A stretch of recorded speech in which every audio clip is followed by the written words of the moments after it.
fly balls out to the warning track. You know, he was just a quarter of an inch on that baseball from already having about 8 or 9 home runs.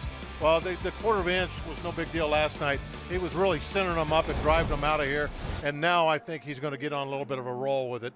Hope to see him maybe get another one tonight. And the rest of the guys in the lineup have already been on a roll. Imagine what they're going to do. And now that McCutcheon's starting to swing the bat a little bit better. Yeah, the one thing that's been missing is the home run ball.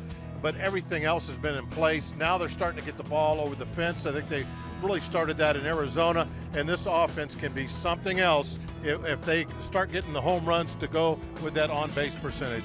Farrell brings you those numbers, and now all you need is some good pitching here tonight. Maybe another nice start from Nice. Jonathan Nice gets the nod for the Buccos. Jonathan Gray, his opposition for the Rockies. Pirates, Colorado, here next on Root Sports.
You know, always pays off. It probably will pay off a lot tonight in this ballpark.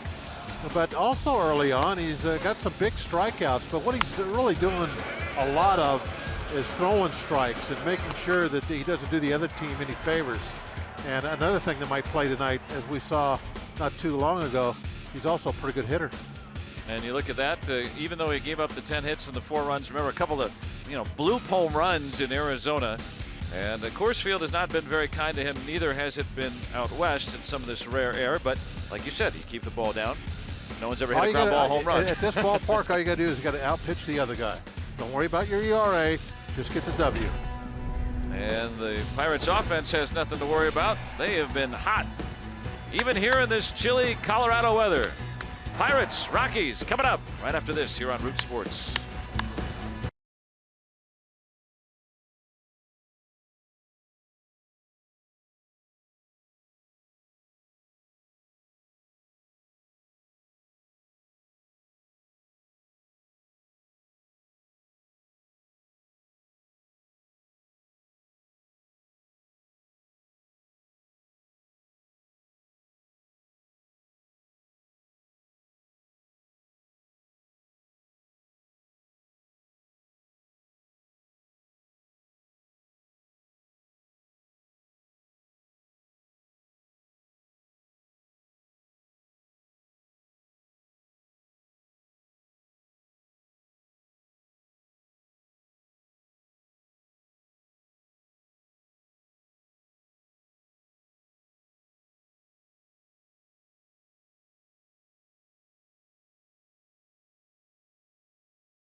Getting ready for the Pirates and the Rockies here.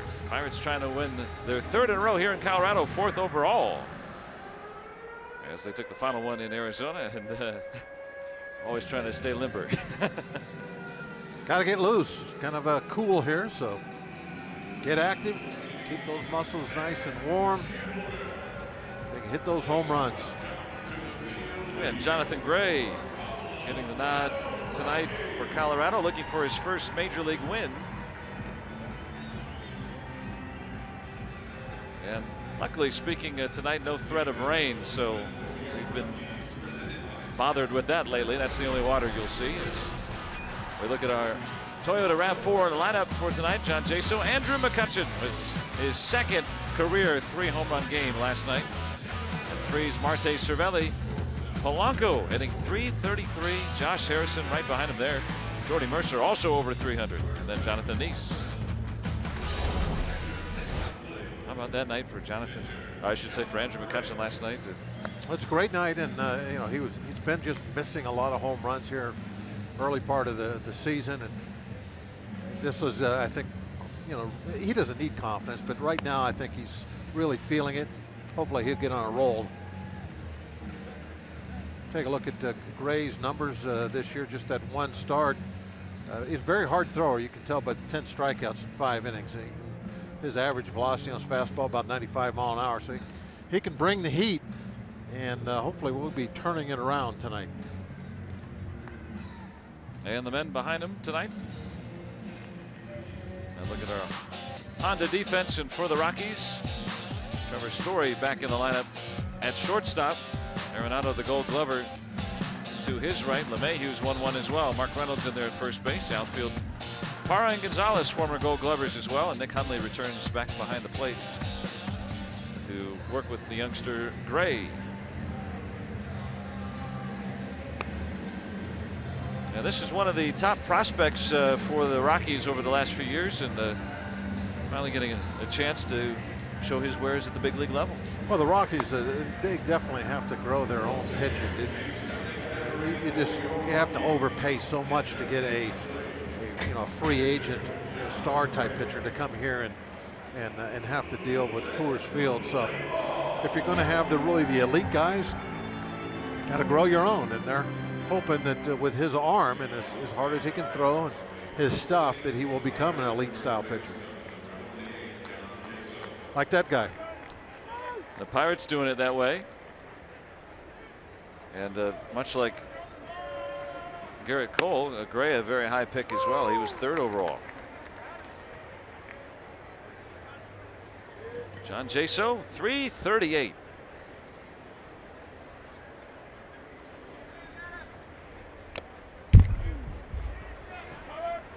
And behind 2 strikes.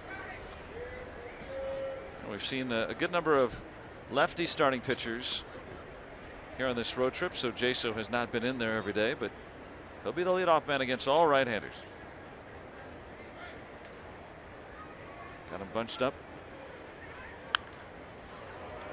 Yeah, everybody shifts on him, but we've seen him beat the shift a couple of times this year, where he'll go up there and just it's obvious all he's trying to do is hit a ground ball the other way and roll it out in the left field.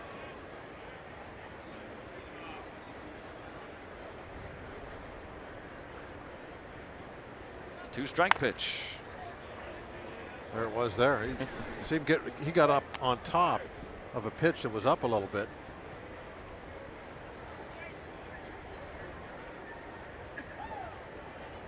And a very good showing for Pirates fans here. Everywhere on the road trip.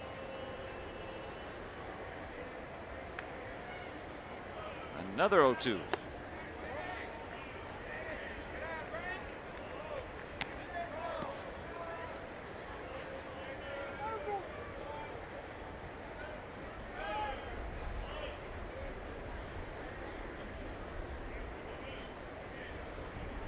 Gray, a native of Oklahoma.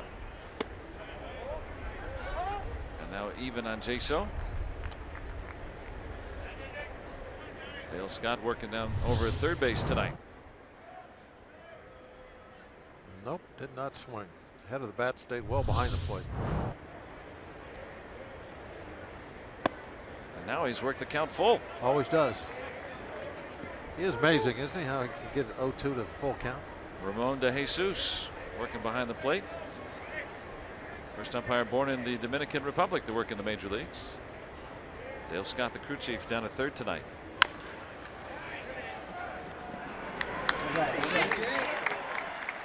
And Jaso works an 8-pitch at bat to start off the ball game. A little bit always helps. If you can't get on base, at least make them work for it. Pitch count up. That has been a theme since the first game of the season for these guys. Now Andrew McCutchen. Homering in the 1st inning, 2nd inning, and in the 6th inning last night.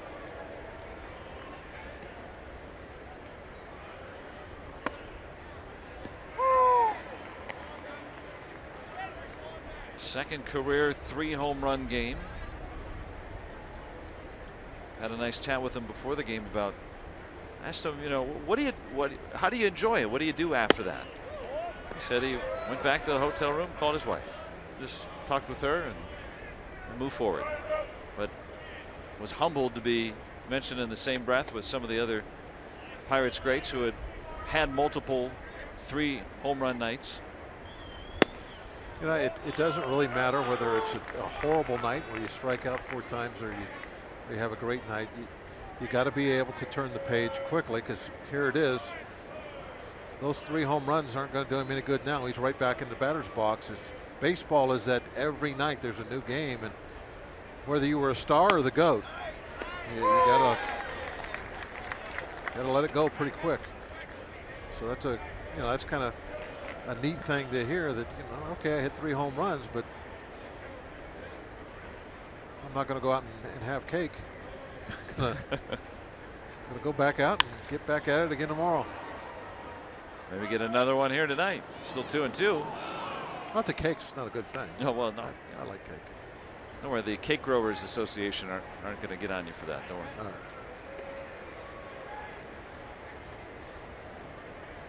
One of our finest exports in this country. Cake? Yes. McCutchen working a good at bat here. Here's another 2-2. And he's worked it full.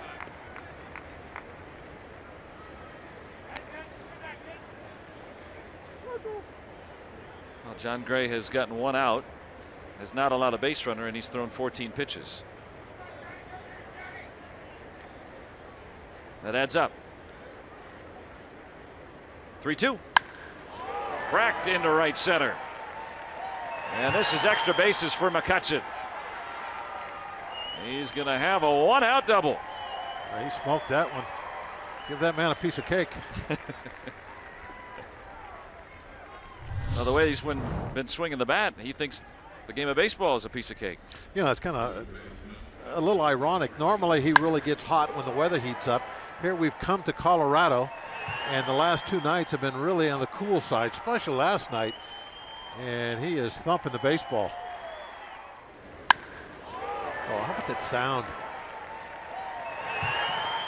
Anything in sports better than that? The crack of the bat. Especially when it sounds like that. Solid. David Freese homered last night too. And now the Pirates have doubled in 22 consecutive games. That's about the best they've ever had. Short time frame though. It's only 115 years. Oh, okay. The modern era. Yeah. That one at 97 from Gray. Freese at 278. Yeah, when McCutchen and Freese are 238, 278, those are your bottom 2 guys. That'll work. In terms of batting average, everybody else over 300. And Freese just a couple of games ago was over 3.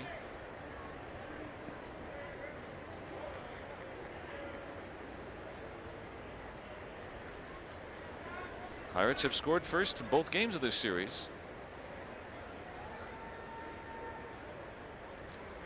1-2. 97 upstairs. That definitely was his plan for Freese. Just about everything he threw him was above the belt. Hard and high. You can see why the Rockies like him.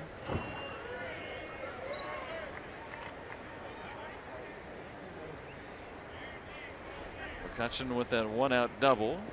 Now with 2 gone for Marte. 322.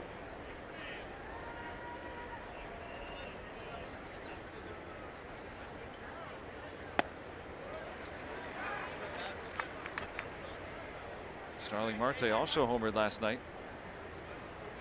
5 home runs.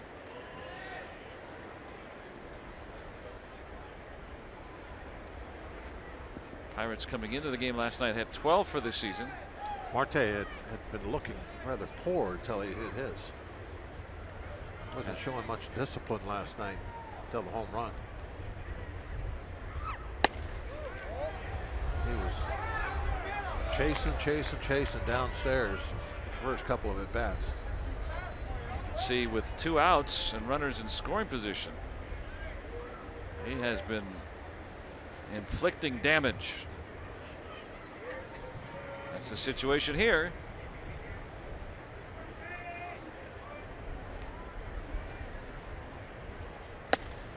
Now 2-1. He's got a hitter's count.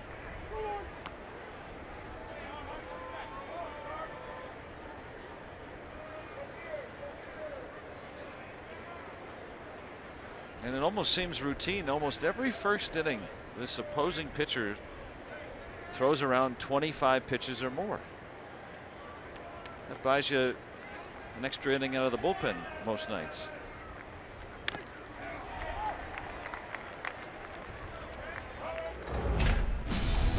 Marte getting in on the fun last night.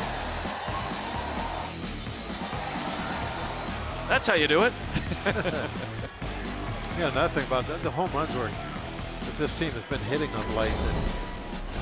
And, even especially here at Coors Field, home run ballparks, they've been so far over the fence. They're home runs anywhere. Several of them over 430 last night. The home runs that they were hitting in Arizona were, some of those were 450 or better. I mean, three of them. They've been hitting just absolute moonshots. Is that because of the plate discipline? I mean, waiting for your pitch, they always say. And yeah, I would imagine that has to be part of it. Rodriguez had one of those long home runs, maybe even the longest. That's what some people say. Landed the farthest that we could see. Yeah. Out of those 3 home runs back in Arizona. That's a true statement. Jordy Mercer behind him is in front of him in terms of the longest distance of a home run, as far as where it would hit if there were no outfield seats, according to science and fact and reason. Well, just think about how far some of those last night would have hit if they hadn't hit the stands.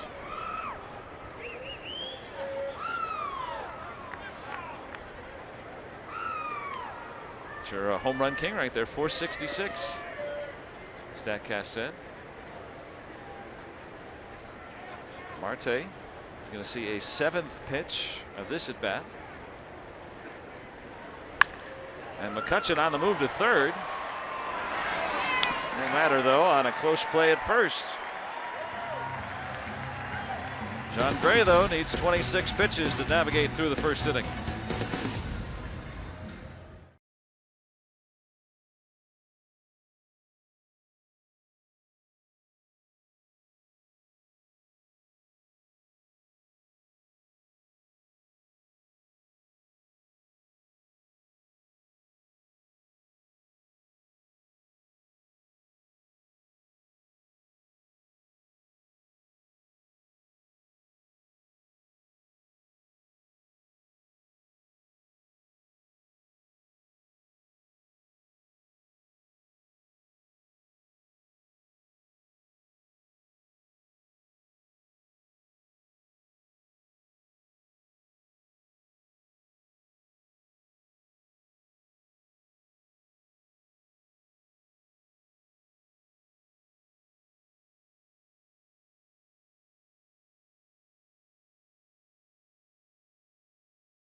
Very nice ballpark. Been around for 20 years. Walt Weiss been around for many of them as a player and now as a manager. And here's the lineup that he is penned in this evening, as Gerardo Parra will start things. Trevor Story back in there. And then Carlos Gonzalez, who has had some good numbers against Nice. Nolan Arenado, one of the better young hitters in all of baseball. Mark Reynolds, who's also had good numbers against Nice. Rayburn Hundley, LeMahieu, the 8-hitter, and then John Gray. Hyundai will bring us the numbers for John Nice in 4 ball games. He has got the win in 3 of them. The ERA, a little bit, it's in the 4s, but the main thing is we're winning the ball games, and he could easily have that ERA at 3.20 instead of 4.20 with a couple of breaks early on in those first couple of ball games. He has done well. They gave up a couple of home runs against Arizona that, with the roof open that night, they just looked like pop-ups. Got out of the ballpark. The wind was blowing up that night. Straight up through the roof and taking everything with it.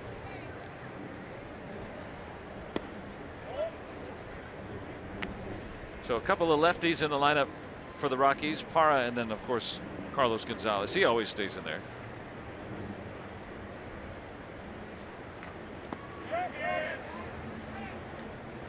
Parra did a decent job last year in that great start with Milwaukee, facing left-handed pitching too. So the Rockies have a couple of those guys in there, not straight platoons.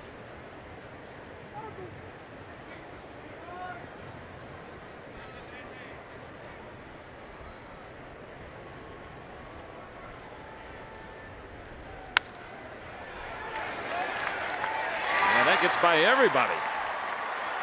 Parra's trying for 2, and he's going to have a hustle double. Wow.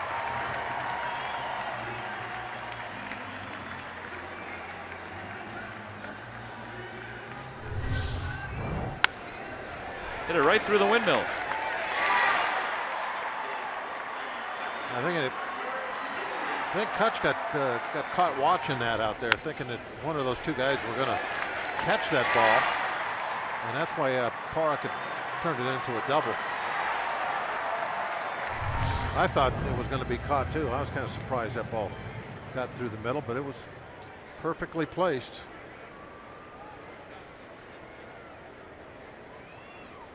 And Parra with some good speed too.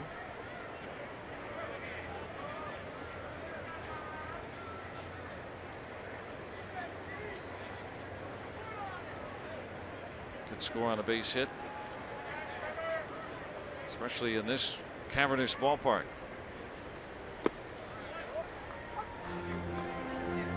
And the rookie Trevor Story, a lot of people talking about him, all those home run records he set the first week of the season. He's got 8. Also, though, leading the league in strikeouts, so getting a day off yesterday. Sometimes having a day off when you're in a bit of a slump works. Sometimes. Sometimes it doesn't. That's one example. Worked for Kutch. But hopefully this will be a different story. Well, yeah, there's always an exception to every rule.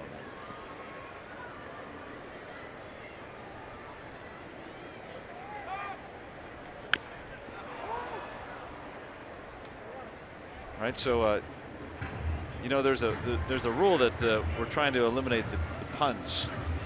No, I'm not trying. I'm trying to say as many as I can. Oh, you're adding to it. Yeah, okay. 6 of those dollars are mine. Oh, okay. I've been practicing them all day. I got a lot of them. The Trevor Story pun kitty that we've put together. See, there's $7 in here. 6 of them are mine.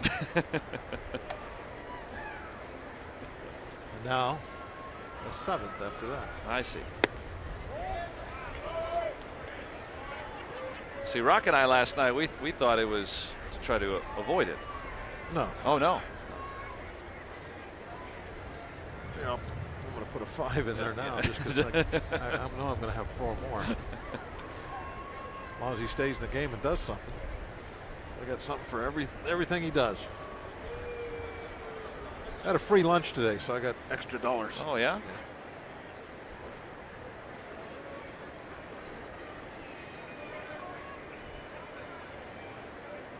Now, how did you work a free lunch? What Story down on strikes? Tell you as the game goes on. Okay, all right, yeah. First inning. Let's not divulge everything. Well, why don't you give us our Rivers Casinos tips? Sure. Okay. Right. In this game, you got to know going in, you're probably going to give up a home run, maybe a couple. The goal is to make them solo shots, so that's what Nice has to try and always and he's good at that. And Polanco's turn, I think it's his turn to have the big night. You got to pick somebody. I'm going with Polanco. You got hard thrower out on the mound, left-handed hitter with power. Big night.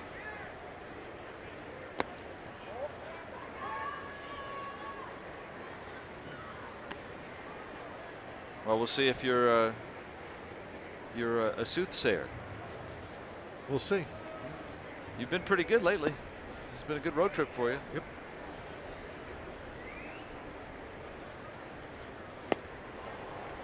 Out in front. Nice curve from Nice. Yep. The lack of speed, the break. And if he takes it, it's a strike. Everything destroys the timing of that hitter.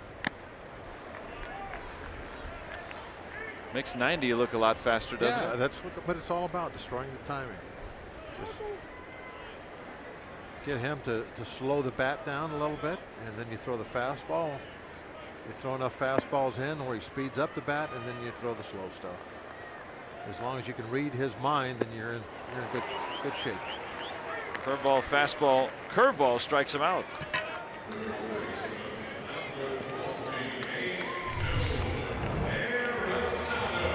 It's just like Warren Spahn would have done it right there.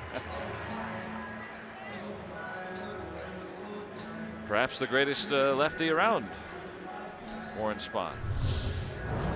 One of his great sayings, the art of pitching is destroying timing. Nolan Arenado.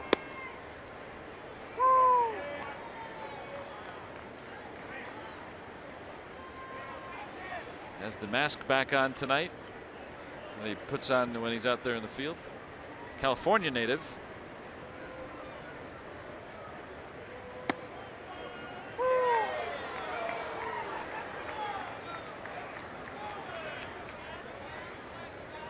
Already with 8 home runs.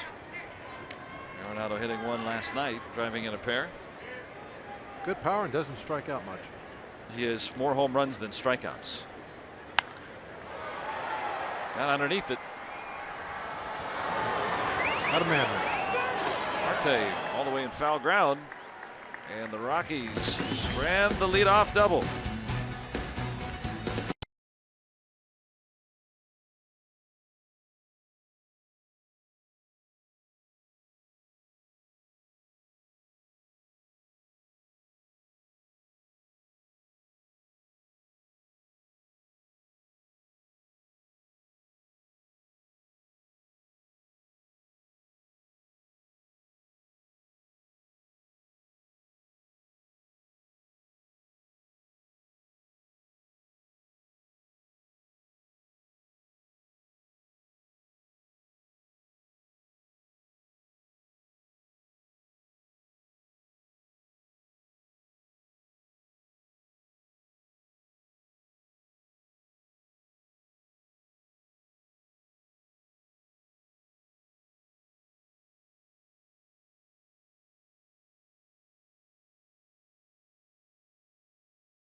He has worked hard to become one of the best catchers in the game on both offense and defense.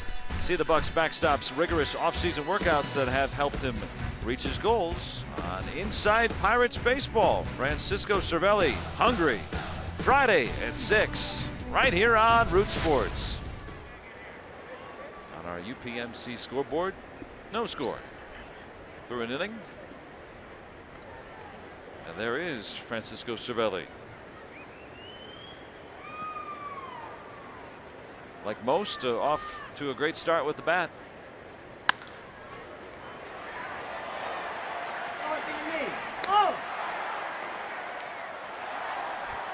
Good call. That was a heck of a play from LeMahieu just to make that close. Yeah, he was fortunate that the ball bounced right in front of him.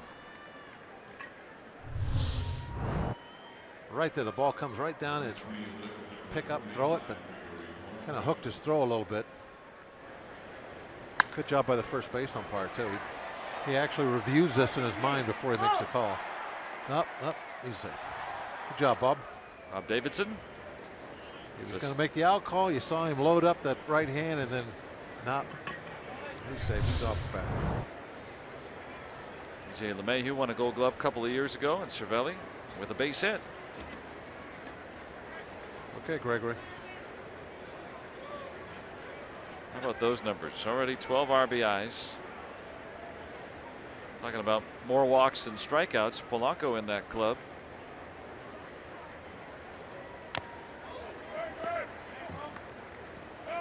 And because of all those walks, Polanco on base at a 440 clip to start the season. That means he's on base 44% of the time.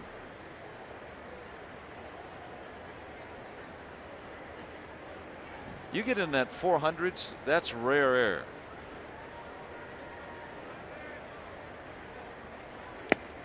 If he'd have done this last year, he definitely would still be the leadoff hitter. But that was one of the problems last season, is it just the on-base percentage wasn't there,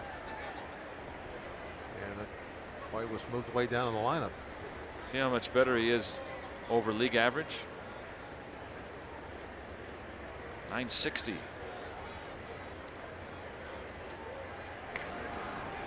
Well, you said this before. Just because he doesn't start the ball game, it doesn't mean he's not a leadoff hitter. We see, several different leadoff hitters. I mean, if everybody's getting on base 350, 400, you've got a lineup with 7 or 8 leadoff hitters. Yeah, somebody's got to make a last out occasionally. Pirates lead baseball in on-base percentage by still a wide margin. And they've been getting so many base runners on. They're right now on an all-time pace for the most base runners in a season in history. Ever. Through 21 games. They got to start somewhere. That's a good start. And I know that you have to be careful when you talk about good numbers in April, but it's better than the alternative. Right. Oh, sure. Having to try and say, well, it's early. They'll get going. Well, you try to see, is it way above average? Cervelli's running. Cervelli, who stole a base yesterday. Yeah, why not? Try again. Well, Polanco's got a couple fastballs right in the middle of the plate to hit. He swung and missed one and fouled that one off.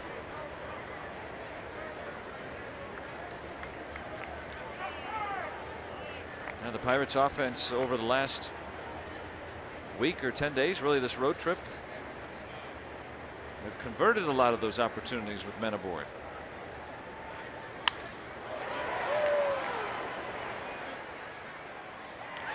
And Polanco the first out of the inning.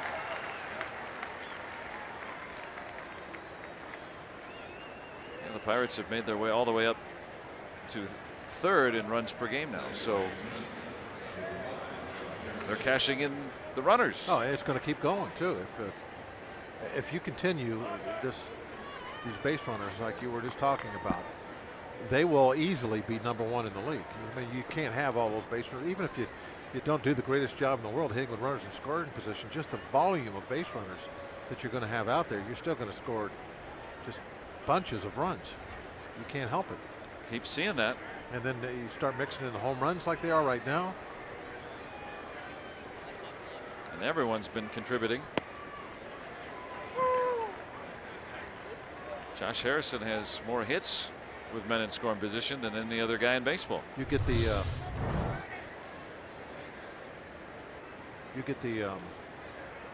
starting rotation getting a little more consistent, and now you get the team. You're right back to where you're going to be somewhere in the mid-90s and wins again.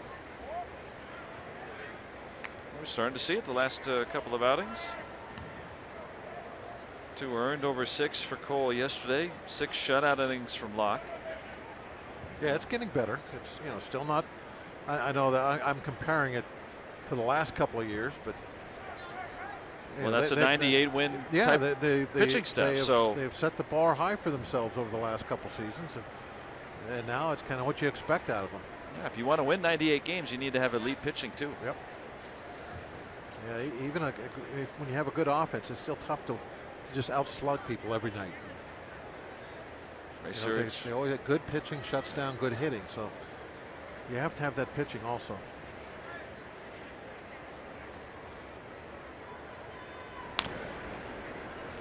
We'll see from what we see from Nice tonight, but 3 straight 6-inning starts and all wins. So if the starter is going a certain length, probably means he's doing well, keeping the club in the ball game.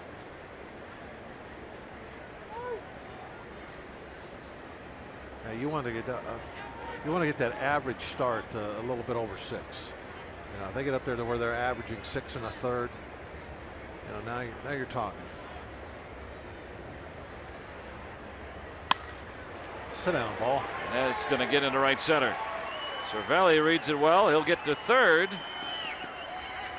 And runners at the corners with 1 out.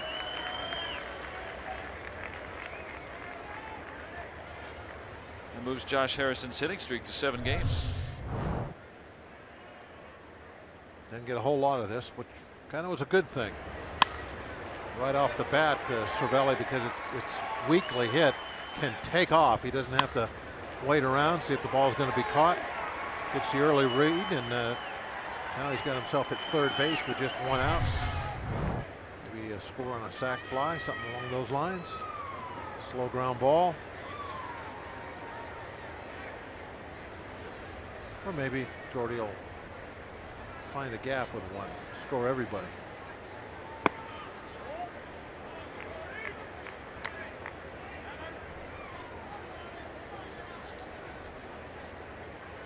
Mercer at 311. Been the leadoff man against lefties. Yeah, as always, he's been mashing the lefties. One of the best since he's come up against lefties.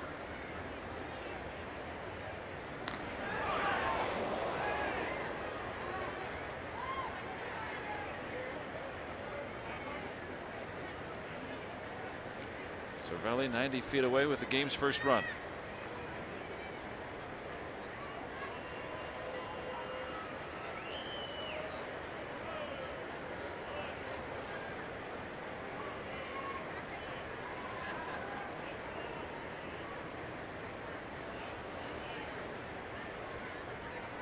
One-oh.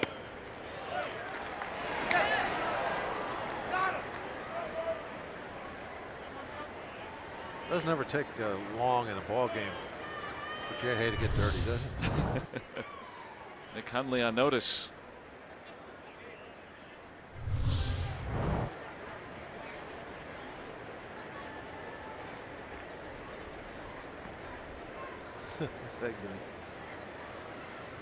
Clubhouse manager's nightmare, right?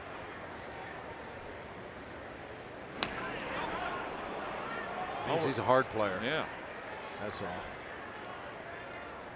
Maybe we can work a detergent endorsement deal.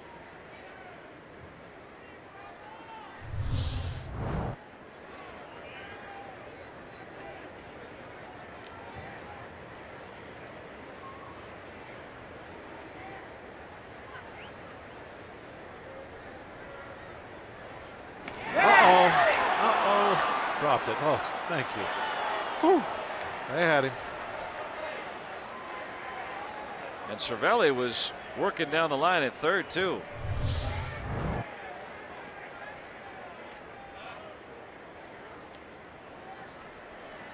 That close.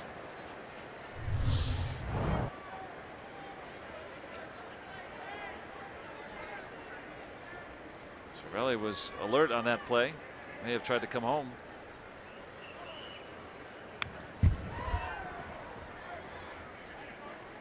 Now 1-2 on Jordy Mercer.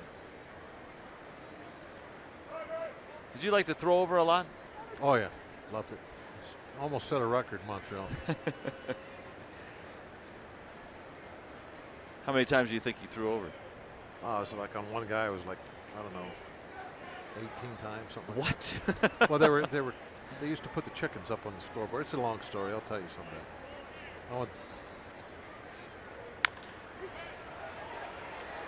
They don't get two, that gets a run in. Yep, that's why it was important to get the 3rd and 1 out right there. Jordy Mercer with a run batted in. And the Pirates open with a 1-0 lead.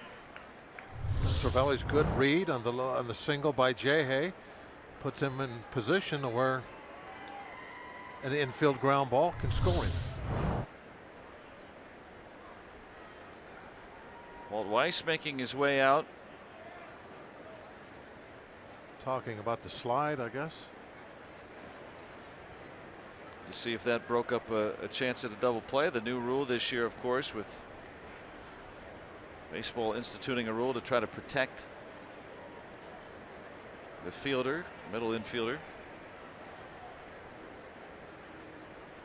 Lance Barrett is the second base umpire. And he's talked the umpires into talking. Into talking, yes. Whether Josh Harrison made an illegal slide. There's a lot of talking nowadays during games. Well, it's another new rule. There's been a lot of new rules lately, but the runner has to remain on the base in his slide. That's one of the parts of the rule. I don't think he began the slide too early. He slid right into the bag. It does say the runner has to maintain the base, though. He did go straight into the bag. Now they're going to look at it. Oh, why not? You know, if you're Walt Weiss, it has not gone against the Pirates this year. One of the few teams that have not been yet affected by this. Now we can give our opinions whether that's a you know, a dangerous slide or anything like that, but by the letter of the law, I mean, if he comes off the base like that, I'm curious to see how they interpret that, because he did indeed come off. They're supposed to stay on the bag, but I find that to be pretty difficult for a guy a lot of times, sliding into second base. Let's see if he's doing anything else. He's got his hands about his shoulder high. His feet were about hip high. And it says the runner can, you know, reach out with his hand or his foot, but he went right into the bag. He didn't slide too soon. He didn't change his path. He can't roll into the infielder. He didn't do that as well. So the only thing that they might get him on is that he didn't maintain the bag, but I don't see enough of the other stuff to really make it an egregious violation. Well, all I see is baseball. Yeah, but you can't blame Weiss for wanting to look at this with a lot of the new rules. It's not baseball anymore. Yeah, so now we wait. Well, we'll see. But the Pirates have not had this really affect them so far. In the first week of the season, it determined the outcome of 2 games. When a double play was changed into a double play. Well, at least it doesn't take long, doesn't interfere with the game or anything. To look at this. You're using your sarcasm font again, aren't you? Yep. We should have a little jar for that too. We wouldn't be able to carry that around from city to city. All right, let's see what's happening.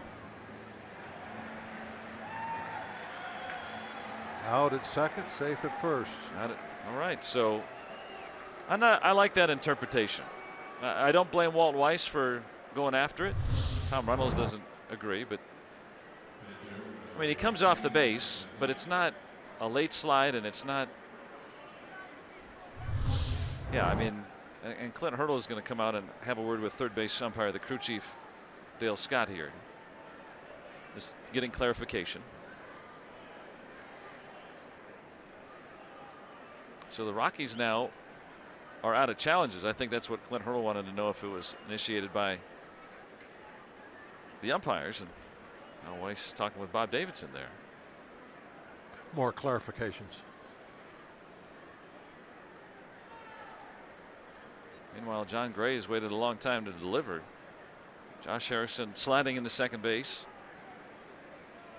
We're all learning the new rule at second base, and I like that interpretation, not just because it goes the Pirates' way or anything like that, but I mean, that's not a guy trying to hurt the infielder. You know, I mean, clearly the Pirates would be proponents of that, considering what happened to both Jung Ho Kang and Jordy Mercer last year. And it makes sense just to have that cleaned up. But I like that it stuck there. Now back to baseball and John Neese, who since his last start picked up his first hit of the year and first run batted in. It was a great at bat. He battled and fouled a bunch of them off. An important RBI.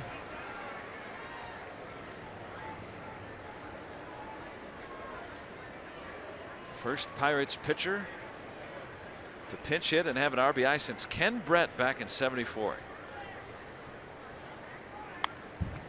And that was a 9-pitch at bat from Neese. Yeah, it was a battle. It was a great at bat. It was a great game. Pirates winning 12-10 in 13 innings on Sunday. We had 3 pinch hits or pinch hit appearances by pitchers in that game. One of them played out in the outfield after he got done pinch running in the game. I mean, it was just the Diamondbacks, a crazy thing that you don't get to see very often. Yeah. It turned out, I think, thought to be a lot of fun. Maybe not for the fans because Diamondbacks ended up losing, but still, it was an entertaining game to watch. Diamondbacks used 23 of their 25 players available in that game. Story get the out at first. Pirates strike first. They've got a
up with a 1-0 lead here in the bottom of the second.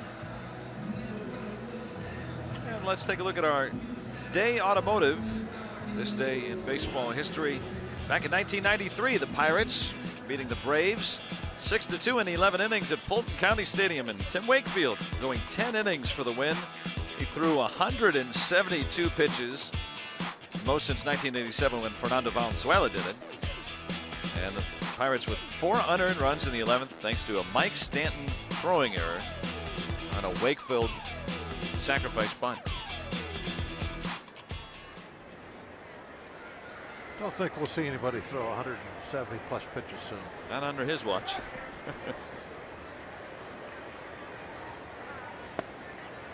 What do you think the most you ever threw? The most that I know I threw was in a AAA game against the Toledo Mud Hens at 183. Complete game win. 9 innings? 9 innings. Whoa. Base hit for Mark Reynolds. He's now 9 for 16 in his career against John Neese.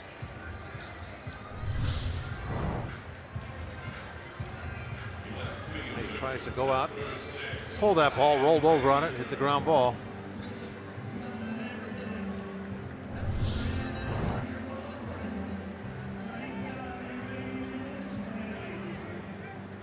So leadoff man on for the second straight inning. Ryan Rayburn.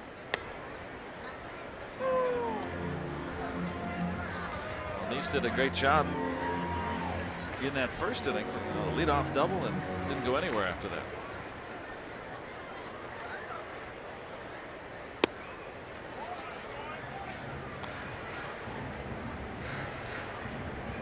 Well, this is where he's good at getting these ground balls, so we can hopefully try and get a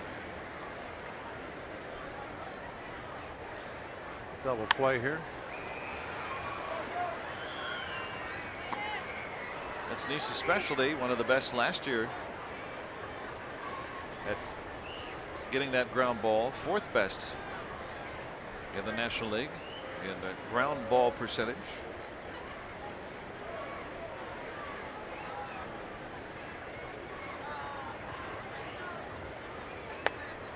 And he's got his 3rd strikeout.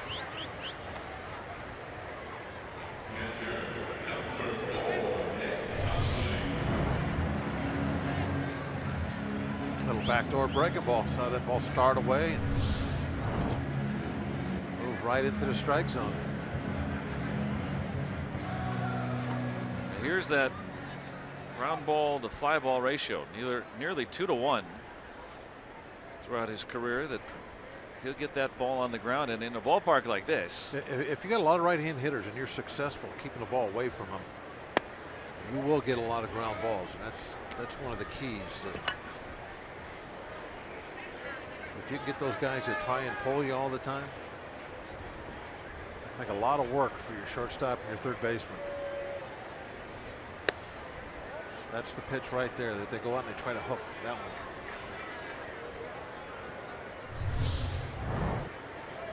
So he brings it right over the corner for a ball.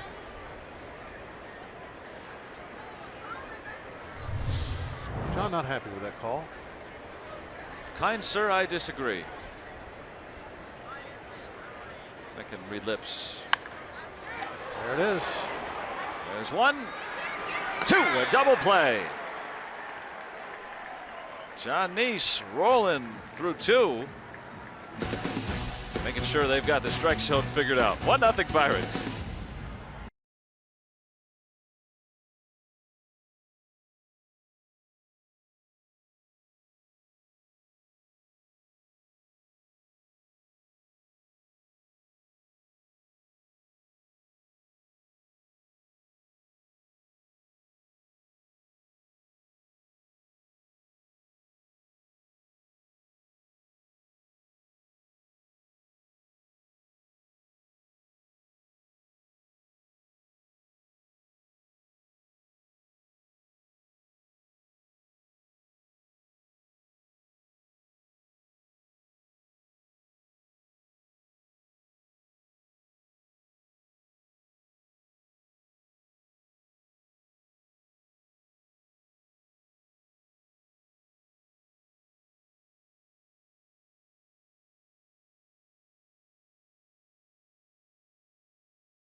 On our UPMC scoreboard, A lot to figure out with that. We've seen the second base slide rule. Well, Jay Hay was in conversation with the umpires, obviously, in between the innings there, and so I think he's kind of relaying to anybody that wants to hear what the umpires had to say to him about his slide. It's really new for everybody, and Dale Scott, crew chief, been around this game for 3 decades now. Jaso worked an 8-pitch at bat back in the first before bouncing out.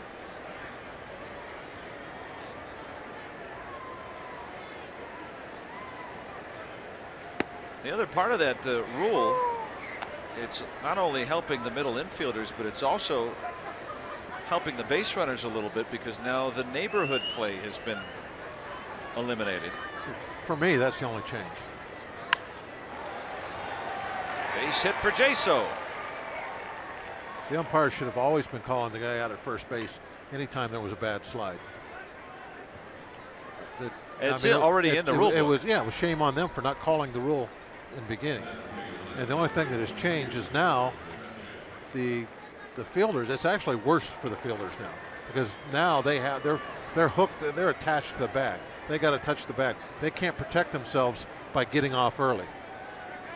And that's the neighborhood play. So the rule is actually, I think, in my mind, if the old rule would have been enforced, then all the new rule does is put the middle infielders in more danger, because it takes away that option of them to have that neighborhood play. But anytime you would slide wide to go after an infielder, the guy at first base is supposed to be out, but nobody'd ever call it. It always was in the books. Andrew McCutchen with a double already in the books.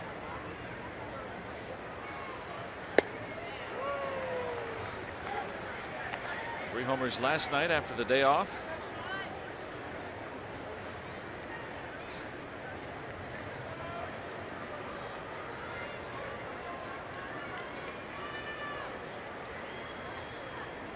Maybe trying to get another souvenir.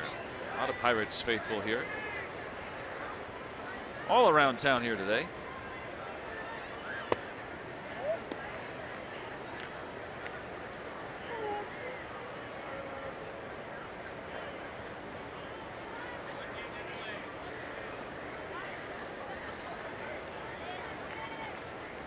He's put 30 points on his batting average between yesterday and today.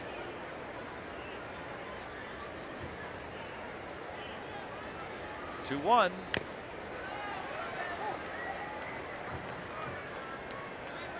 And Sunday is Kids Day at PNC Park. The Bucks play the Reds at 1:35. All kids 14 and younger receiving an Andrew McCutchen Silver Slugger plastic bat.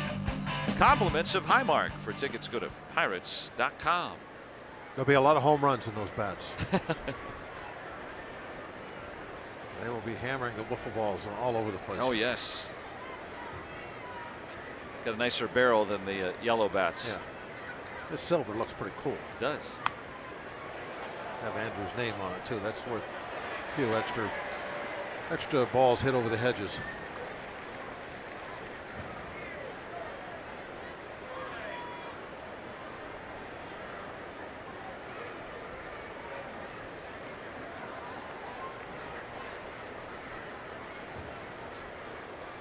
John Gray over 50 pitches already. Nobody out here in the third.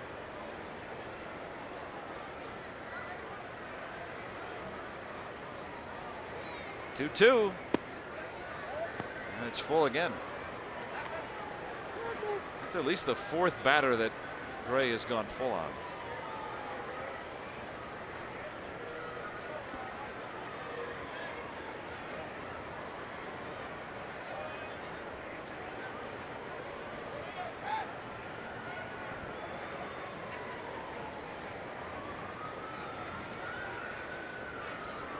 Payoff pitch. I see some of those dance moves from Rick Sofield. Well, he's got his dancing shoes on.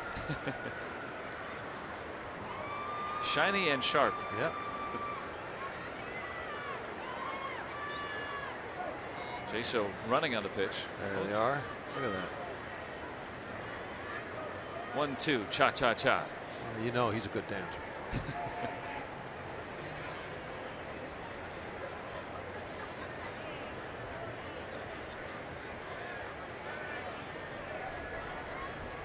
Jaso running again. Check swing and a base hit. When things are going your way, they're going your way.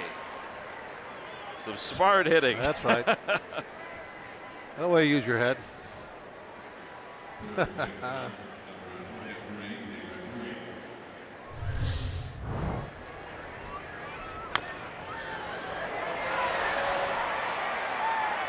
mean, if you try to do that. You know what would have been real funny if instead of pointing to his head and giving the smart hitting sign, if he would have gave the sign they usually do for when they hit a double or something, you know, where they point to the sky and go bring their arm down real fast. That would have been funny after that base hit. Guys would have been rolling in the dugout laughing. 2 men on for David Freese. And Jaso moving on the pitch. Getting to third. Again, helping with less than 2 outs.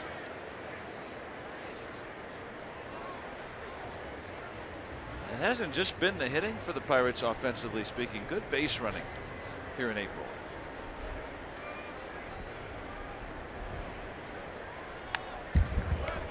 Very few mistakes. You know what I mean? And, yeah, I do. Extra bases are taken. It's one of those things that we don't really think about until there's a mistake made. And then you think about base running. But it's been very consistent. Really worked on a lot in spring training.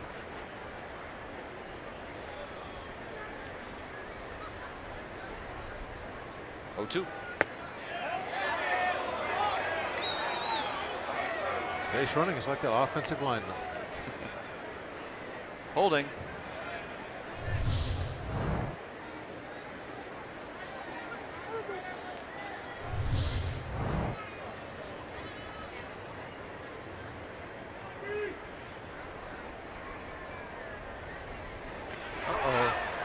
Slow tag. Hey, John Gray, for a right-hander, has got a pretty good move over there. Yeah, he's pretty quick. The ball got there very fast. A little high. They had to bring the glove a long ways. If that throw is down around the bag, that's going to be a close play.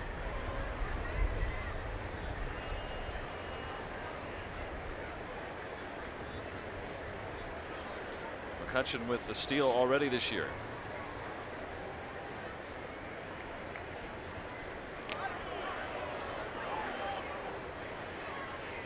John Gray has thrown 59 pitches. He's probably thrown another 10 over to first base. Well, at least 10. I'm going to say 17, 18. He threw 10 over there when Jay Hay was leading off.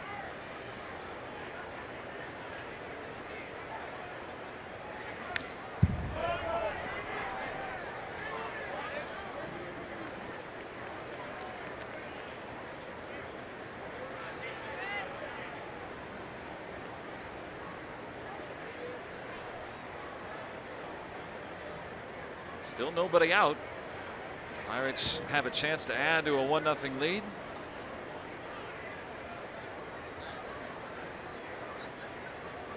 Men at the corners for Freese.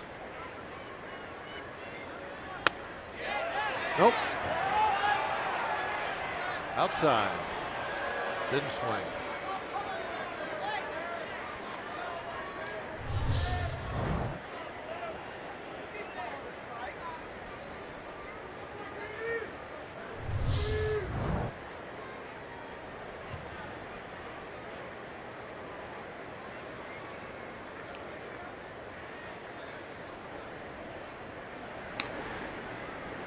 McCutchen dancing over there at first. Gray has paid a lot of attention to base runners over there tonight. Big lead. He's taken another half step, it looks like to me.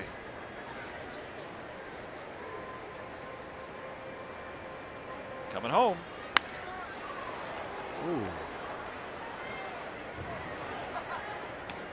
That was almost another pickoff play.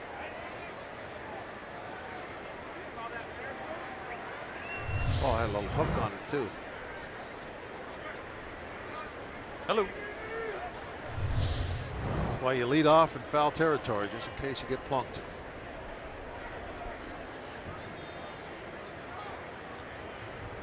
And it's just a foul ball. Another battle here.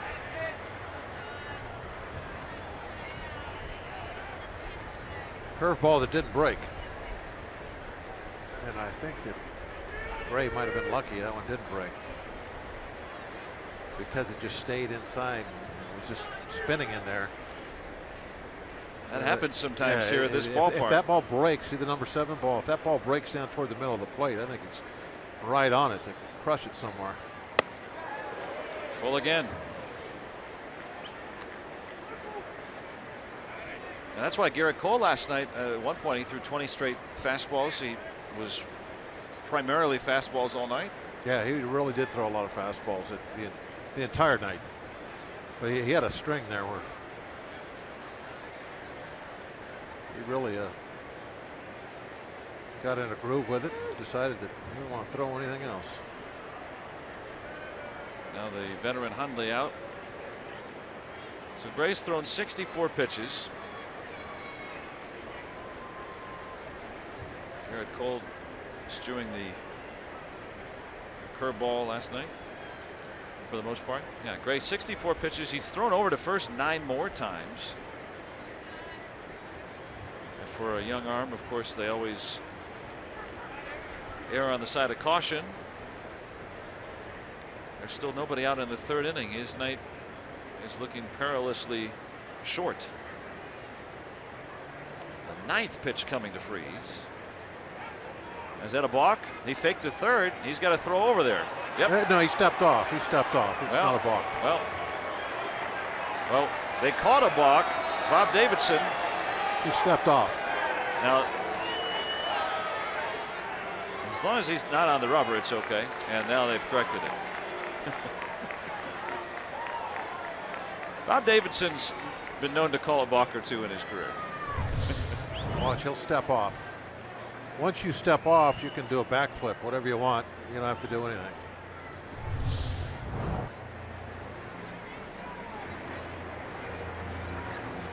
That was almost our second balk dispute of the road trip.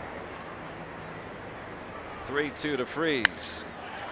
And a base hit in the left. Jaso's in, and the Pirates have a 2-0 lead.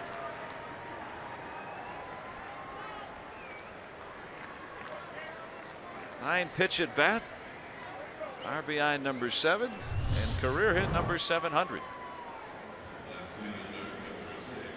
Got one knee high, middle of the plate, just pulls it into that hole.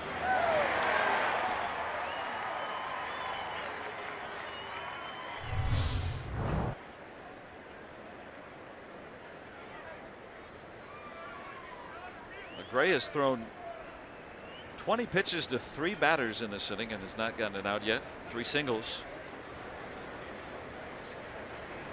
Pirates' relentless offense continues with Starling Marte.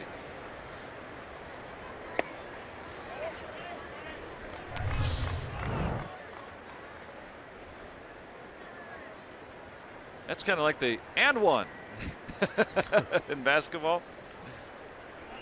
Yeah, it's got to have some kind of a name. We're going to have to figure out what the players call it. I'm sure somebody has named it.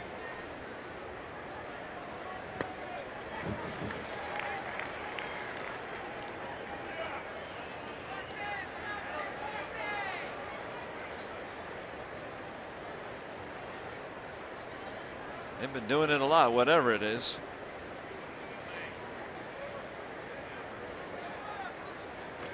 Do you know out there? Hashtag Bucks Booth. Let us know. What are we missing? Now we don't want to know why they're doing it. I'm sure it has a story behind it. We just want to know what the name is. What is it? That way we can refer to it.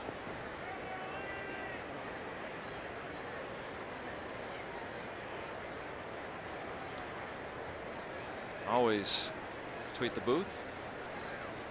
Took a while to figure out what the Z was.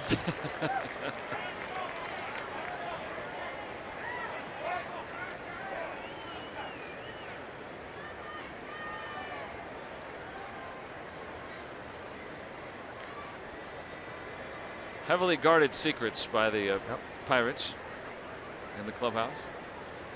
Enjoying that heater. That's a popular place to be. Not as cold as it was last night. Temperatures still, though, in the 40s. It really feels nice out here now. Not bad at all. Oh, cue shot.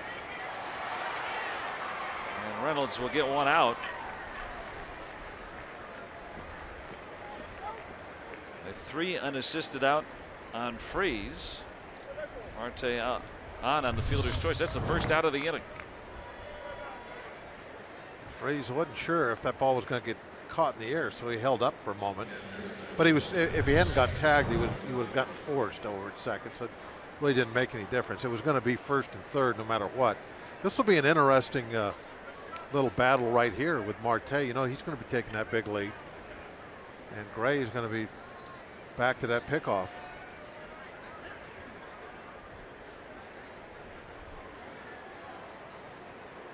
Cervelli with an infield hit, leading off the second. 2-0 Pirates.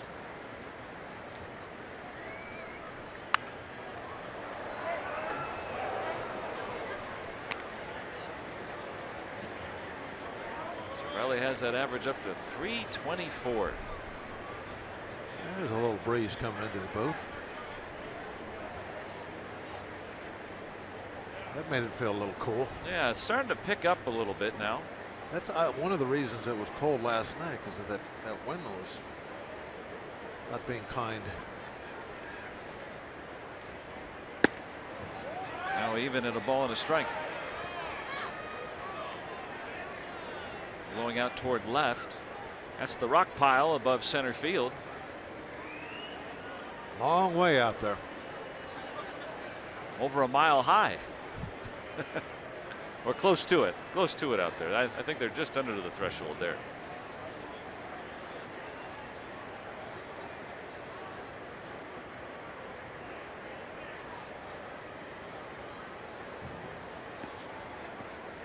Gray paying a lot of attention to Marte, who's 6 for 6 trying to steal.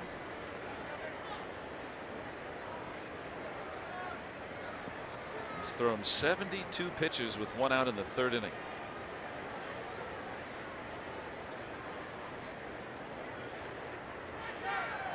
Marte on the move, and he's going to walk in with number 7.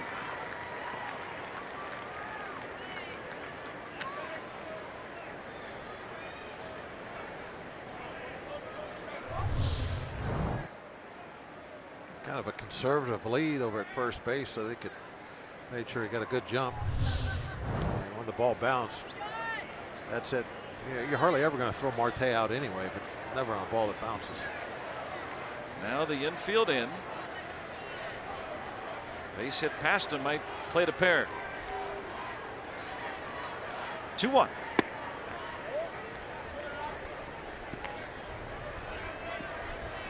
Interesting decision with a runner at second base to bring that infield in. Might give up the 4th run, trying to prevent the 3rd run from scoring.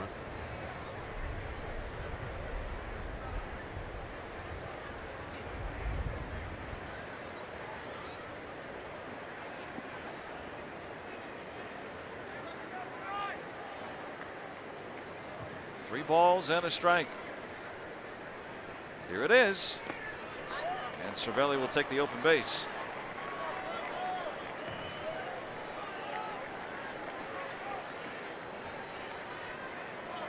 First walk issued from John Gray. Well, this is set up nicely, huh, for Polanco to take his turn. Bases loaded.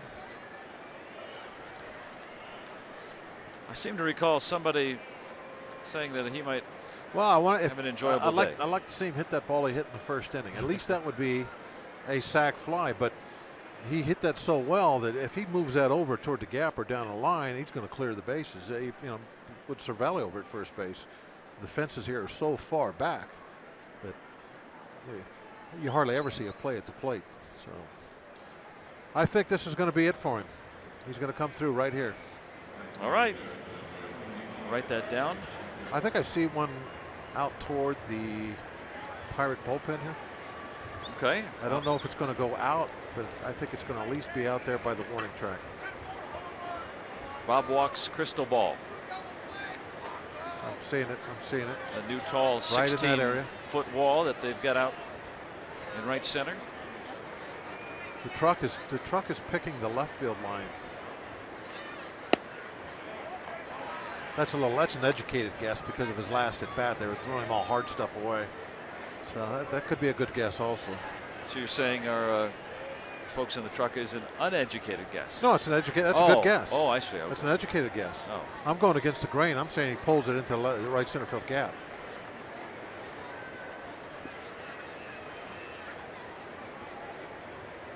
A 1-0.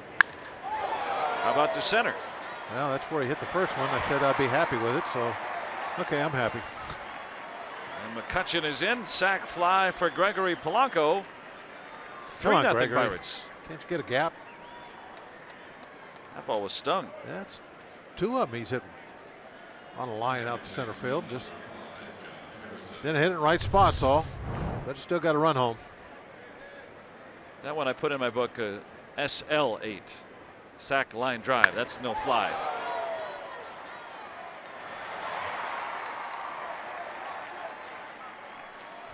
Now I'm going to peek in your book and see where it's at. Oh, yeah. It's Run batted in number 13. SL8. That way I know he hit it hard. Still 2 men on for Josh Harrison.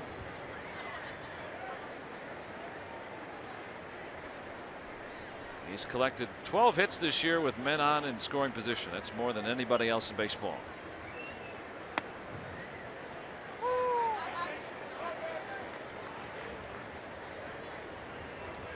Base hit his first time.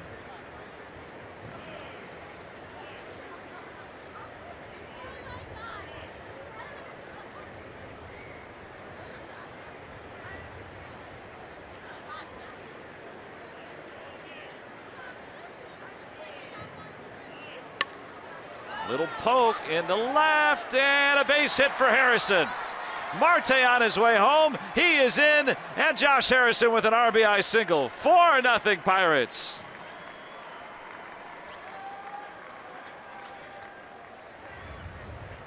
Harrison does it again. He's kind of hitting them just hard enough to where they get over the infield, but they don't carry anybody out there.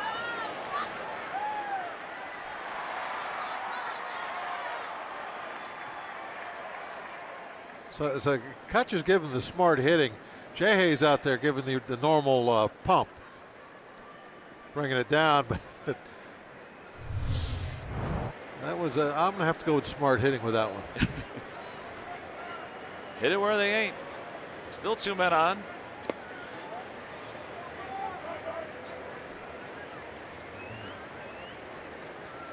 You guys vote.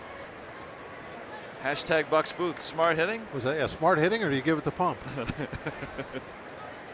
Guess we've come up with a name, the pump. Yeah, I like it.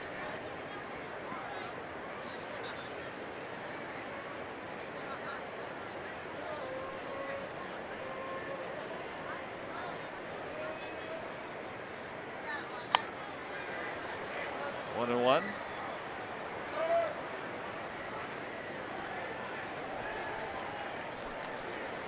The Pirates have sent 8 men to the plate now here in the third. Still 2 men aboard. John Gray's pitch count over 80. Activity continuing in the Rockies bullpen.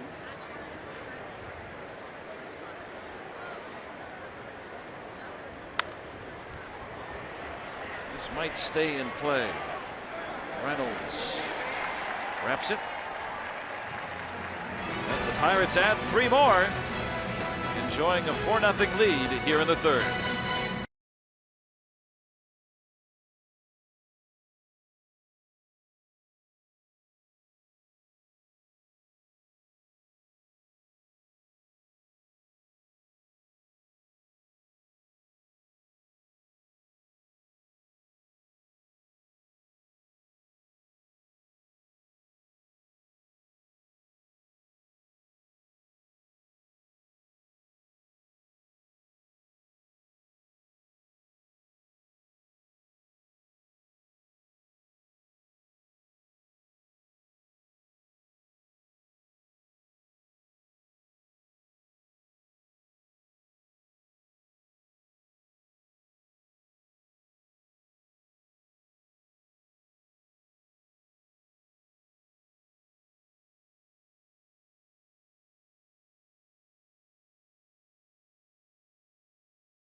This Saturday at PNC Park, you can watch the Pirates and the Reds at 7:05.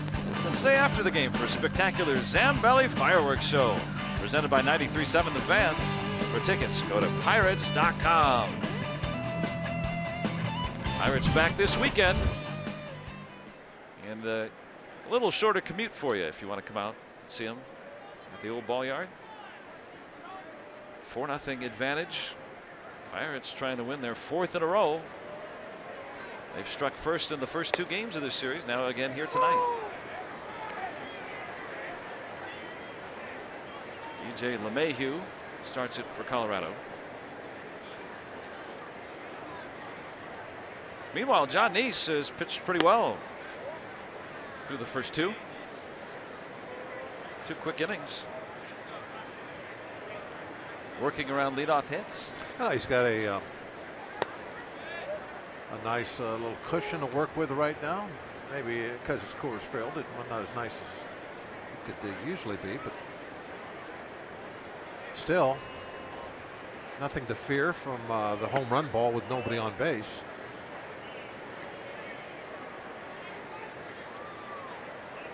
Yeah, I've always heard, you know, the adage here is you just try to win. You don't pitch for ERA here. You just, whatever the score is, you just pitch to win here.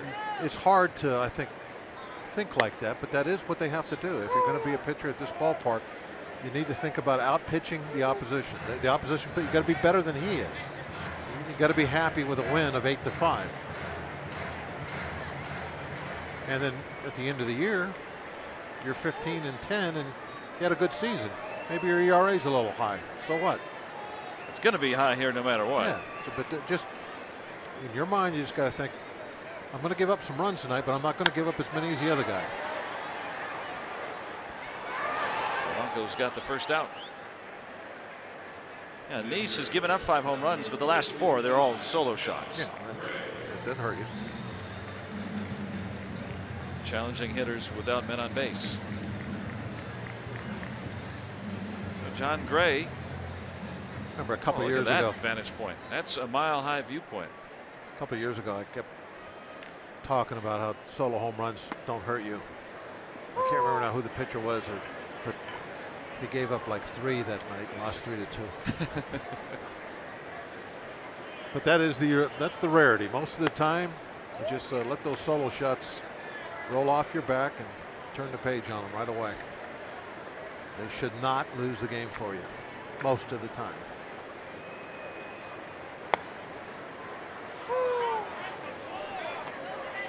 Nice pitch there, just right at the knees on Gray. I was wondering if Gray was going to get a chance to bat. And on strikes, and 4 strikeouts for Jon Niese.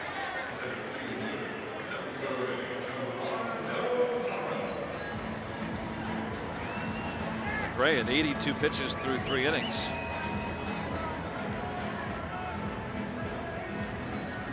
Meanwhile, look at Niese's pitch count, 35 with 2 gone. Got to be efficient.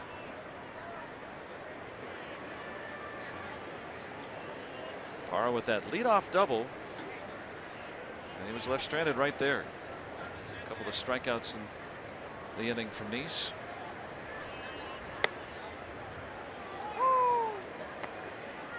Revisiting that trade that the Pirates made to get Niese. You know, Neil Walker is going to be a free agent at year's end. He's got 9 home runs now, but Jon Niese has been arguably the most consistent Pirate starter. If not, he's been very consistent. You could say that for sure.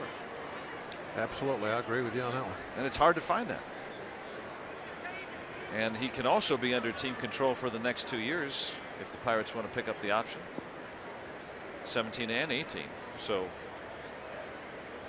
it's a win-win, it seems like.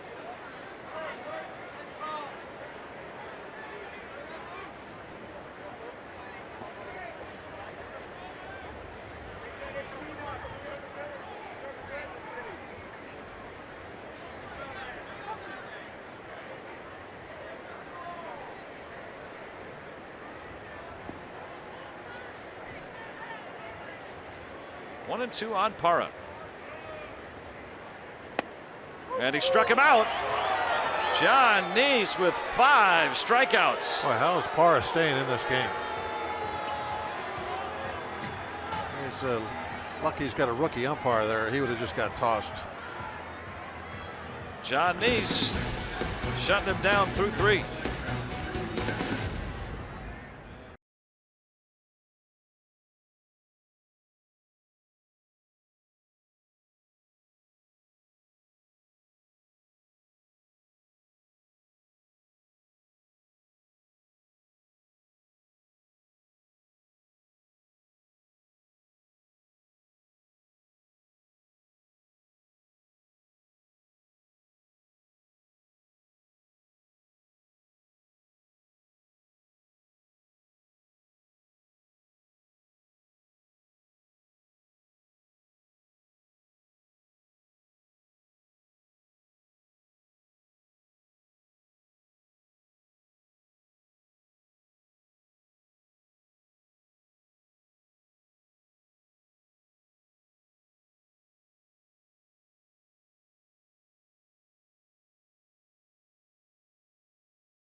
A 4-0 lead.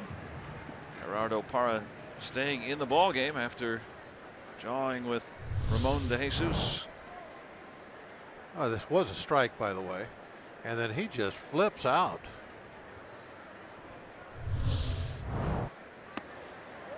Walt Weiss came out to kind of deflect some of that. Yeah, one of those older, grizzled umpires. They would have said goodbye. I mean, think the other night about Ryan Rayburn was walking away. Yeah, got ejected. Had his back to home plate, and then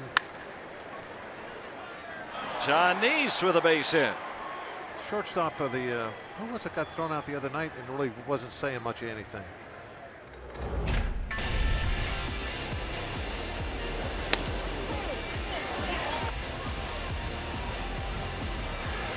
Hundley was starting to draw, and then Ryan Rayburn is already walking away. Yeah, his back, he was going in the dugout, got thrown out.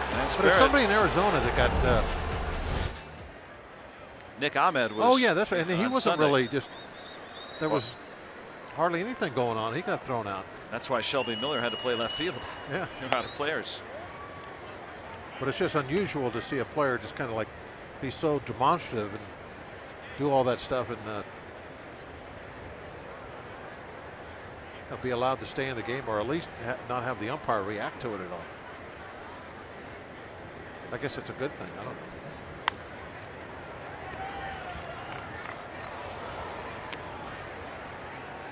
I'm kind of old school. I like the umpires to be able to be treated with a little more calmness than that. And then after they throw somebody out, then I like the fireworks. That's when you get your money's worth. Once you've been thrown out of the game, then go ahead, go crazy. Got nothing to lose then. Yeah. Kick dirt, cover up the plate, whatever you want to do. Yeah, De Jesus in his first year umpiring. Walt Weiss already been ejected in this series. First umpire from the Dominican Republic.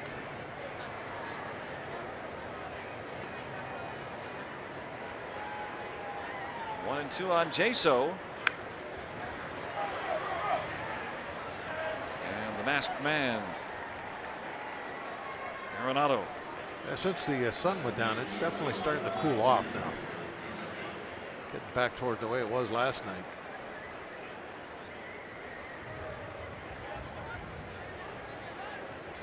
Blowing those flowing locks of John Gray. Yep. Which way's the wind blowing? 46 without the wind chill. What was it last night? About 42 or Got so? down to 38 38. mid-game. Now McCutchen, 2 hits tonight. 2 different varieties of hits. Guess it was real cold in Chicago. Wrigley, they didn't play today.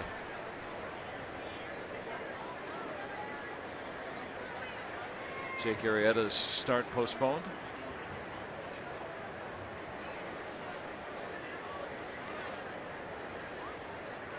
One-0. And McCutchen with that ripping double back in the first, and then in the third inning with the runner moving. Kind of an excuse me swing.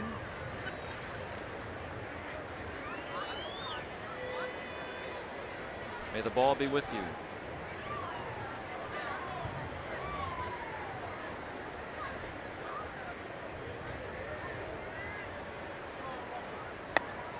Big rip.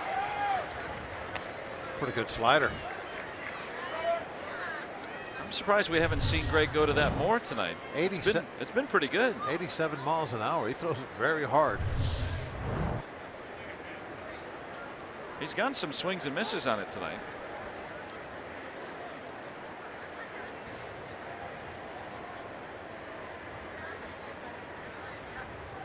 Now the 1-2.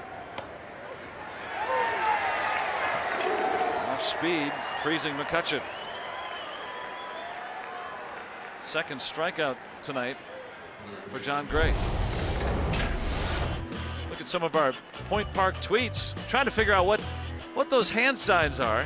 Here comes the boom. Okay, yeah. I like that. Hang glider. Okay, that makes sense. Dropping the flag like a start of a race. Yeah. That's a very wild pitch. VWP in the scoreboard.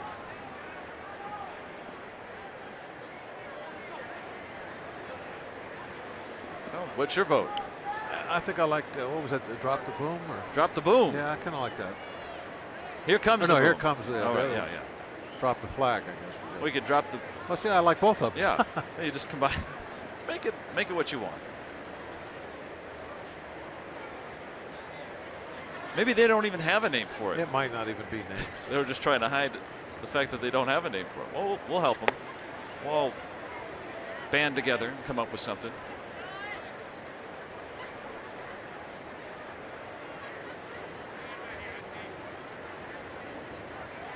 Always talking the game. Either that or they're just trying to find an excuse to stand in front of the heater. See, now when I swing the bat in front of the heater, David Freese.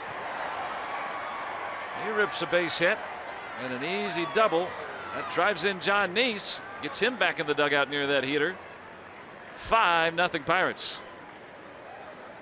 Drop the boom. Yep. That was a frozen rope on a cold night by Freese. I got to put $1 in for all that? We don't have a freeze bucket, do we?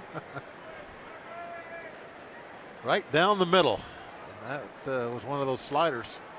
Didn't locate it very well. And Freese just all over it. Freese now with 7 doubles, a pair of RBIs tonight. That actually does help having Niese back in the dugout too. Yeah. And Jon Gray is going to go back into his, as reaching his tying his career high in pitches there for Jon Gray.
It is incredible. I don't know if I ever recalled in my memory of any team that is really kind of fallen from grace as quickly as the Braves have. That they were such a dominant club for so long. You see Butler's numbers, and a lot of work this year, 16 games. But to have to see how difficult it is for them right now. Now they've traded away some talent, but boy, to have now only 4 home runs, and we're almost through the end of April. I mean, they had that long streak going and can't hit a home run. In my mind, I always think about the Braves, that the streak of first place finishes, that just incredible over the years. Only the Montreal Expos in '94 interrupting that streak. That's a fair ball. Arenado unloads, and Reynolds may have held on. It said that he did. And if he held on in the bag, that's an extraordinary play. Clint Hurdle initially out of the dugout. That was really tough for Reynolds to stay on the bag there. And Arenado, the Gold Glover. What a terrific throw. Might have beaten the throw too. I don't know. Yeah, they're going to take a look at it. There might be 2 ways. I think he just beat it. I don't think it mattered if he was on the bag or not. Well, Freese got to third on the play. And the Pirates using their challenge here. Now remember, the first year of instant replay, you could use a challenge, and then if you got it right, you had one more. Now you can keep doing it as long as you've got it right. He just flat beat that easy. I'm curious if Reynolds was able to hold the bag. He didn't matter. But I see. I know it doesn't matter, but I just think yes. that's an extraordinary acrobatic play. I've seen Mark Reynolds do the splits before over at first base. You wouldn't think a big slugger like that's as athletic as he is, but he's made some interesting ballerina moves over there. And Arenado, of course, has been one of the best at third in the last couple of years. All right, a quick decision rendered from New York. He's safe. Overturned. An infield hit for Starling Marte.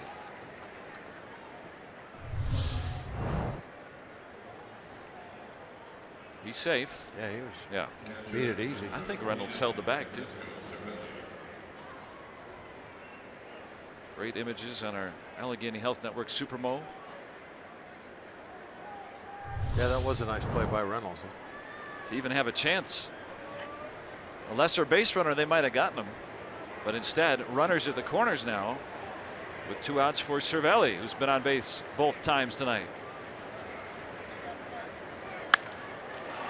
This is tailing away, and that's a base hit. Freese is in. Marte coming around third. And he's going to score, and the Pirates make him pay. 2 more across.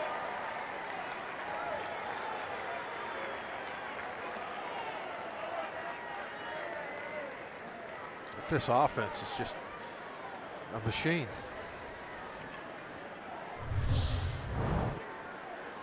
They don't need home runs. Now the Pirates getting 5 last night, but yeah, tonight nothing. Just base runners everywhere all the time. I'd say that's a pretty effective challenge.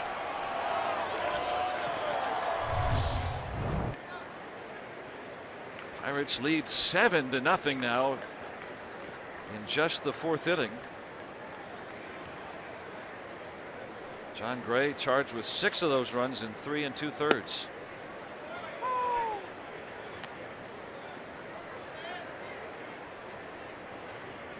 And Polanco has hit the ball hard a couple of times tonight.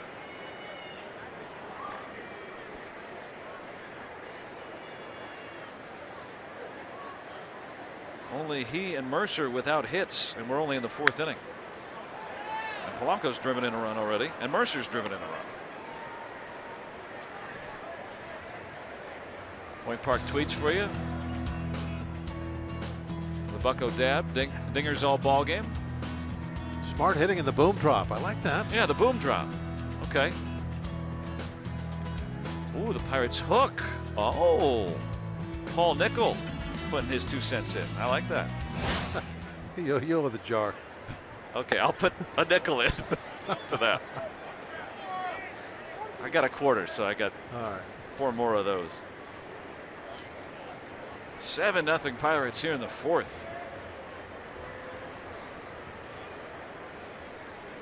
Cutchin already with 2 hits tonight. Cervelli with 2 hits. Freese with a pair of hits. Harrison. Pirates with 11 hits already. Freese has driven in a pair of runs, 2 separate occasions. Now everyone already with a hit or an RBI. Many with both.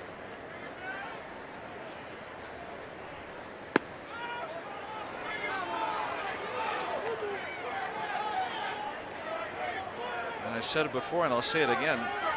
The way that they have hit so far this year, on pace for the most base runners in a season in the history of baseball. That's how well they've hit.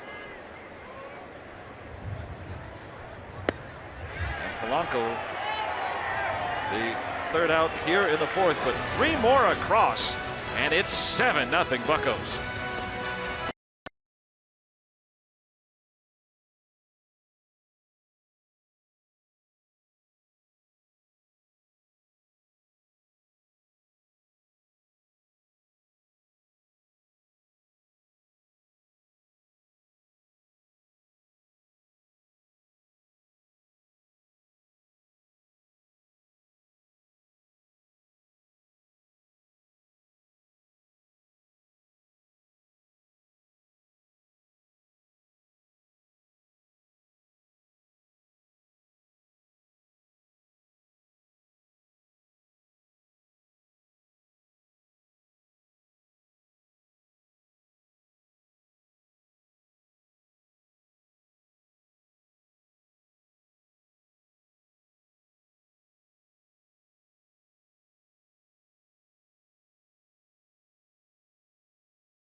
It's time for the Toyota RAV 4th inning.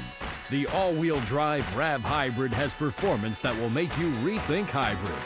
Let's go Bucks!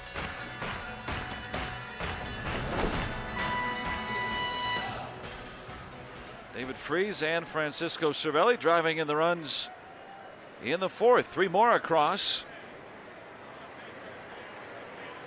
Pirates owning a 7-0 lead in the 4th inning for John Neese.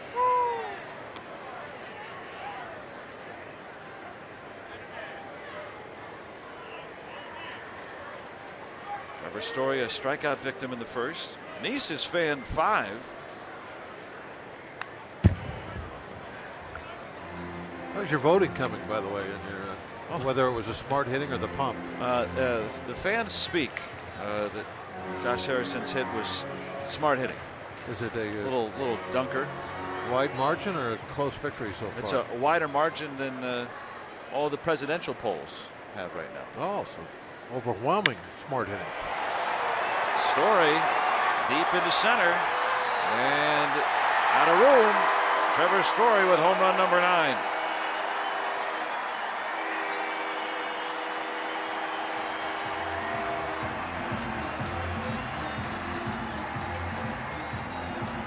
It is pretty amazing, isn't it, that one of the best hitting shortstops in the game played here for many years. Tulowitzki, he moves on, and they come up with this kid to take over out at short. 9 home runs in his first month in the big leagues. The ball looked like it was about 6 inches off the ground when put the wood to it. Yeah, it wasn't even a strike. It was out of the zone. Still hit it. So Story now one shy of Jose Abreu's 2-year-old record for most home runs for a rookie in April.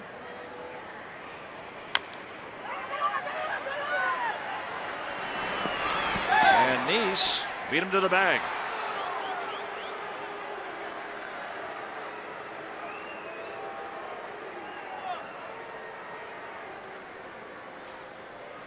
You watch Nice play, the way he pinch hit the other night. I mean, he really is one of those guys that enjoys playing the game of baseball, the competing. He's a competitor. You can tell how much he takes pride in the defense he plays. That's not an easy play for a left-handed pitcher because you're getting such a late break over there, and then that ball not being hit very hard, so you're going to have to be looking over your shoulder, try to find the bag at the same time you're making the catch. A lot of stuff going on. Jaso's been pretty nimble over there at first base too. It's like Jaso's been playing first for years now, instead of just a month. That's been a huge reason for the Pirates' success. I mean, think about the 30 errors that were made over at first base last year, the most in 45 years in baseball for that position. And how many innings get extended? How many more pitches does a pitcher have to throw? How many runs come across because of errors? And now Jaso not only with the bat, but he's handled the position just fine. And has made some extraordinary plays at times too. You got to think he'll probably at some point not come out of the games for defense like he has early. We're saying that in April. Arenado has cleared the yard, a home run, and the Rockies with a couple here in the fourth. It's all right, solo home runs don't beat you. Arenado wants the matchup with Story. He hits his 9th. Harper, Walker, Story, Arenado atop the National League. It's all right, just 2 runs. You get a 7-2 lead. Really got his hands in on that ball too. Wow. Well out of there. Did you see Marte in that shot, by the way? He looks exactly like he looks right now.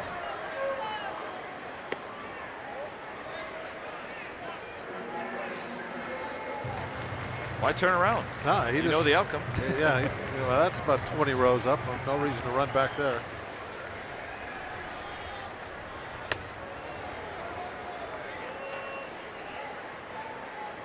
Well, John Nice is pitching to try to win this ballgame,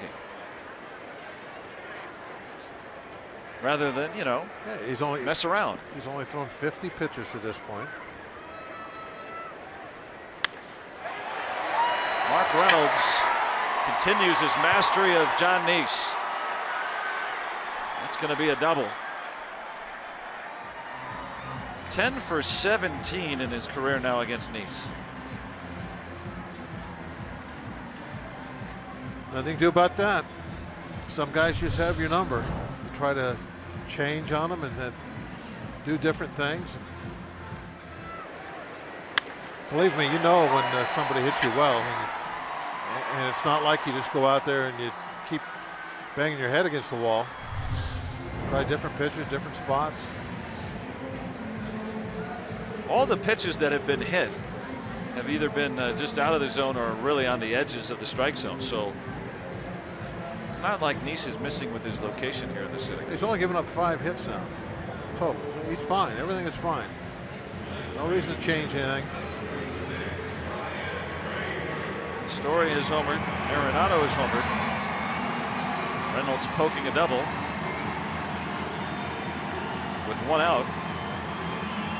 And Ryan Rayburn standing in there. And Nice is the only Pirate starter to go beyond the 6th inning.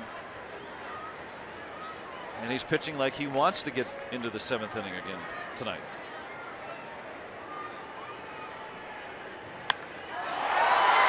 Hit well to center. And McCutchen can't get this one. Reynolds will score. McCutchen slow to get up. And 3 bases for Ryan Rayburn.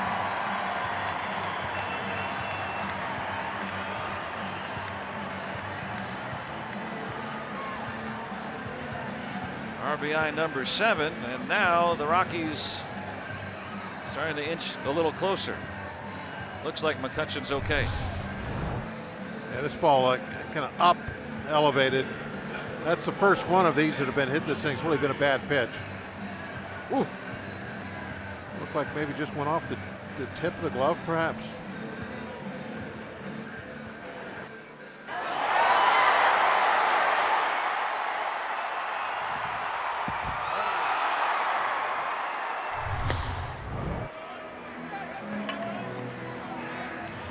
That seems to be okay. Might have just got some of the wind knocked out of him. Yeah, hit that wall pretty hard, but it's got some padding out there, and I'm sure it's going to be all right. Now he's fallen behind. One of the good things about all these new modern stadiums is just about every place you can run into, they've tried to protect the players with that padding, whether it's on the fences that have the supports or walls like this. How close? Yeah, just cleared the top of the glove barely. Now a 4-pitch walk to Hundley. That might get the bullpen going. Well, now you're at Coors Field, and the tying run is out on deck. After this inning began with a 7-0 lead. Coors.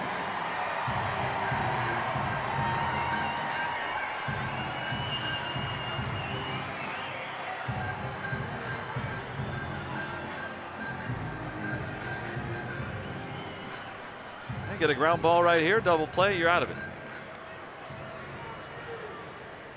Still got a 4-run lead.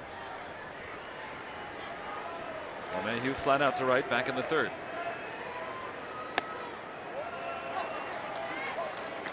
Don't want to get too fancy with anything right now. Just get 2 outs, and worst case scenario, maybe be out of here with a 3-run lead. I think at this point I'd even take that. Just get this inning over with. 6 straight wide ones from John Neese. And now he's starting to struggle with the control. Early, when he gave up the couple of solo home runs, and there were some good pitches that he threw, and they were, right on the edge of the strike zone or out of the strike zone. But now he started to really miss. He's not on the edge. He's missing. And threw that one pitch that went for the triple. That was elevated and got a nice chunk of the plate.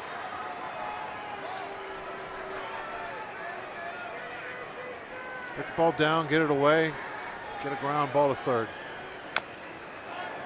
Right there.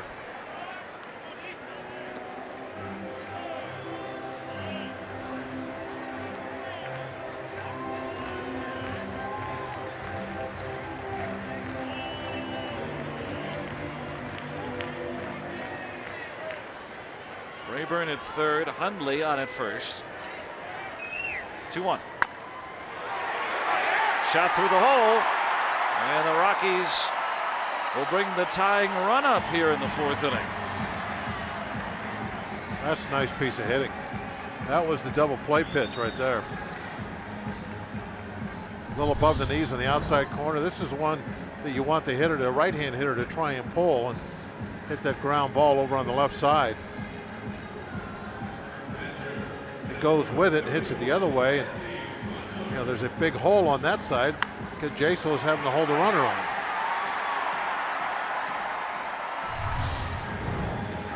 LeMahieu, a 300 hitter last year. We see why.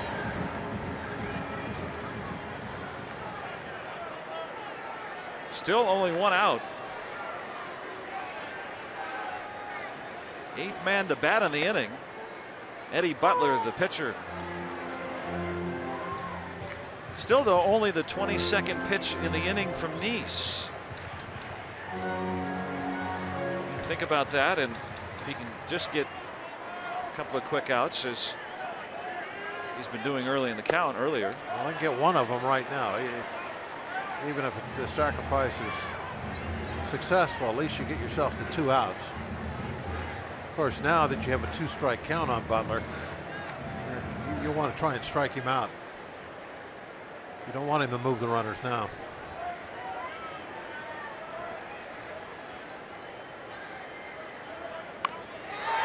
At the bunt down.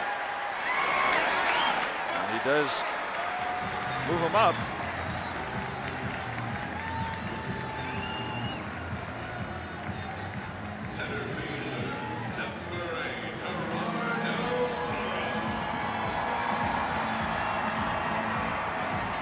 Now the Pirates have been one of baseball's best offensive teams. So have the Rockies.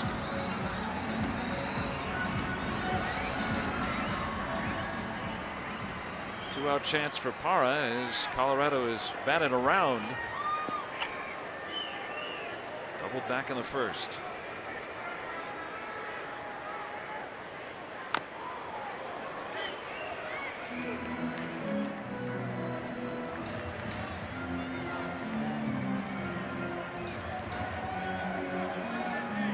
Well, when you come into an inning with a 7-0 lead, you don't expect to face the tying run, but at Coors Field, I guess nothing's ever out of the equation.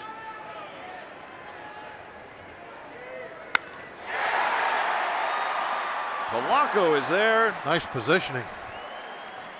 And though the Rockies bat around, they score 4 times. The Pirates still on top.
Pirates baseball, Dominican players are a major force in Major League Baseball and in the Pirates clubhouse.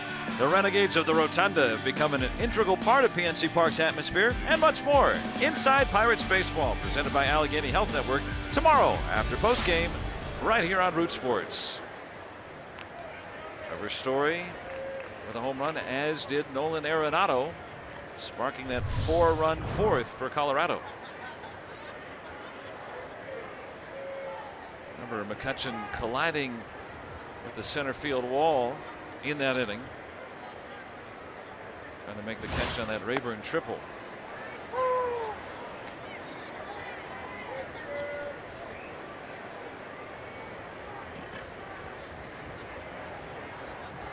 Now what was that? The paper airplane? I don't know. Not sure what. The way Cervelli was describing something there.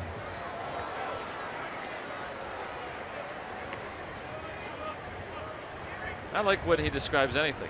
He's always got a colorful way of doing things. Absolutely. Got a little protein bar or energy bar going. He deserves a snack.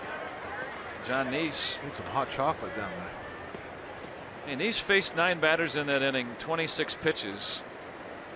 65 through 4 is still very doable for a 7-inning outing.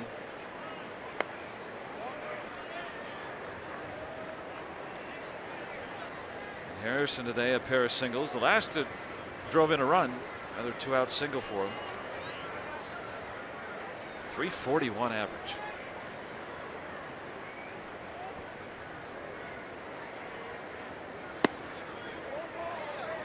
And he's worked the count full.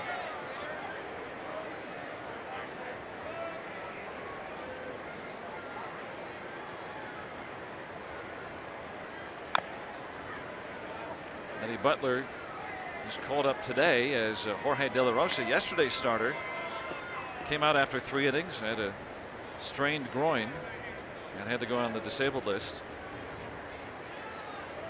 So the Rockies had to make up 6 innings yesterday out of their bullpen, and now John Gray going only 3 2/3 here tonight. Butler threw him a dangerous pitch there down by the end of his bat. That's where he's been getting all of his hits tonight.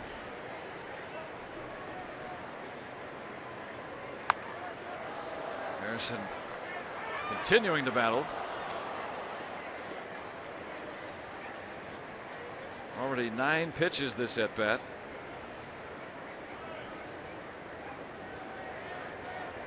Pirates have already had 4 plate appearances with 8 or more pitches seen. And this will be the first double-digit one. I wonder how many foul balls they've already hit this season. At least 6. 2,000.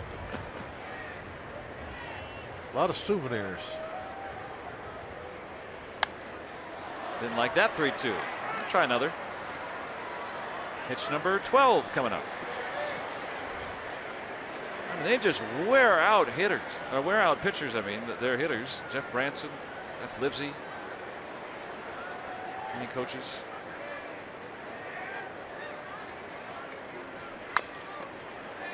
Run, run, run.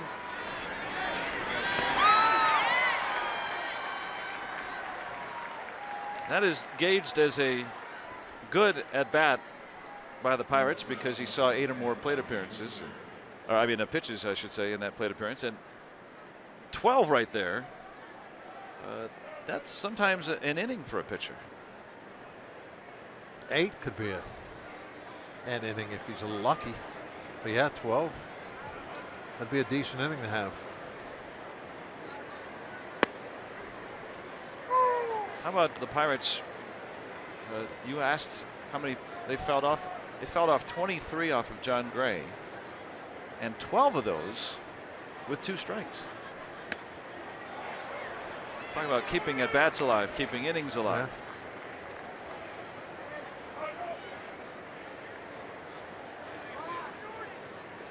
Yeah. Every Pirate through the first 4 innings tonight, either with a hit or a run batted in. Mercer down on strikes.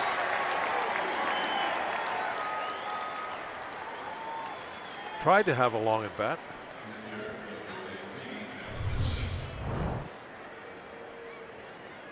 See where those pitches were and why he took them. They were close enough. Now Neese with a base hit his last time. Had that pinch hit RBI single on Sunday and then followed it up. Now has that average up to 250. Pirate pitchers have swung the bat pretty well. Neftali Feliz just loosening up out there. Ryan Vogelsong started to loosen last inning when the Rockies batted around and scored 4 times off Neese.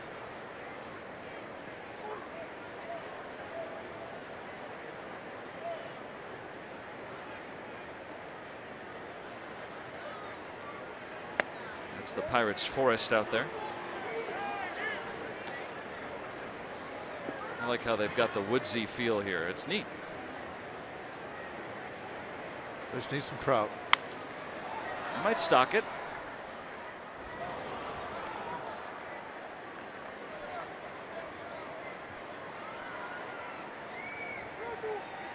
Wouldn't that be cool to have some trout jumping up in those falls trying to get upstream? At least some bluegills or something. No. That's about all I could ever catch.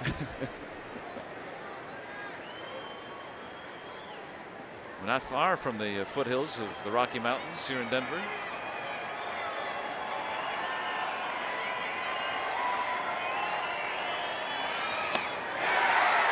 Nice down on strikes, but they make Butler work in the inning.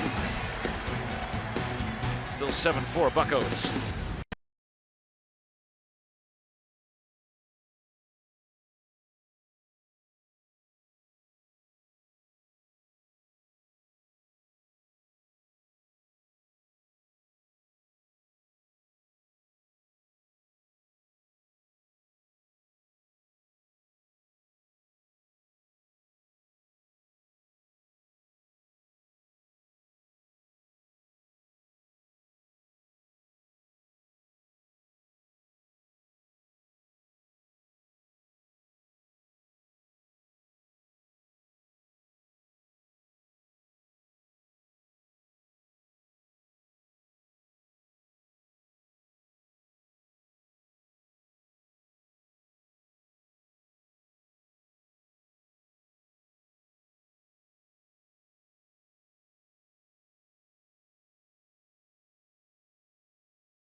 Pirates Baseball on Root Sports is brought to you by the all-new Chevy Malibu and your Western PA Chevy dealers.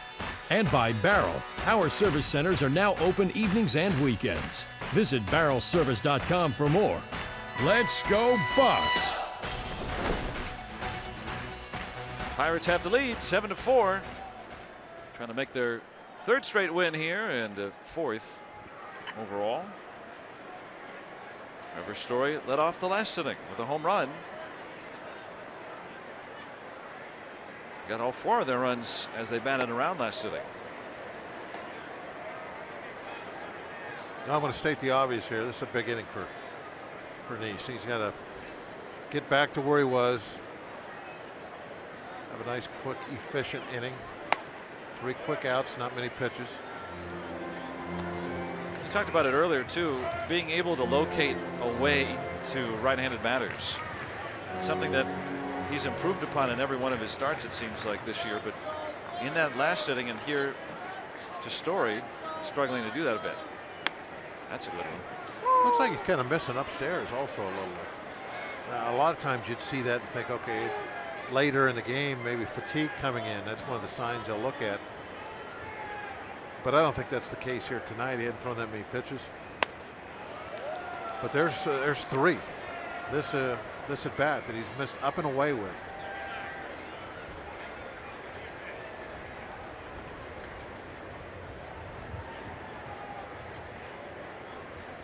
(3-1) to Story. That's 4 that's really up and away. And in the days where they used to look at, other things, not so much pitch counts, that would definitely be one of them. Are you starting to get the ball up? Or can you drive the ball down toward the knees anymore?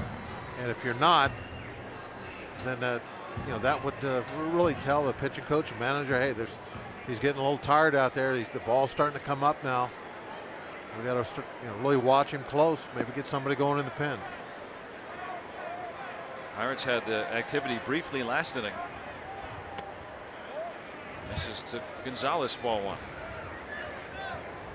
I mean, Nice, even in the early part of the fourth inning, he was making some pitches. The Rockies hit him, but he was making still some good pitches. Well, a lot of times it's not necessarily the total that'll get you. Sometimes it's working a long inning that can get you fatigued a little bit. Not really the amount of pitches you've thrown for the entire game, but did you have an inning where you really had to extend yourself? And the ball down this at bat. Very slowly hit. And they get the lead runner. Third baseman, number 28, Nolan Arenado. So one away. Gonzalez on the fielder's choice.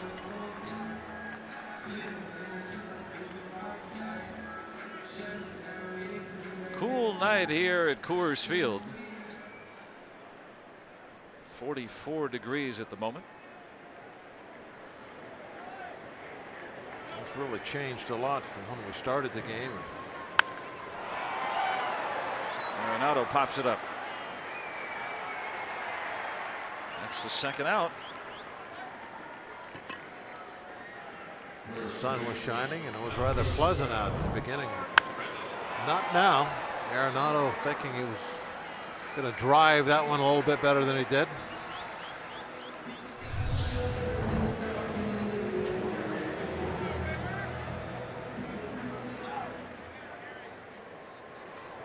Got through the big two hitters, but the way that Mark Reynolds has swung the bat against Nice, got to include him in that mix. And he popped him up. Good jamming fastball gets him out of the inning. He did get that nice quick inning. Not very many pitches at all. John Nice with a 10-pitch inning.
As we move on to the sixth inning.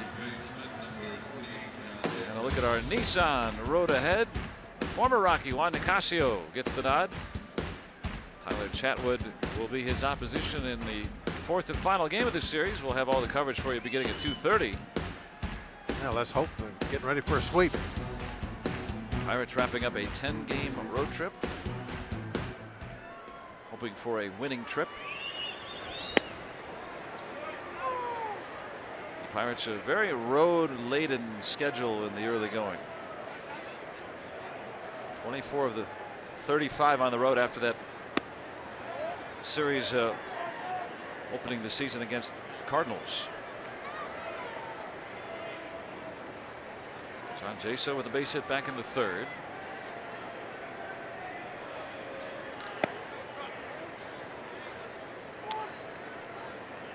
And so, you know, you look at the Pirates record, they're going to go on another long road trip after fairly brief homestand, 6 games coming up. Seeing where they're at after that trip, you think about all those road games. You know, if they've got a decent record, now they're going to play the majority of the rest of the season at home. I think about that next trip too. You want it to be a good one because of who you're playing on that trip. All in the division. Right into the shift. Fielder number 3 throws it over. Hard to know who's the shortstop and second baseman, third baseman. They're almost all on the right side from Jaso. Story made the play. Now Andrew McCutchen. If I kept score, I would always just say that's the shortstop. However they're lined up, because if I wanted to look back and see my book and see what happened, then that would tell me. Oh, right, yeah. When they start flipping positions around. That's a home run cut. You know, when the third baseman goes out and plays shallow right field and you hit a ground, putting down 5-3 doesn't tell me much. That's a good point. Doesn't accurately tell me what happened. I know that that's the official score, but you should put 9-3. What a catch by Mark Reynolds. Outstanding play. Who is that masked man? He stole one from McCutchen.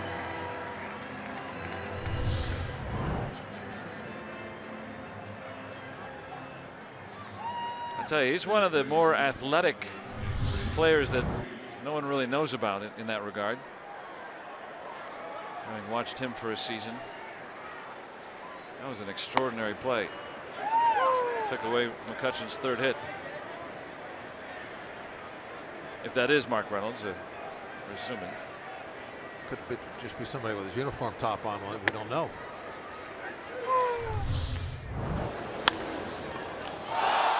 You don't have any time to react to that. That's amazing.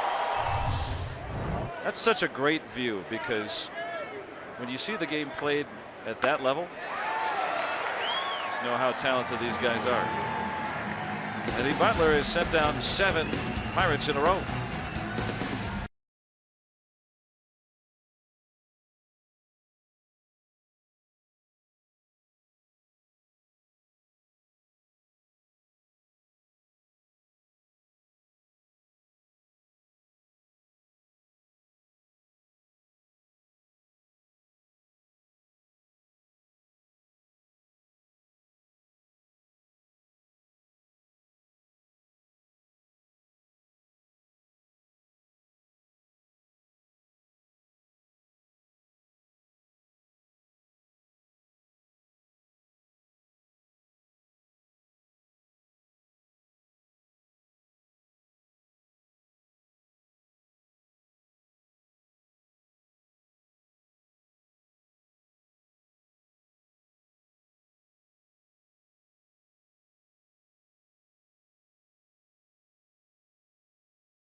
Friday as the Bucks battle the Reds at 7:05. If you're one of the first 20,000 fans through the gates, you receive this free Francisco Cervelli t-shirt presented by Allegheny Health Network. If you want some tickets, go to pirates.com/free shirt Friday. Pirate Nation returning home on Friday night. Right here in Denver, 7-4. Thanks in large part to Cervelli. Couple of hits, couple of runs batted in.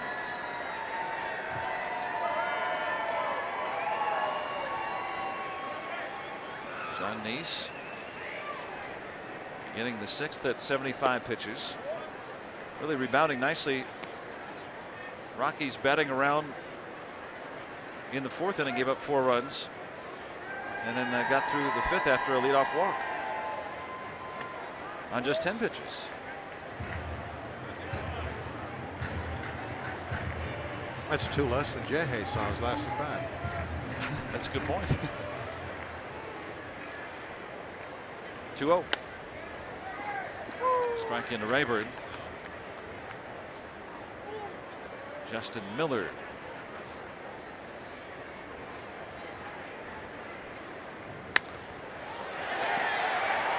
Little croquet from Ryan Rayburn.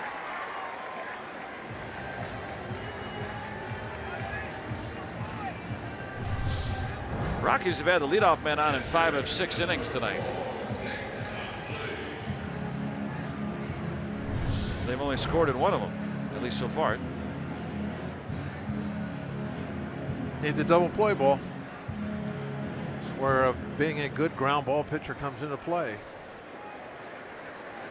Nice has had 1 behind him tonight. Hundley not fleet of foot at all. If you can get the ground ball, you should be able to get 2. They did on Hundley back in the 2nd.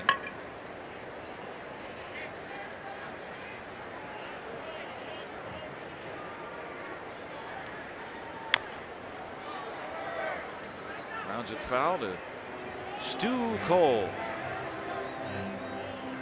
One of those kind of nights where I wouldn't mind a little stew. Beef stew, maybe a chowder. Put a little more coal on the fire. EY, Eric Young. I guess he's Eric Young Sr. now, right? With Eric Young Jr. of the Brewers. Was leadoff hitter very first game Rockies ever played. 1993.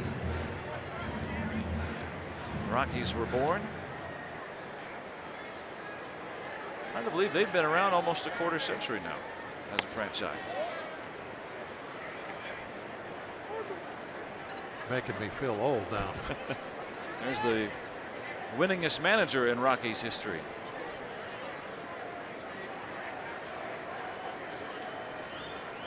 Welcome to the World Series. Another one right past Nice up the middle. There's the ground ball we were looking for.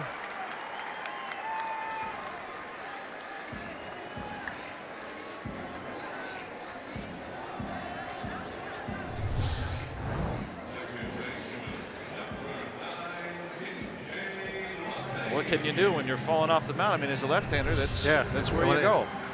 Yeah, it's the same thing for a right-hander. When that ball is hit behind you and you're falling off that way, there's no way you can get to it. It's right there. You can see it. It's so close, but impossible. Ray Searage with a wry smile. Yeah.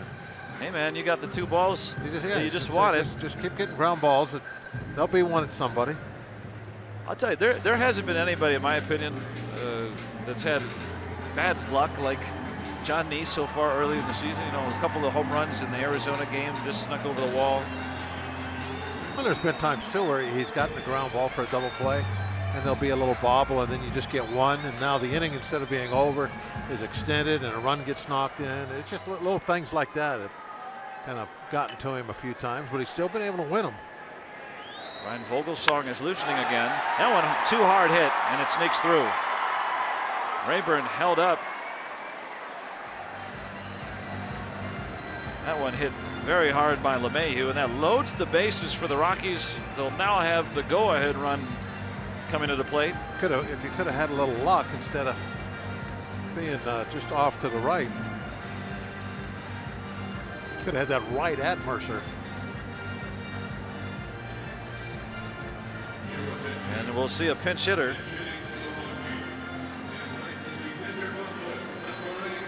Christian Adames. Butler went 2 1/3, gave up a run, and had retired 7 in a row. And here comes Clint Hurdle. Reason for John Nice to be frustrated tonight. He pitched a lot better than being in this situation right now with the Rockies having a chance to get a little closer in this one. 5+ for Nice. Rockies with the bases loaded here in the 6th.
The telecast is presented by the authority of the Pittsburgh Pirates and may not be reproduced or retransmitted in any form.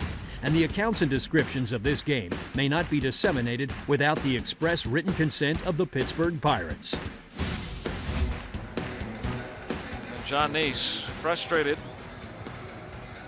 pitching a lot better than the line shows. We've said that a lot about Neese this year, and they're brought out of the ball game with nobody out here in the 6th. A couple of seeing eye singles right up the box, and then a hard hit ground ball there by LeMahieu. Well, you know, the only thing you can do is, you know, you try to. I mean, it doesn't mean anything to him right now, but later on tonight, thinking, well, I pitched better than the other guy, put my team in a position to win the ball game. So we'll see how the cards fall here. Long way to go here at Coors. Christian Adames, the switch hitter, bat left-handed against the righty Vogelsong.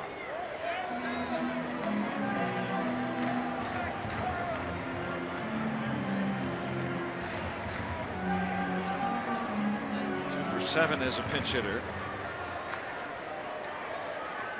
Adames with not a lot of power. Hit 11 home runs in Albuquerque last year, but that's a home run haven.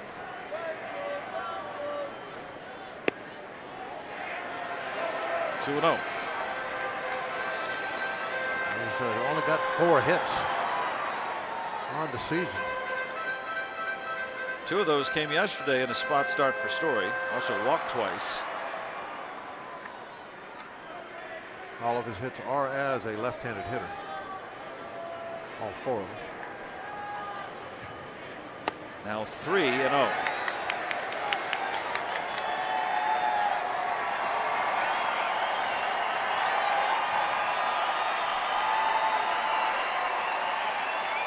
Gerardo Parra would be next.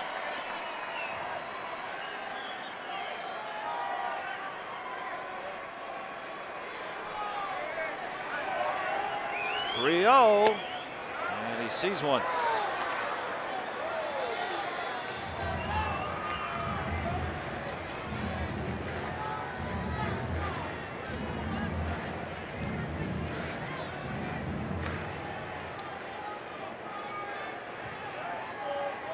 John Neese can only watch. 3-1.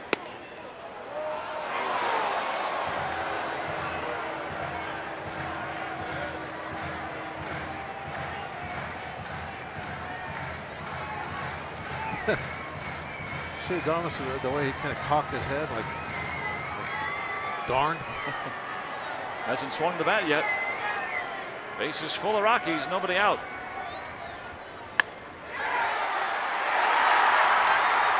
And that'll get 1 in.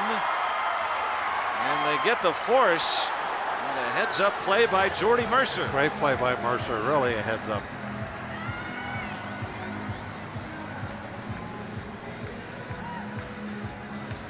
Fielder's choice RBI for Adames at 7-5.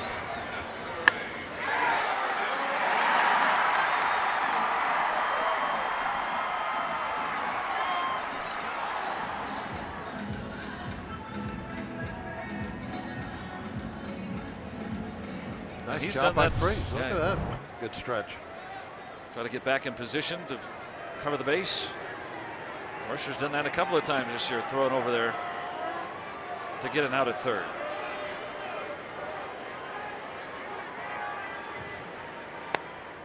Parra.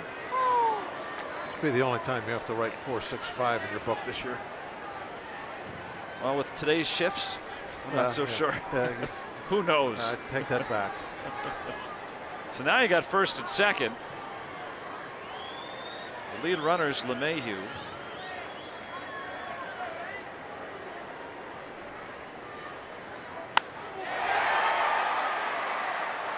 And because of that play, that doesn't score a run. LeMahieu gets to third on that fly by Parra, but Mercer right now, if you get this third out, that saved a run.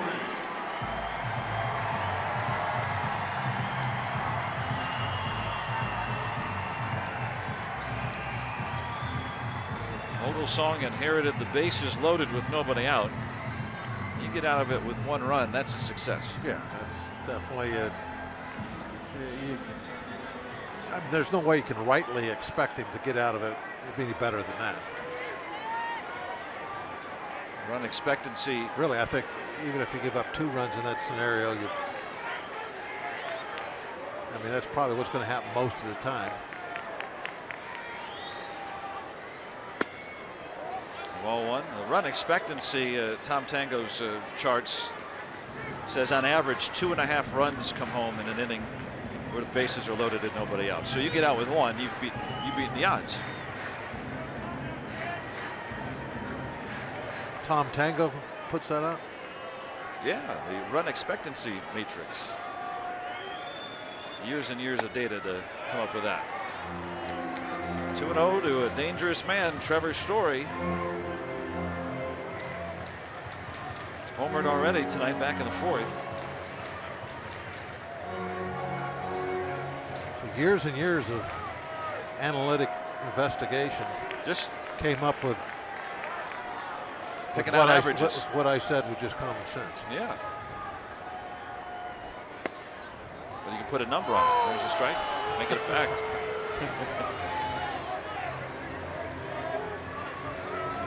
But you're right, obviously. Yeah, you get out with 1 run. That, having seen as much baseball. Yeah, getting out with 2 runs is about what you would expect in that situation. Yeah. You know, that's like, you start off an inning and there's a runner at second base and nobody out. Good chance he's going to score. Wow, that had to sting. And Cervelli really writhing in pain right now. Todd Tomczyk is out quickly.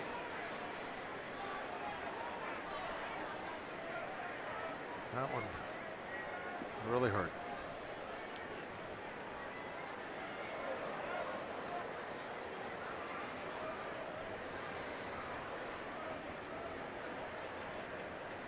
They might have gotten him on the thigh.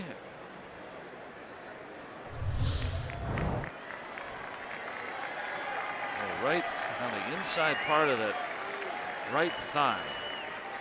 Reflecting off the gear. Ooh.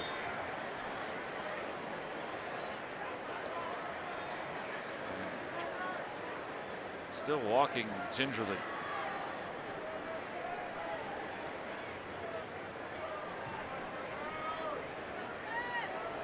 That stuff doesn't go away for a while. Just because he's going to go back behind the plate doesn't mean that stops hurting.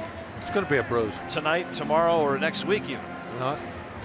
It's going to be one of them bruises with different colors.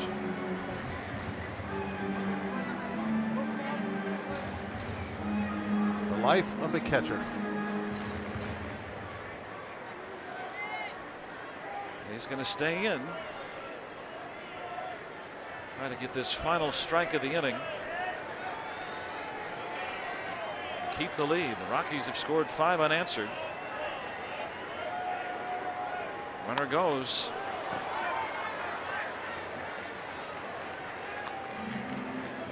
Damas was on the move with a pitch.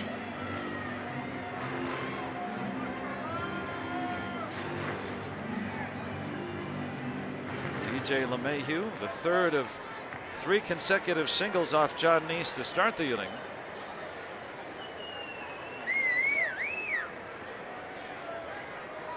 Vogelsong trying to get out of it with just the 1 run.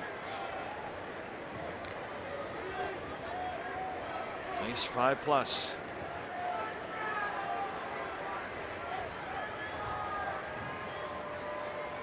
Another 2-2. He struck him out.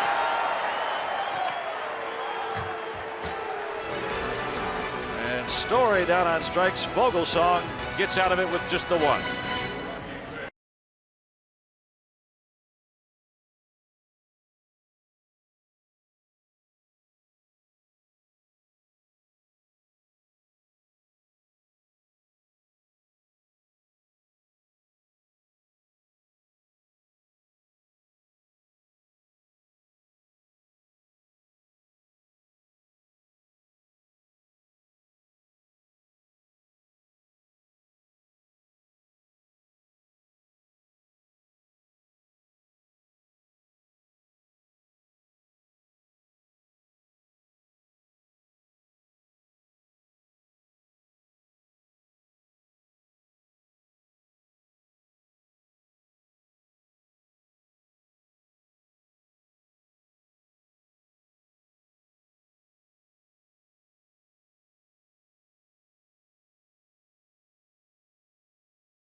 a fantastic job getting out of that bases loaded no out jam for the Buccos. And he's familiar with a little bit of offense as we flash back to last season. His only career home run last year came right here off Chris Russell. I asked him about it, and he said his memories weren't that great that day. That home run pulled him to within 2 runs, and then he was happy that he was able to hit a big league home run, but the fact that it didn't, excuse my choking there, Joe and Bob, but the fact that he hit the home run, he was happy to hit a big league home run, but his memories weren't as fond as he would like them to be because he lost the game and didn't pitch that well. And Ryan Vosong, a lot of memories in his career. Yeah, he's checked a lot of boxes. Gone overseas and played. Been an all-star, won the World Series a couple of times. It's been really a great ride for him. Justin Miller in the ball game now. 9th time this season. Giving up a few too many hits, it looks like. Batting average of .343. The opposition.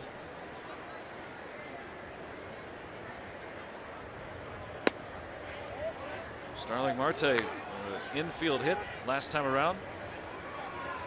Oh, the Bucks. We could use a run, huh? A couple zeros in a row they've put up there. We need to come back at them a little here.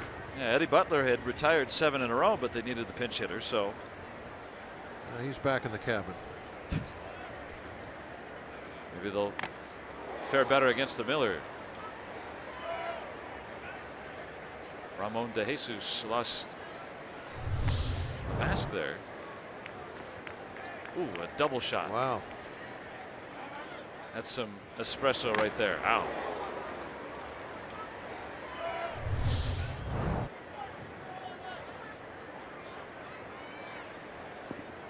And Nick Hundley coming off the concussion DL right before this series. Always got to be mindful of that. A little cue shot. And Miller beats him. That's not an easy foot race to win. Marte going down the line.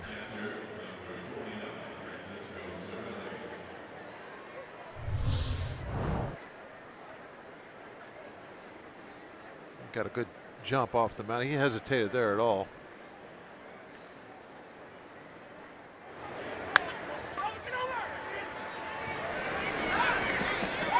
You could hear on the crowd mic, they could hear Hundley yelling, "You got to get over." Now the pitcher has a shorter distance. About 64 feet. Is that what we had? Well, there was some discrepancy on that. Now we had someone do all the math by hand. And then we had John Wayner tell us that he doesn't think that that's the correct number. Oh wow.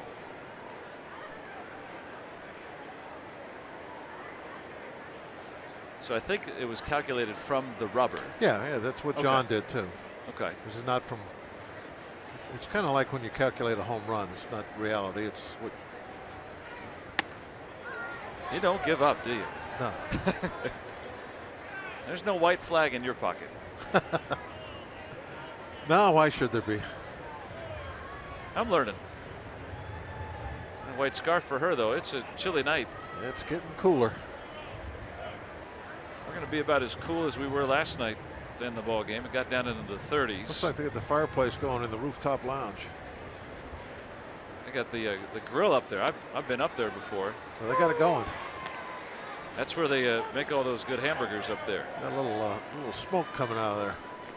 I hope that's the hamburgers. Or the fireplace. Sit by the hearth.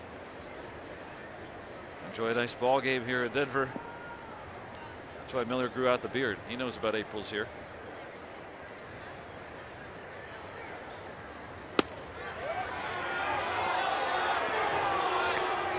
That was a great pitch, except it didn't get called a strike.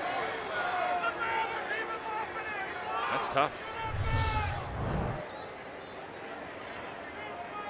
Just inside. That is tough to lay off.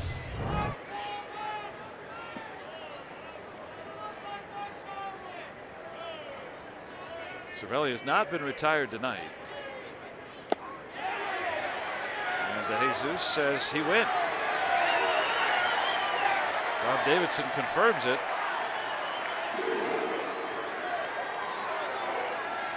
Cervelli still saying something to Ramon De Jesus.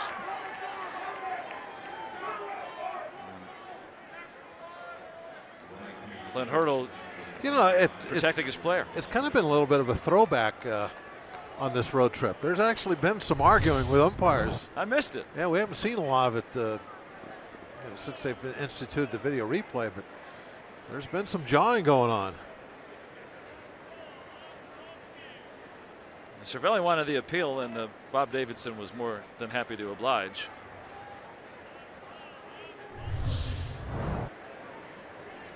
So Cervelli now 2 for 3 tonight with that walk, and Polanco. I think what Cervelli was at I think this is what it could have been, was that the appeal wasn't made by the home plate umpire. It was made by the catcher. And I think that's what Cervelli was upset about, that Bob called him out because the catcher asked. But De Jesus rung him up too. After Bob did, I think. Well, Cervelli's double is the last time the Pirates got on base. That's back in the 4th inning. They'd gotten on base with a flurry against Gray and then early against Butler, and then they've gone quiet. And as we know here, even a 7 spot may not be good enough. Rockies' potent offense with 4 in the 4th and another in the 6th.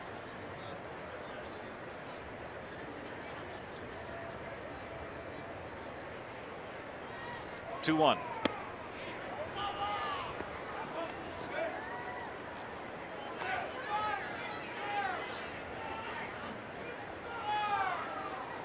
Jesus, so one of the first times that he's worked behind the plate in the major leagues.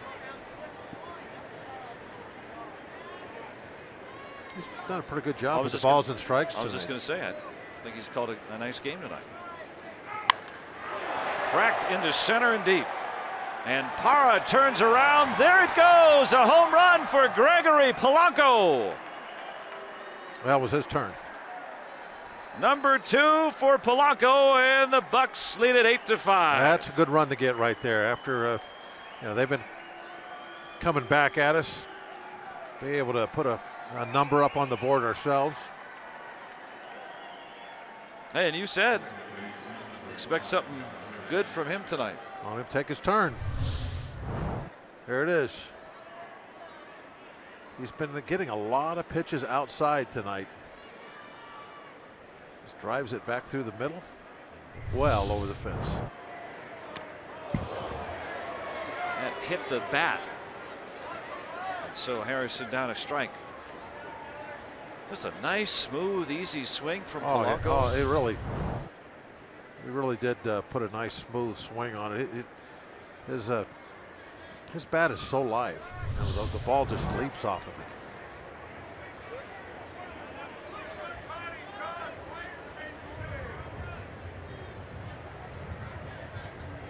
Getting great loft. It's just got a great start to this year. It's going to be a lot of fun to see him over the next few years put up huge offensive numbers. 2 strikes to Harrison. And he doesn't have to. We're seeing take that big swing. That's just a nice, smooth, easy swing.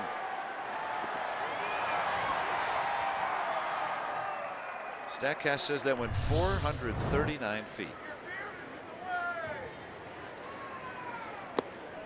Or would have if there were no outfield. Do you want me to clarify that every time? No, that's okay. Didn't go that far, folks. That's how far it would have gone if it hadn't hit something. Just everybody knows what those numbers are. I think it's interesting, though, that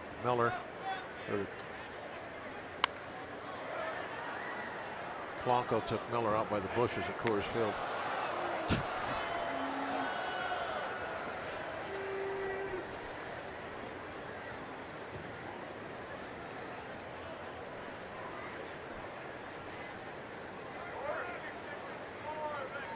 Well, they're united now, so they're all on the same team. 1-2. Now even up. It's another long at bat for Jay. Saw 12 pitches his last time around. Jay dominates the time of possession, doesn't he? That's a great way to look at it. He's all night in that batter's box. I mean, the Rockies have thrown 157 pitches here. We're in the 7th inning. And this isn't anything unusual. I mean, pretty much every other night we're seeing, and lately it's been every night where the Pirates are getting 5, 6, 7, 8 runs. The opposing pitchers, 180, 190 pitches in a 9-inning game.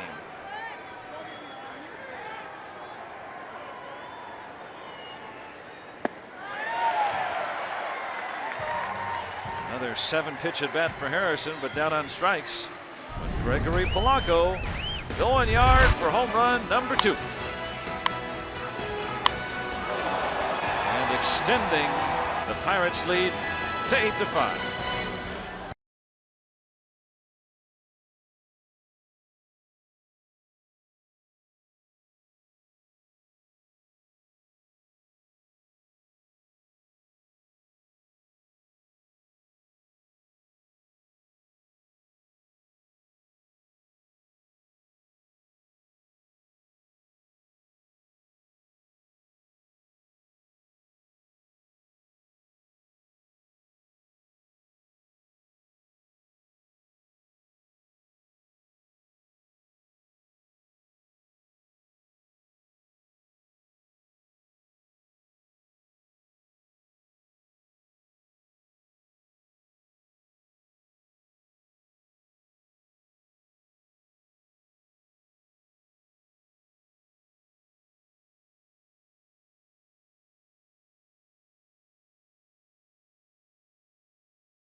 At the stretch here in Denver.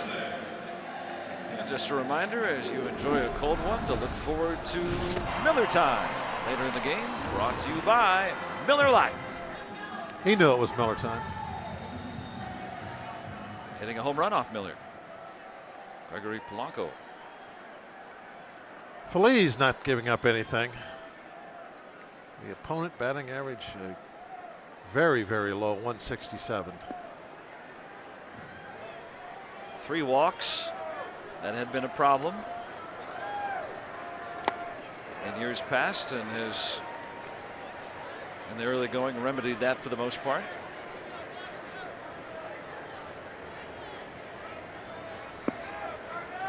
Pirates have kept Cargo 0 for 3 tonight.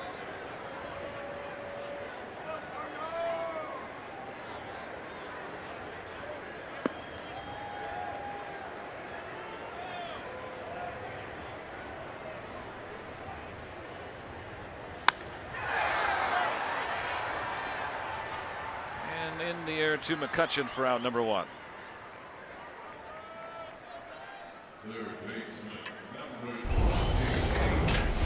You can always tweet the booth, hashtag Bucks Booth, and Polanco really impressing me this year. Robert, us too. Get the coffee going, says Doug. And a hot coffee cannonball into center field. Polanco with home run number 2. Hit deep into the night in center. An important run here.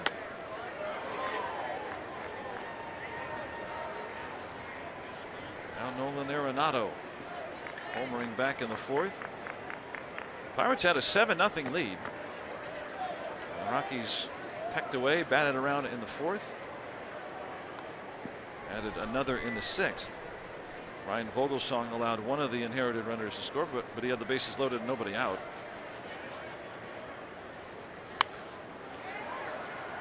So a good outing for Vogelsong.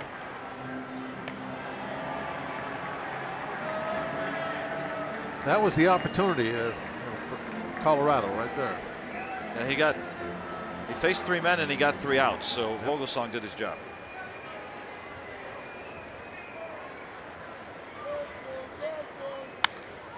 A little poke into right center. And the ball juggled by Polanco.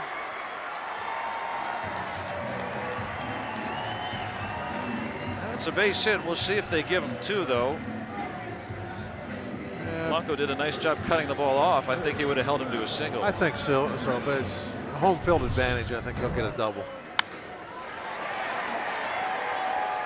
That's not easy to cut that ball off. But now he's going to have to spin and make a throw, even if he catches it cleanly.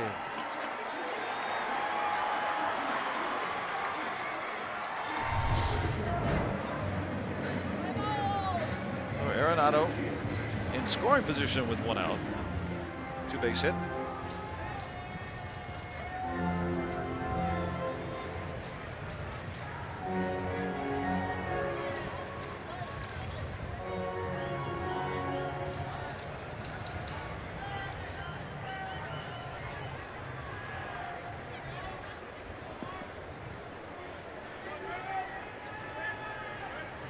Mark Reynolds 2 for 3, a single and a double, all against John Neese.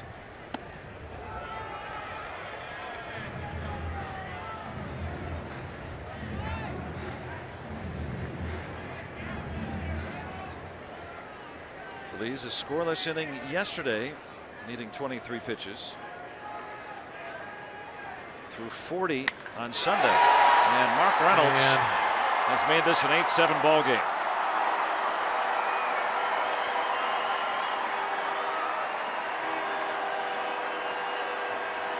Home run number 2 for Reynolds. I was just about to say, Feliz has pitched a lot lately, and curious how he would hold up tonight. You know, this kind of stuff really doesn't have anything to do with Coors Field. You know, you got the gap shot double, and then this ball here is out of the Grand Canyon. No matter what ballpark you're playing in. They estimate that, the StatCast, at 456 feet. Longest of the night. Ryan Rayburn. And now it's a 1-run ball game. Pirates led 7-0 at one point, which is never safe here. Now it's back in the 4th inning. Nothing's easy here, huh?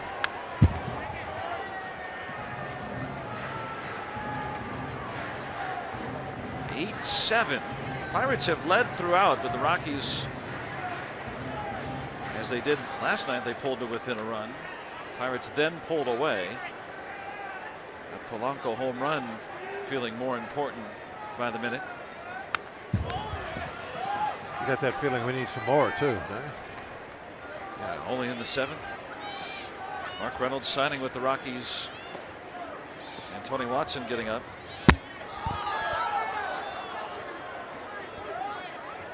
Watson has not pitched since Sunday, so he's well rested. And assuming it gets to the 9th, Melanson hasn't pitched since Sunday.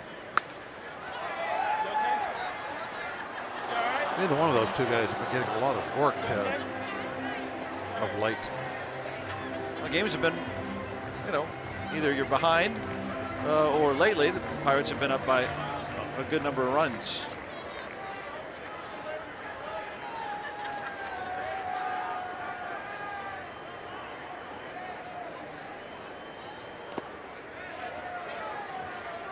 Feliz has been so valuable that you can't blame Clint Hurdle for wanting to use him a lot. first 3 weeks of the season, I think you've had to really overuse the bullpen because you haven't got any long starts. Yeah. Pirates were averaging about 5 innings a start. The bullpen was having to throw a ton of innings. Polanco can't get it. And Rayburn heading for second in a hold there. Thank goodness he got stopped with 1 out, being the tying run. You did not want to see him at third. Rayburn has tripled, singled, and now doubled This tonight. is the second time he's run one of our outfielders hard into the wall.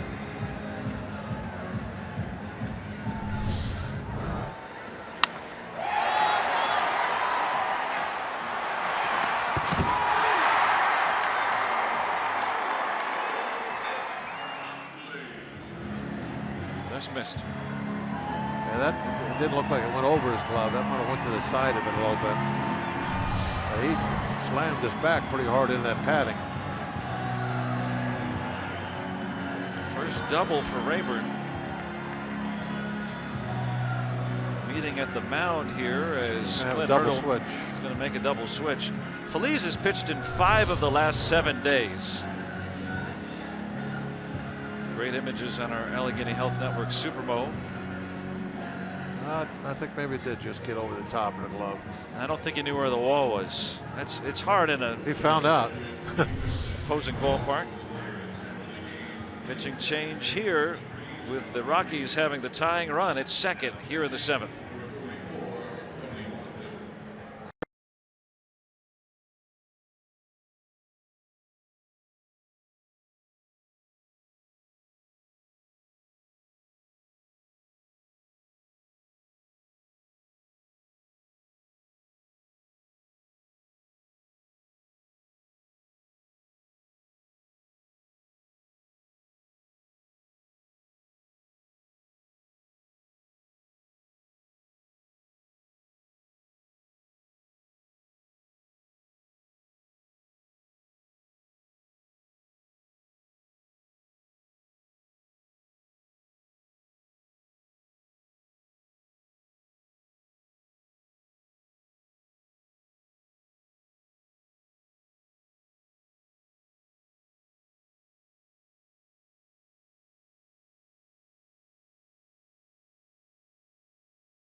Now 8-7. The Pirates have led throughout. The Rockies rallying here. Neftali Feliz allowing a couple of doubles and a home run, pitching in the 5th game out of 7. So now Tony Watson. Yeah, hopefully Tony can pitch like he did the entire season last year and just shut him down. We're getting a little nervous now. Sean Rodriguez now in the game at second base on the double switch. Watson a scoreless inning on Sunday, the last time he pitched.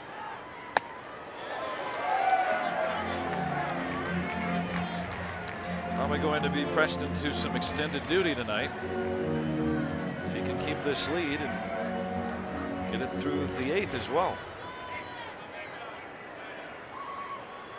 First things first, Nick Hundley.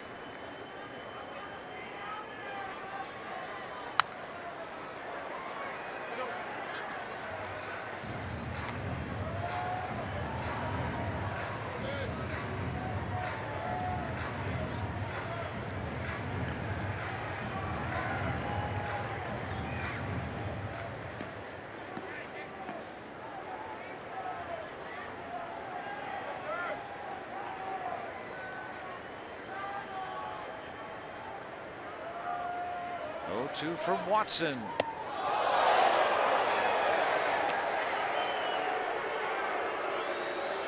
You know where the next pitch will be now. Setting him up. Definitely put that 0-2 pitch kind of old school under the chin. Double up in there. They are. They're going to.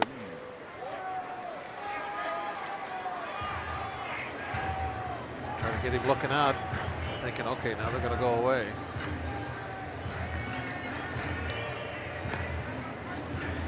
The chess game that is pitching. What will they do now? They're going to go back in, maybe? Up and stay away this time. He struck him out. Tony Watson gets a big second out. Did what you said he would do, but after he went inside twice. Then went away. Off speed. Worked well. Beautiful changeup. So 2 away. Not too many guys would have done very well there after those pitches up and in, and then a changeup just painted the perfect spot away. Ryan Rayburn at second. He's the tying run with 2 outs. DJ LeMahieu a pair of singles.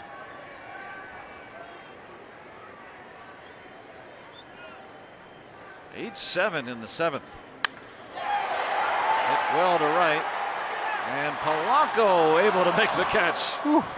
Twisting and turning and getting the final out. And the Pirates hold on to the lead.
Images on our Allegheny Health Network Super Bowl. Crash City coming to stage AE Friday night when the Bucks return home. Trying to do it on a winning streak tonight, trying to keep it going, leading 8-7. Here in the Wild West. A lot of fans here tonight. Folks live out here, maybe made your way out here. A lot of fun things to do in Denver, but a little chillier than we expected when we packed up for this trip. Well, maybe for some of us. Some of us came prepared. Some of us didn't bring a coat.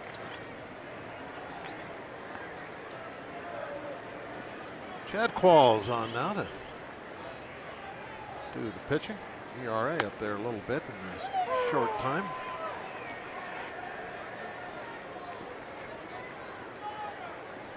Jordy Mercer with an RBI tonight, 0 for 3. We got 2 runs to get back now. How many do you feel safe in at Coors Field? I was thinking about that last inning. Former Gold Glover right there in LeMahieu. How about a 10 spot? You feel good with 3? And it's no demerit on Well, no, I'm not going to feel good, but I think Yeah. maybe 10 might be what it takes. yeah. It's no demerit on what is it? Wait, is this velour? What is that? That's quite alluring. That's Wow, nice, isn't it? It is, It's yeah. comfortable. I kind of wish I had It's got one. nice, like a fur lining.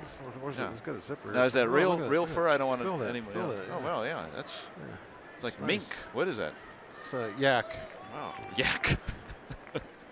It's yak fur. It's real yak. Yeah, it's yak. I wear this hat when I go after yak. Have you been to Russia lately or something? No, I go every other month. Oh, okay. It seems like he loves his borscht. It's a yak attack.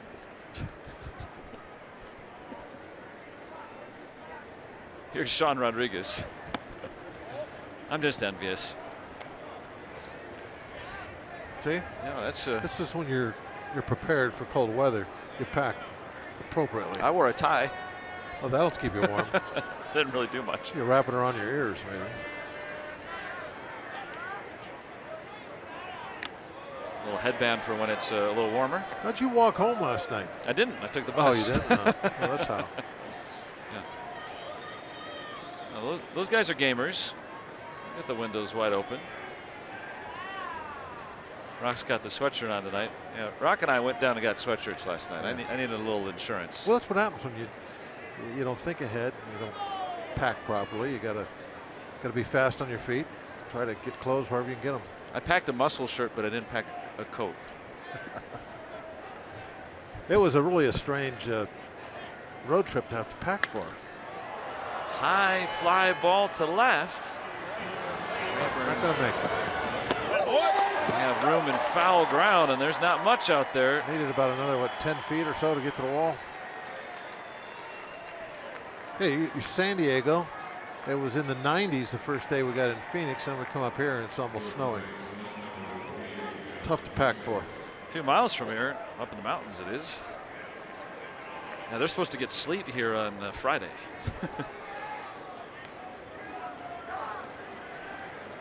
Now John Jaso singled and scored back in the 3rd. Buccos hanging on to a 1-run lead here in the 8th. It was 7-0 going to the bottom of the 4th.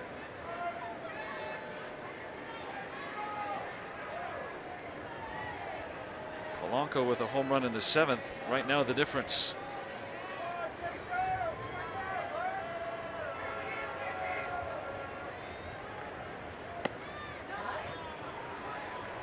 Laying off a close pitch, 2-0. Yeah, 2-out rally here. Put Jaso on. Kutch put one in the seats. This is about the lightest shift you'll see for Jaso.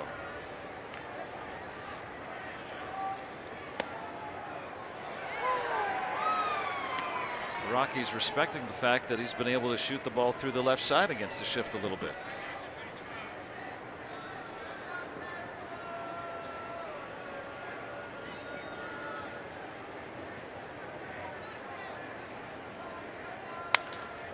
His bat. Balls retires the side in order. Bottom of the 8th coming up from Coors Field. Still 8-7.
Pirates Baseball on Root Sports is brought to you by Kenny Ross, Total Confidence Pricing, and by Levin Furniture, the official furniture and mattress supplier to the Pittsburgh Pirates. For the best quality, service, and value, shop Levin's. Let's go Bucks! Trying to stay warm on this chilly night here in the Mile High City. 8-7. Pirates have the lead. Can we get Dan a heater? It's a little cool in the camera booth. He may need attention. Poor guy.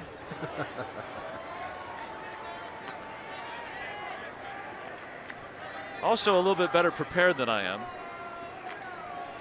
And doing a great job tonight, despite frostbite. If you live here, this is just kind of a balmy evening.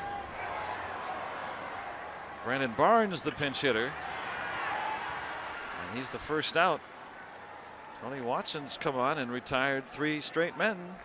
Center fielder, number 8, Gerardo Parra. Trying to bridge the gap to Melanson.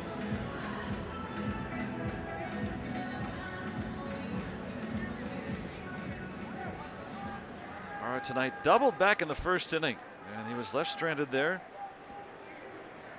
Shortest double of the year. Ground ball over the mound. And right through second and short. But John Neese stranded him. He stranded the leadoff man on in the second inning as well, and was rolling through 3 at 39 pitches, but then a 4-run fourth inning where the Rockies batted around. Got through the 5th with relative ease. And then in the 6th, 3 straight singles, a couple of which went right past him through the mound. And that was it. Vogelsong retired 3 men, allowed just one of the inherited runners to score. Feliz gave up a 2-run home run to Mark Reynolds in the 7th, and that's why it's a 1-run ball game.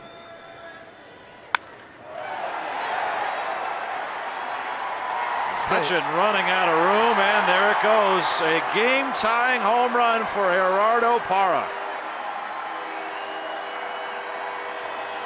And Coors Field is just relentless. Yeah, that's a Coors Field home run there, just over the yellow line.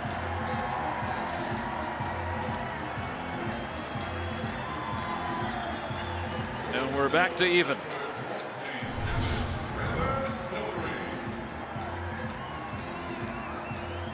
Right down Blake Street.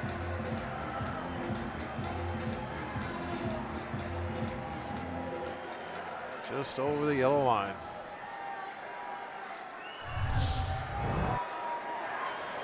Eight in the 8th. Crazy 8s at a crazy ballpark. Pirates had a 7-0 lead in the 4th. Trevor Story, 9 home runs this month, a National League record. Only Jose Abreu 2 years ago, a rookie with more in the first month of the year. He hit one out back in the 4th.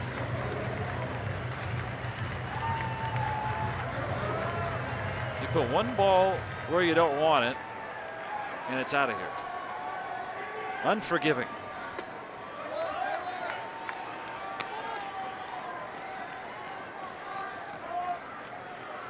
Pirates scoring their first 7 runs all without the home run. Doing what they've done a lot this season, stringing together a lot of hits and walks. Polanco hit one out in the 7th. The Rockies have hit 3 home runs tonight. They got 4, I beg your pardon.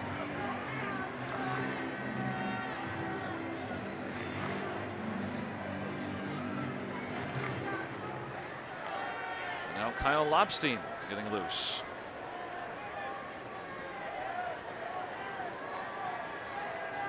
Eight in the 8th.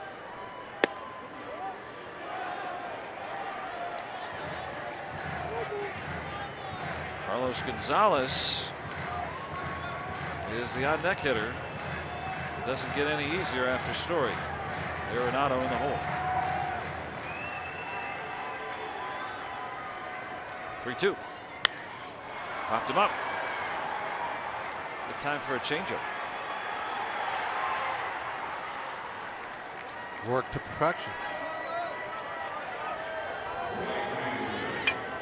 So 2 gone. And Cargo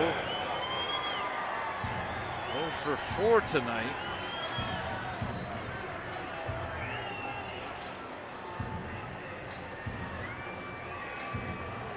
Clint Hurdle's seen a lot of these.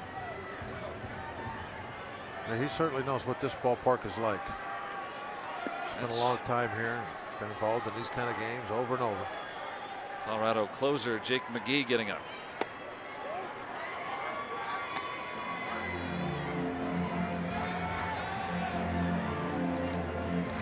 Rockies out hitting the Pirates 14-12.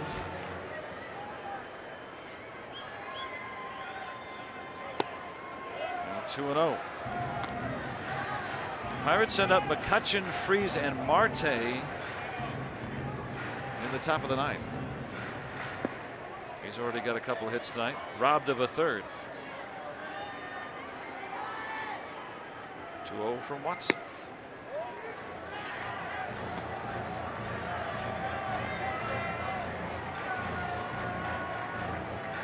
Nolan Arenado has homered and doubled tonight. On down. 3-0.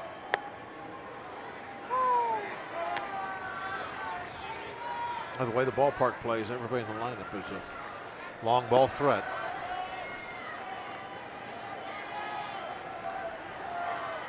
It's hard to, in these close ball games, to just go right after somebody because you know one swing could be over the fence. Carlos Gonzalez with a base hit with 2 outs. Obviously, guys like Arenado, they don't need a small ballpark or a ballpark that plays small. That home run off Nice back in the 4th seemed harmless enough at the time and made it 7-2. It was harmless, but there's been a lot of damage since then. 8-8 in the 8th.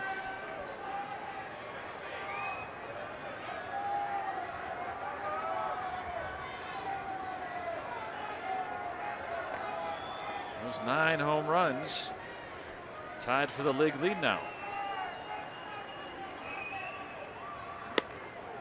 And it's not like Arenado is just benefiting from this ballpark. He's hit just about as many on the road as he has here at Coors.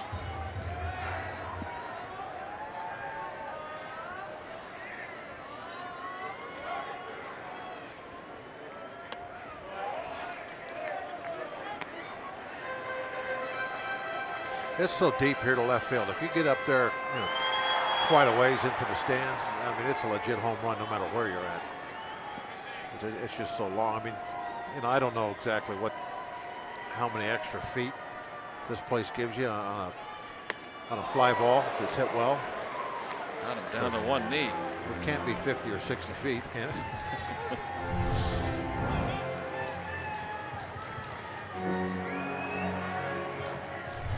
A changeup, I'm guessing. Oh, he swung at it. He struck him out. Another changeup. The Rockies get the equalizer on the home run by Parra. Bucks need a run.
MLB.TV Premium, the #1 live streaming sports service, delivers everything you've come to expect.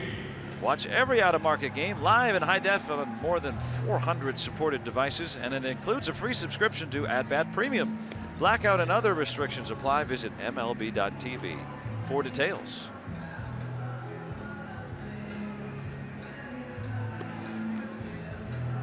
Well, Jake McGee will see if he can put a 0 up there. Hadn't been that easy tonight to put zeros on the board. But this would be an important for him to hang one up there and give his club a chance in a walk-off victory in the 9th. Coming over from the Rays in the offseason in that trade for Corey Dickerson. And he's been their closer. Might as well use him here at home in the 9th. And Gerardo Parra, number 8, scoring run number 8. One of the advantages of a tie game when you get late and you're the home team, you use your closer anytime you want. You don't need to save him for a save.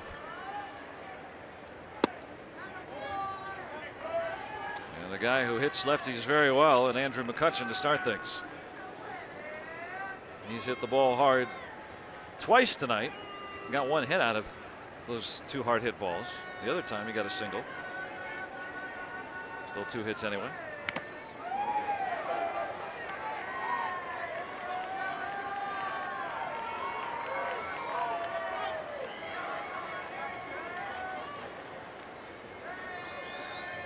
We need to see that pump a couple times tonight. It was early and often. I'll even take a smart hitting point right now. Pirates wrapped out 11 hits in the first 4 innings. They had a 7-0 lead.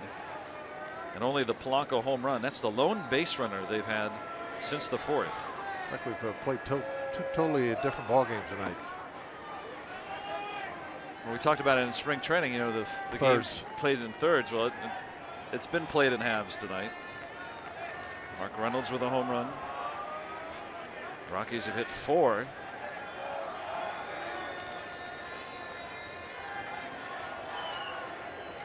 Pirates had led throughout. Nolan Arenado's hit one out tonight.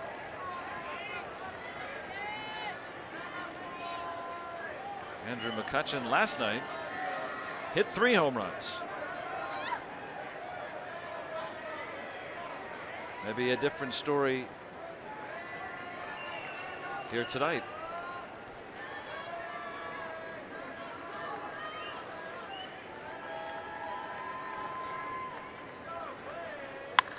And McCutchen, it's deep. Yeah, it's going to be foul. And it's going to be foul.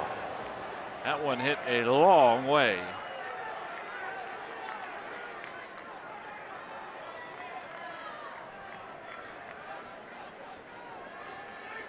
I'm going to put Jake McGee on notice. Not much wind right now.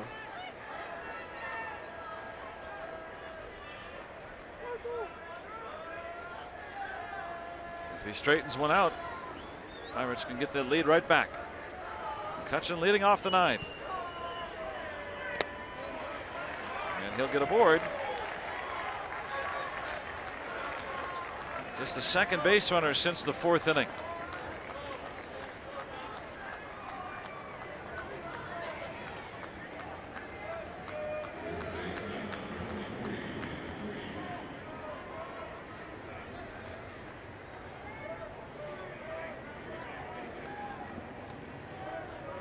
David Freese, 2 for 4 tonight. A couple of run scoring hits.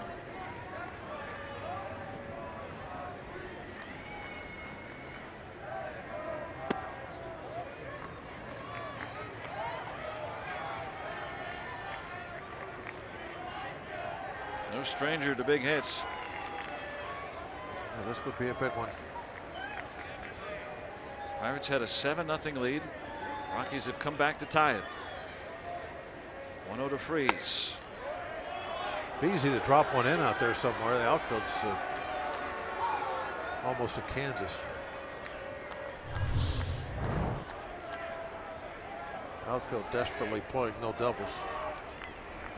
Hundley had to move his glove. Yeah, he's Maybe set up didn't- so far inside, yeah. he has to reach back across his body, makes it look like it's outside. Look at the outfield. I mean, there's no doubles.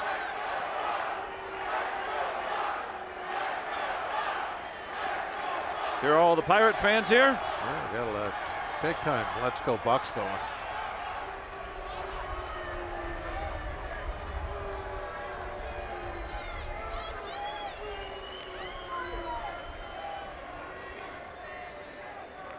Hey, they came to see another win. Pirates won the first 2 of this 4-game series. They'll need another run. Parra still going back on it. Good thing he was in Kansas, because that's where that ball was hit. That's why they're playing back there, no doubles. Keep that go-ahead run at first base. You don't hit too many balls 405 feet like that and not get anything for it.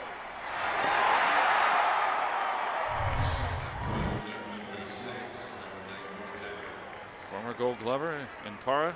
Now they'll stay back there. They'll give the single in front of them, but they're going to definitely have to guard against the extra base hit.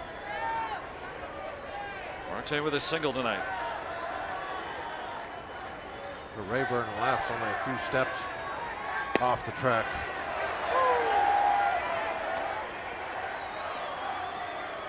Well, they'll just have to hit it over their heads. A lot of room in front of them for the single, but boy, you're going to have basically going to have to hit it over the fence to get over their head. I'll take it. Yeah, you got to do what you got to do, I guess.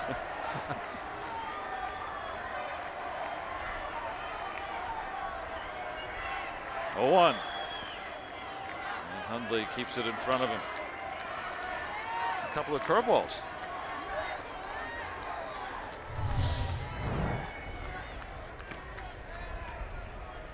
Good job, kind of bent forward a little bit, so when that ball got the chest protector, just goes straight back down.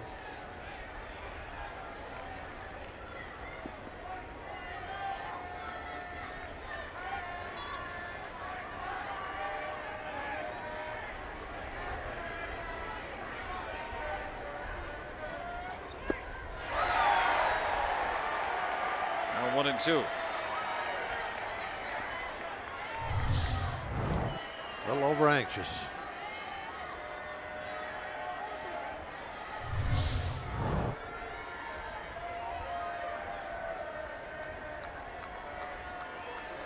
Eight tie in the 9th. The Pirates had a 7-0 lead in the 4th. Parra homered in the 8th off Watson to tie it. Catching the go-ahead runner at first.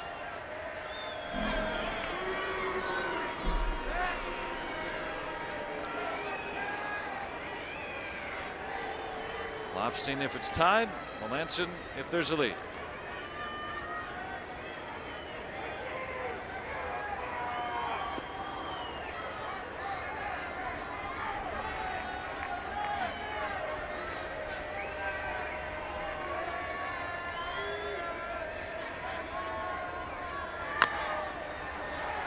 Foul ball.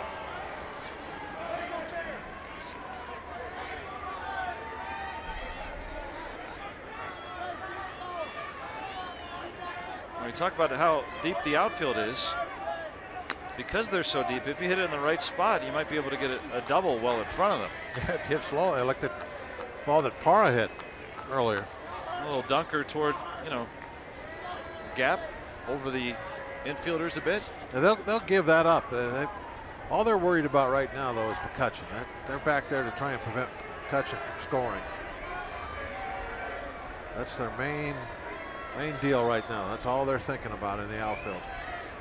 It's that guy right there at first base. True leadoff walk. 1 out. 1-2. Little poke. Come on, be fair. Hey, that's not the bad idea. You see, that's the ball that they can't get to because of where they're playing. But that ball that falls in front of him like that is not going to score McCutcheon. It's the ball that gets over their head, the ball that gets between them in the gap. That's what's going to score him the go-ahead run.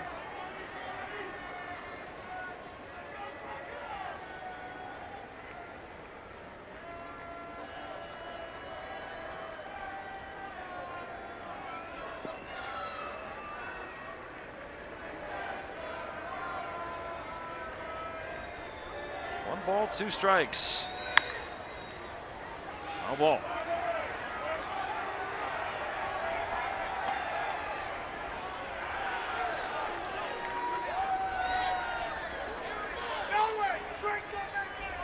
Marte homered yesterday.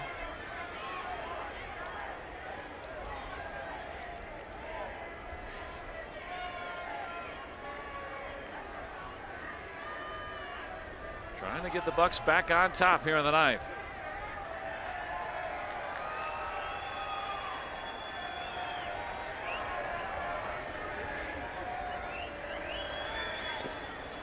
Oh, nice. That's one he's been chasing the last couple of days. Able to lay off at a big moment. Such a great disparity in speed. You know, McGee throws low to mid-90s with the fastball, and then curveball comes in 70, 72. Looks tantalizing.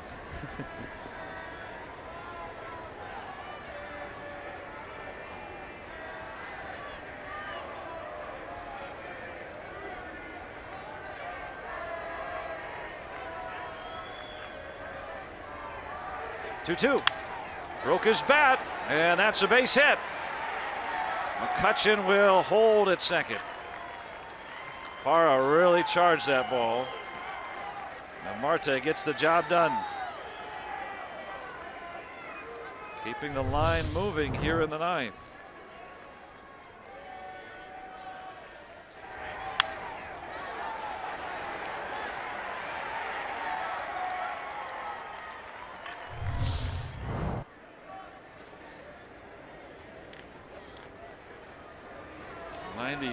Plus mile-per-hour fastball down and in. We're going to need another hit now. Well, Cervelli's gotten a pair of them tonight. He drove in the pair with a double back in the 4th.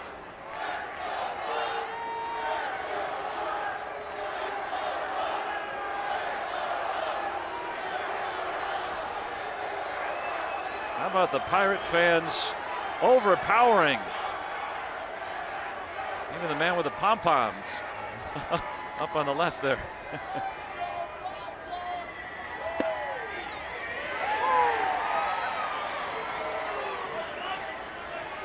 Cervelli has disagreed most of the night.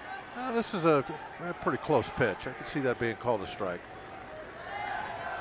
Jesus has done a good job with the balls and strikes. You can see where it was, just perhaps nicking that inside corner. That's a good pitch. Just strike one, get 2 left.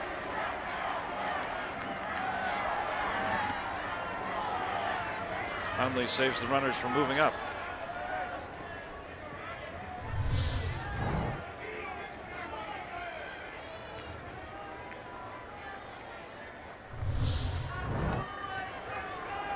Go-ahead run, Andrew McCutcheon at second. Marte with a blue base hit on at first.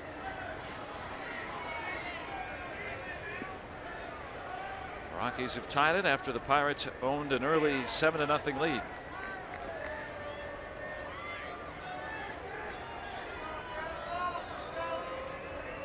One. 2 balls and a strike. One of those real slow breaking balls.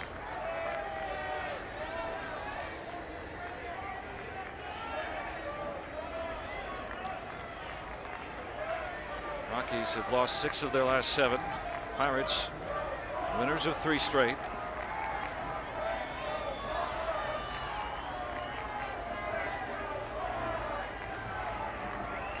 Two one, up high, 3-1. And the man who hit a home run his last time up.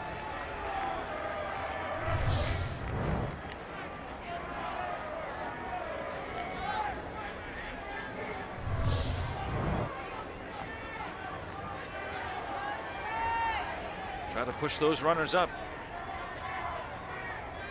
Base hit likely scores McCutcheon. 8-8 tie in the ninth. 3-1.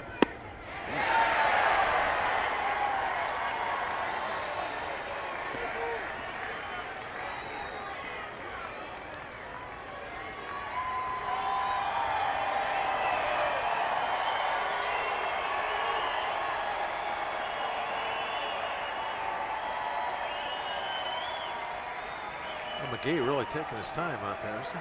He still isn't on the rubber yet.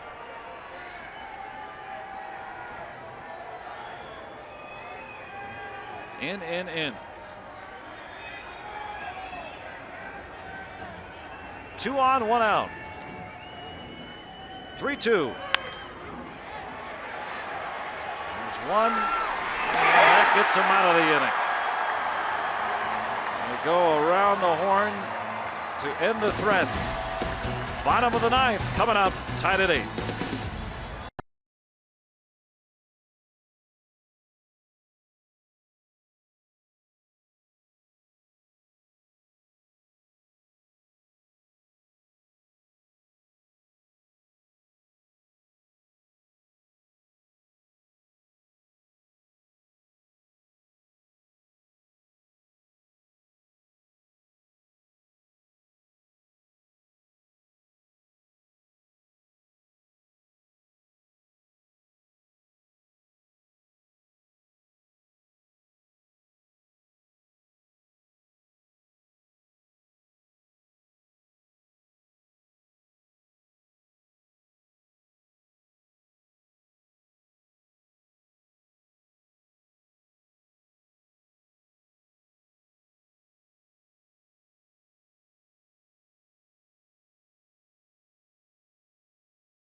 Hill for the Buccos tomorrow afternoon as they wrap up this 4-game series before heading home.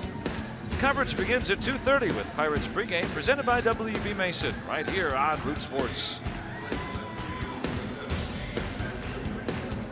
8-8 tie going to the bottom of the ninth. The resilient Rockies battling back from a 7-0 deficit. Matt Joyce is in the ball game.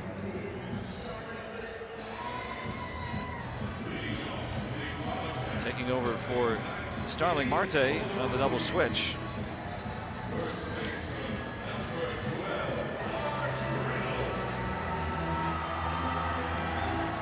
And now Kyle Lobstein. You say Lobstein's numbers on the year. Kind of starting to get in another one of those situations. We were in Arizona where you start counting how many guys you got left on the bench.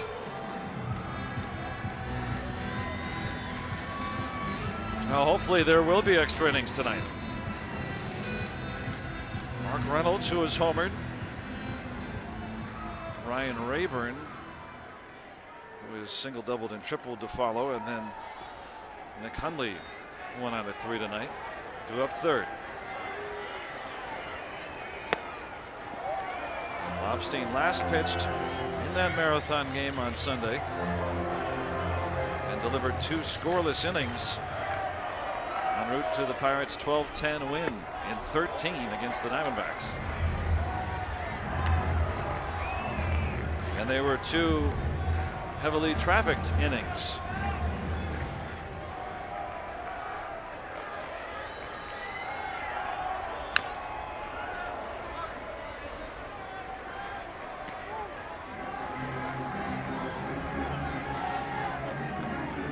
Reynolds hit a 2-run home run in the 7th off Feliz. And pulled the Rockies to within 1.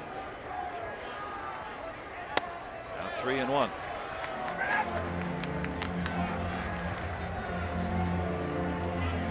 John Neese went 5+. Vogelsong pitched the 6th. Feliz got a man in the 7th. No strike.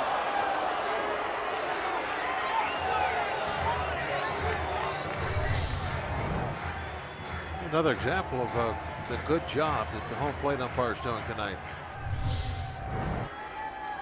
3-2. This will twist foul. I'm really impressed by his. Every time I wonder and I look over and I check out the strike zone grid, and 90% of the time those edge pitches, he's been right on. Ramon De Jesus out of the Dominican Republic, his 2nd career game behind the plate in the major leagues. And Reynolds strikes out looking to start the bottom of the 9th. Easy to call that one. That was right in the middle of the plate, just above the knees.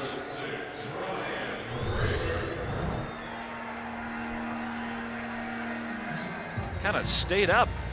Yeah, I don't know what. I think Reynolds thought that was going to end up being a breaking ball, because there was no other reason that he'd actually jump back from it, thinking it was going to break down and in by his feet. And it just, as you said, stayed up. Right there.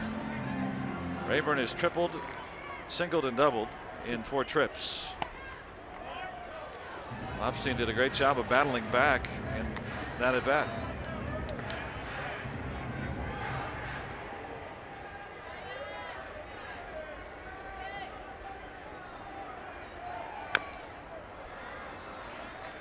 Great example of somebody that, he does not throw hard.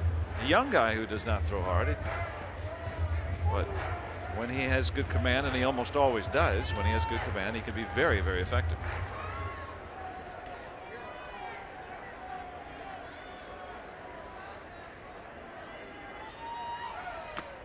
And he struck him out. Back-to-back strikeouts for Lobstein.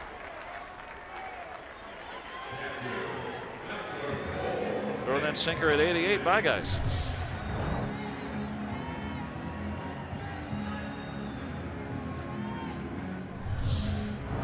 Shows you what location will do for you. Keeping that ball down at the knees, doing what he wants with it. If we see a 10th inning, Boone Logan, the lefty.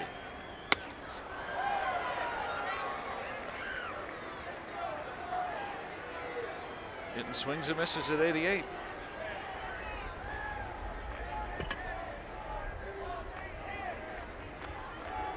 Only 1 out of 3 tonight with a single.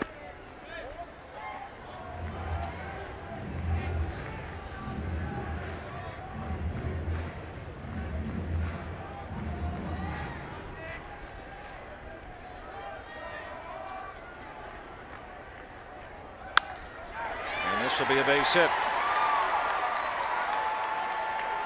The Rockies have the winning run on with 2 outs in the 9th.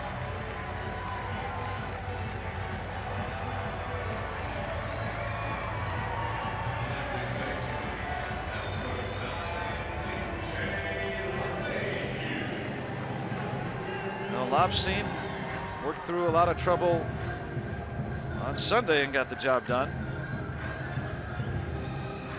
He had to face 6 batters with the winning run on base and never relented in his 2 innings.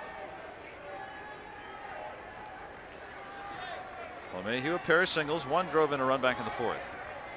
Bottom of the 9th, 2 outs. And strike 1.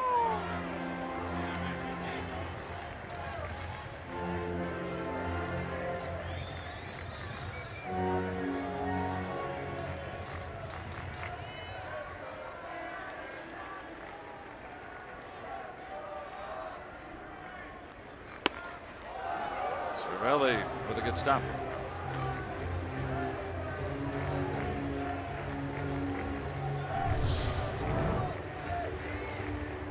Quick hands on that one.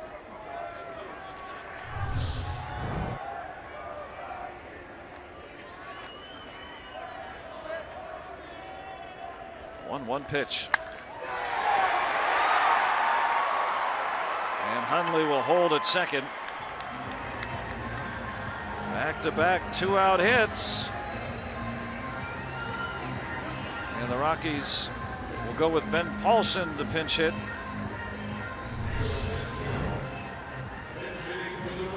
They left that one up around the belt.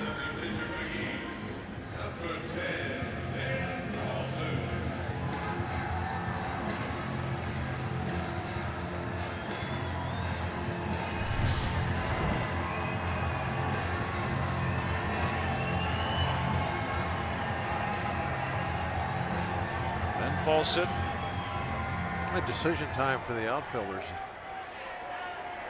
They need to come in a little bit to give themselves a chance at throwing the ball home, but then the ball carries so well here. If you're really taking a chance that something gets over your head. Foul ball up first. Paulson hit 11 home runs last year. So a guy that can drive the ball for extra bases a little bit.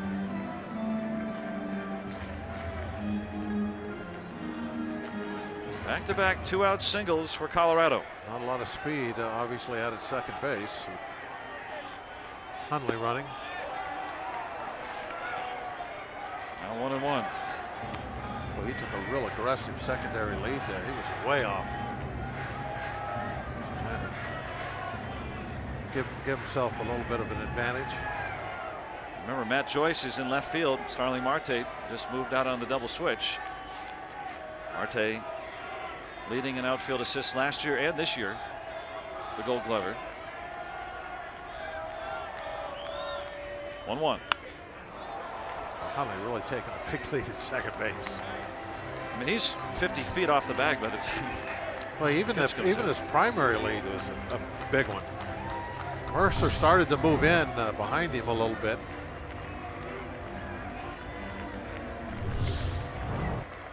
He knows how important that run is, and he's trying to get as close to home plate as he can. 1-2. Nice down and away.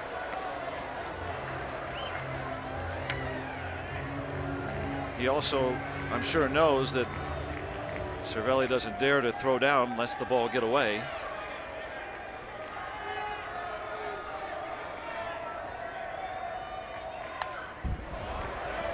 Still 2-2. Try to pick him off. Yeah, that's kind of what I would think. It's kind of what I was hitting at. I thought Cervelli would maybe take a shot at him and get a big secondary lead. But then if that ball skids in the center, who knows? I don't think he's going to score. Be laying on his stomach trying to get back to second base.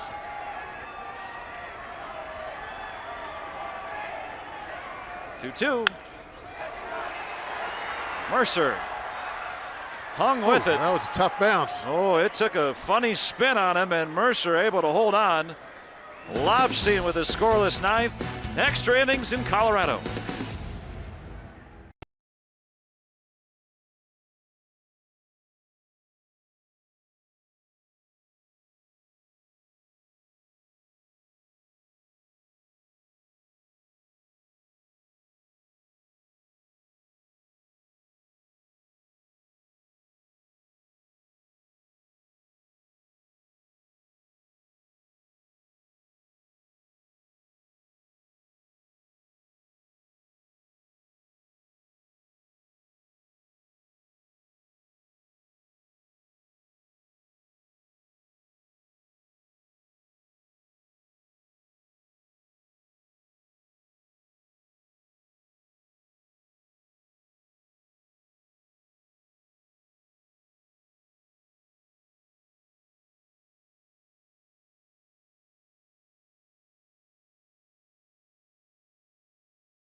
In Colorado, 8-8 tie.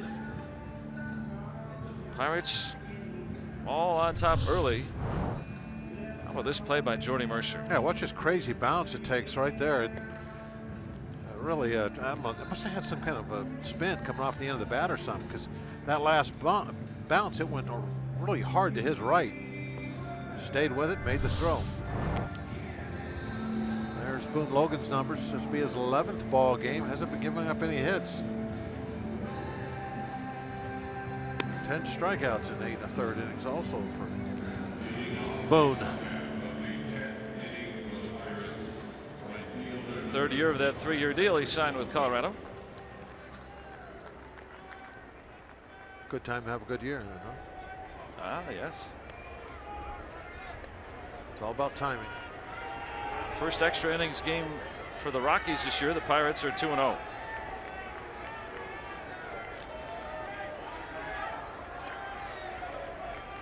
Gregory Polanco homered his last time back in the 7th. Matt Joyce to follow, so 2 lefties, hence Logan. Trying to bunt. Said he offered at it.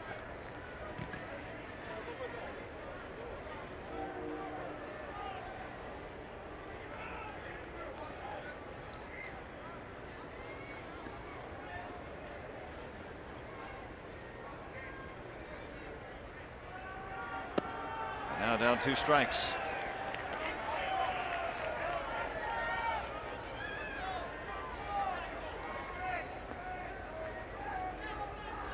Polanco 3 for 13 with a home run and a double against lefties this year.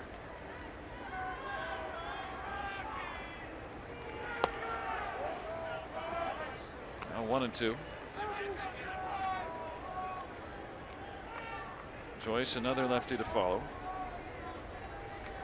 And then Jordy Mercer here in the 10th.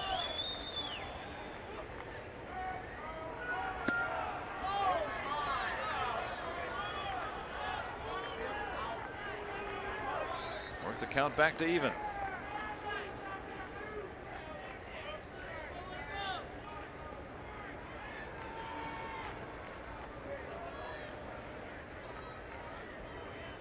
Two.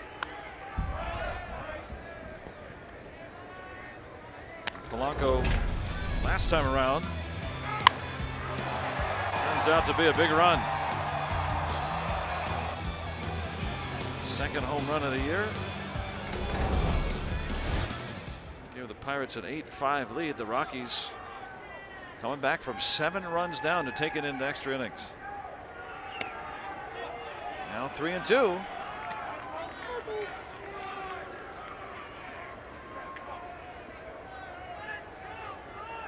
I'd love to start the inning with Polanco's speed. Get it on base.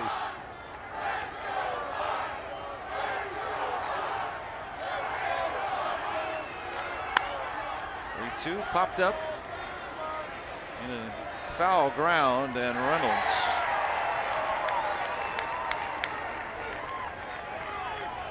one out in the Pirates' 10th inning.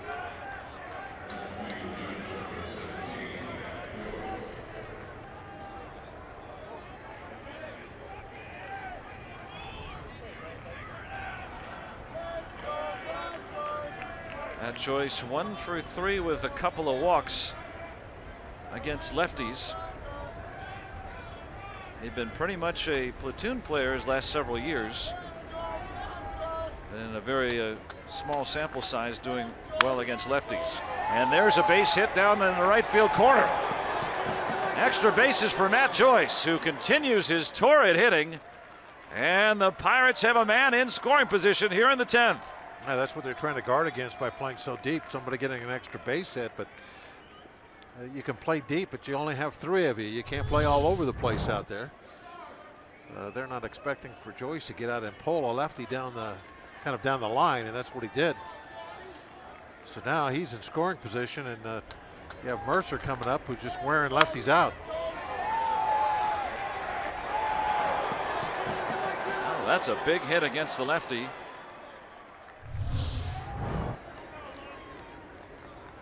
Second double for Matt Joyce. And the outfielders starting to move in.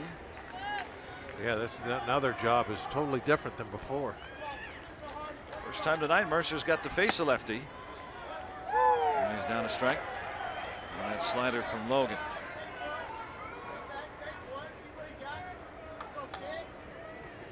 Mercer, one of the top guys facing left-handed pitching since he's come into the league.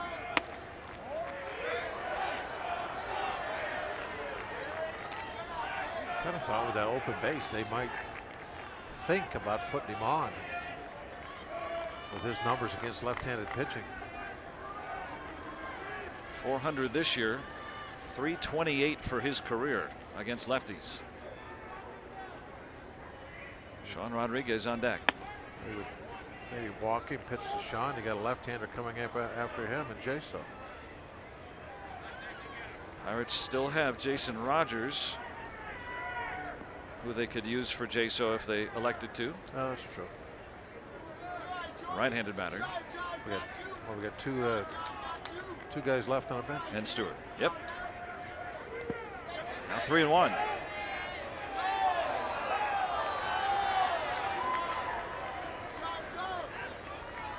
Well, let's hope it gets to Jason and we find out.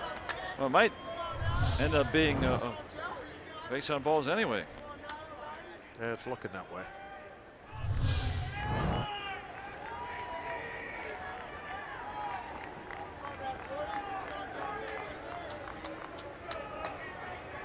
Three and one on Mercer. Go ahead run is Matt Joyce at second. And he does draw the walk. Nice hit bat.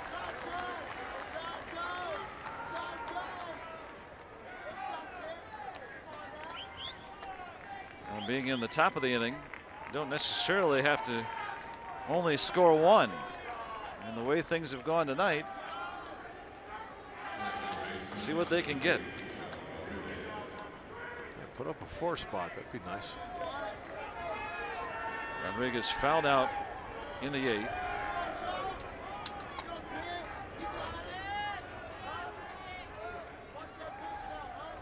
Carlos Estevez pitched last night.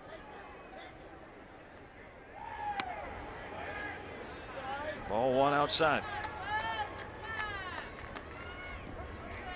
You think he was expecting fastball?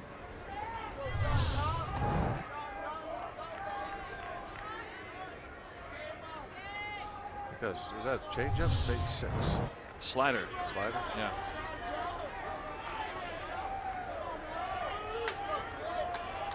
Definitely didn't catch it well.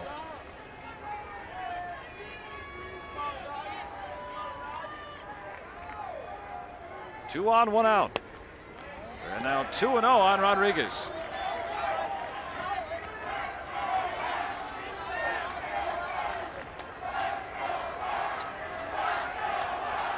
Let's go Bucks.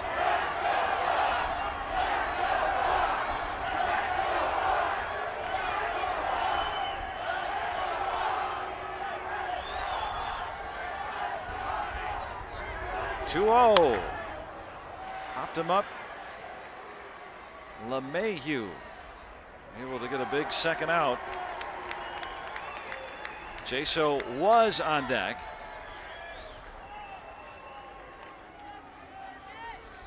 But it's going to be Jason Rogers. You're right.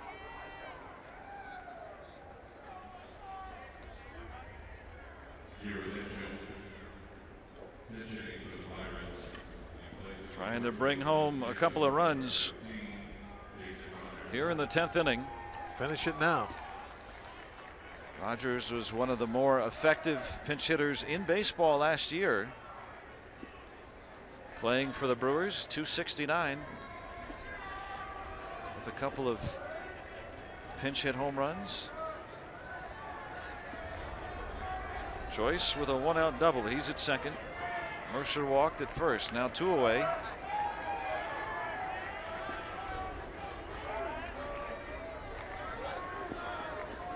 Pinch hitters last year hit .219 in baseball, so shows you how above average he's been.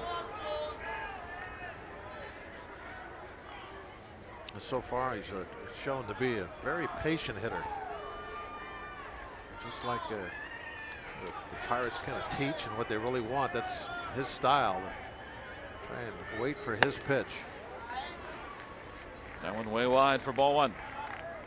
Now the Pirates had a 7-0 lead in the fourth. They've got a chance to retake the lead here in the 10th. Trying to win their 4th in a row.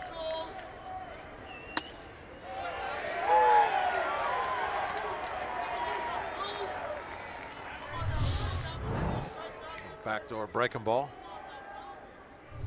Got a call on that one. We're off the plate another inch or so.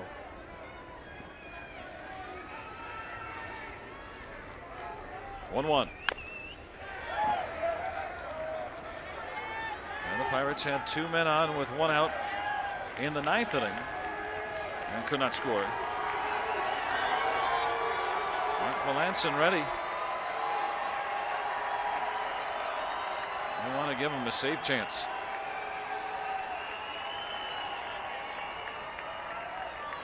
Joyce at second. Mercer aboard at first.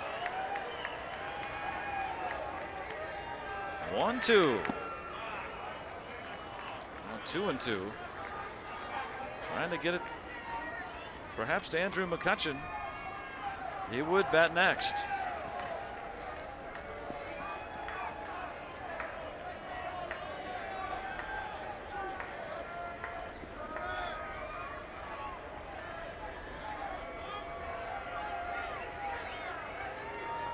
Two.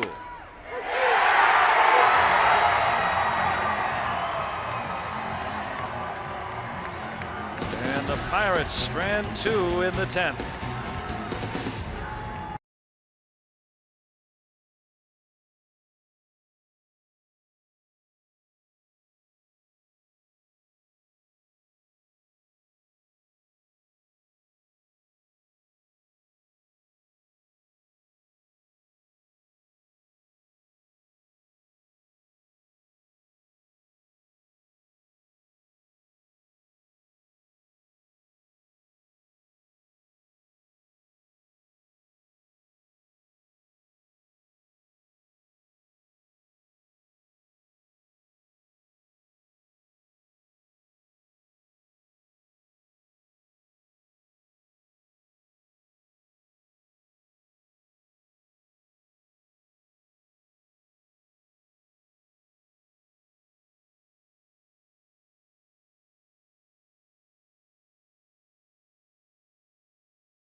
The 10th, 8-8 tie because of him. And in the 8th, Tony Watson. Just enough.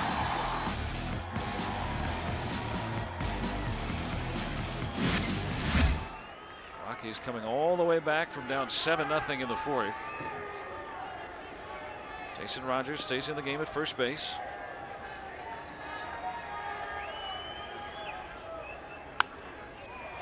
And strike one on Parra.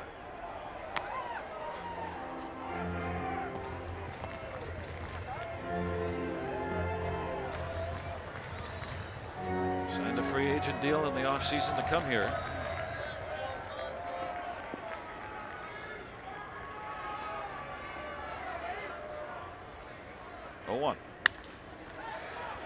To Rodriguez. And one away in the 10th. Kyle Lobstein gave up two out singles in the 9th, but worked around it.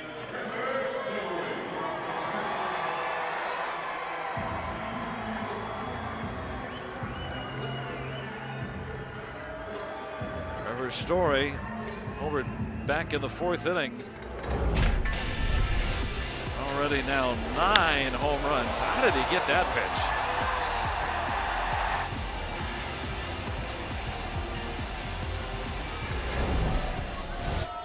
Yeah, that pitch you should be able to maybe foul off, not hit out into the forest.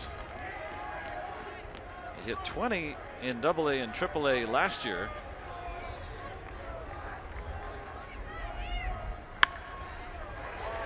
Tough play for Mercer.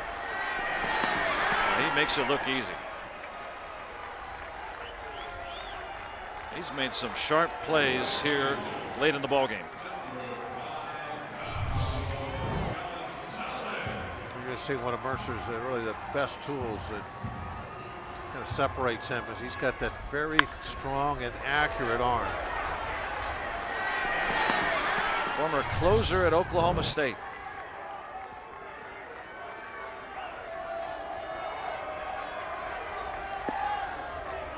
Two quick outs.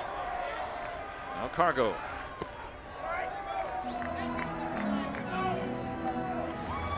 Base hit back in the 8th. 1 out of 5. If we see an 11th inning, McCutchen, Freeze, and then probably Chris Stewart with the pitcher spot due up 3rd.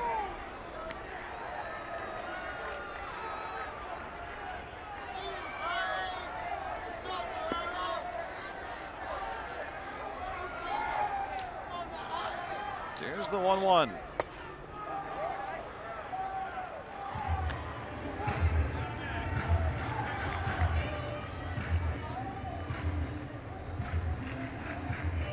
Knotted at 8 in the 10th.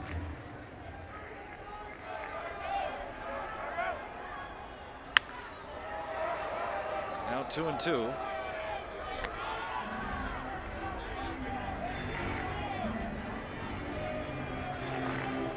Couple of walk-off home runs in his career. That number should stay at 2. Let's hope. Not a bad pitch.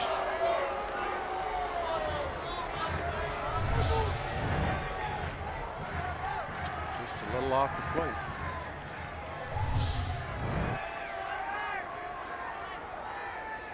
Been impressed so far with Lobstein, the way he's been keeping the ball down. Another low pitch, ground ball out. Issues a 1-2-3 inning, and Andrew McCutchen to lead off the 11th, still tied at 8.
McCutchen will lead off the 11th, and last night, a memorable night. 3 home runs for Andrew McCutchen. And we just want one right now. Hit him to every field. The Pirates have had 2 men on with 1 out in the 9th and in the 10th. There's one way to solve that.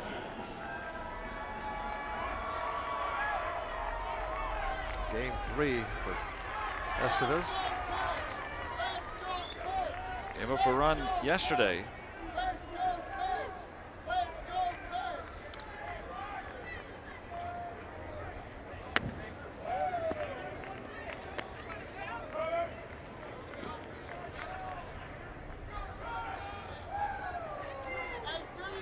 Couple of hits tonight. He's hit the ball hard a couple of times. De Jesus rings him up 1-1.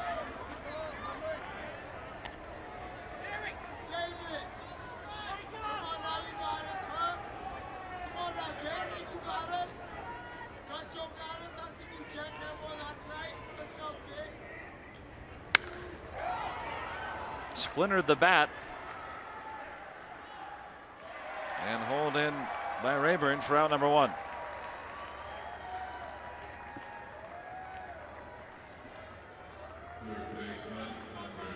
And Free steps in, look down the on-deck circle. This Stewart.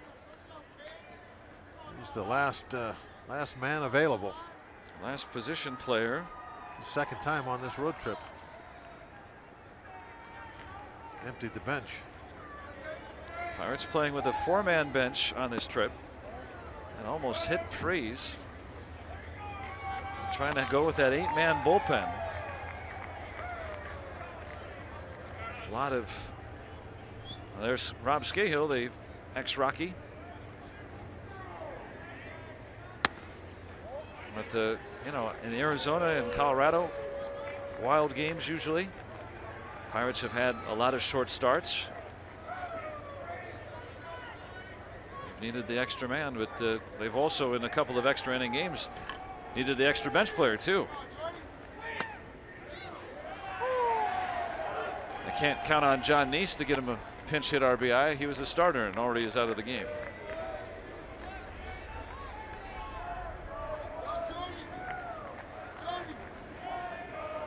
Maybe Garrett Cole, if needed later on. Now 2-2. Let's hope it doesn't come to that.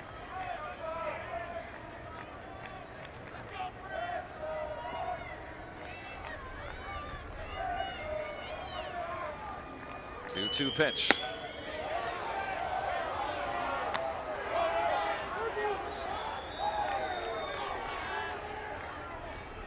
Estevez last year pitched in A ball and a little bit in Double A. That's some good numbers. He's gotten 2 outs here in the 11th. 97. Yeah, he let that one go. And Lobstein is going to bat.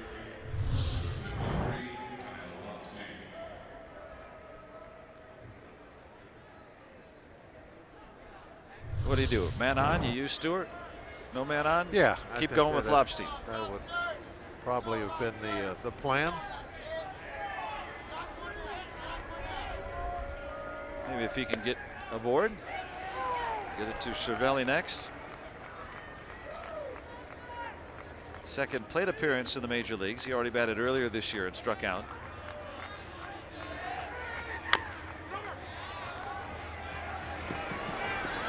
He beat it, didn't he? No. Very close play. I was hoping. Well, he made it close. Good hustle down the line. I like that out of a pitcher. He'll be back out for the bottom of the 11th. Whoa. Well, hold on here. Let's see. Let's wait. Let's make sure here. Lobstein, a challenging play. He's out. Very good play by LeMahieu, who won the Gold Glove a couple of years ago. Bottom of the 11th coming up.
Staying up late with us tonight.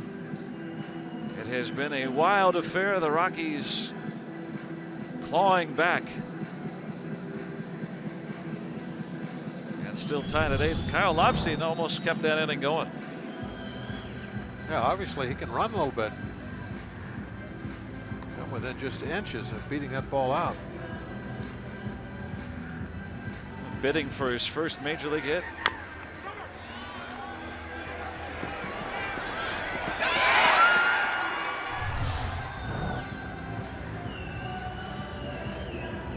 So back out to work. He's thrown 33 pitches, giving up a couple of singles. Put up a couple of zeros. It's hadn't been easy to do tonight.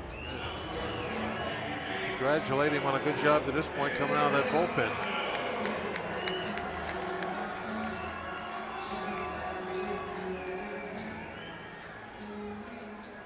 Well, he's thrown 6 extra innings so far this year. Back in the St. Louis series to open the season on Sunday, and now tonight.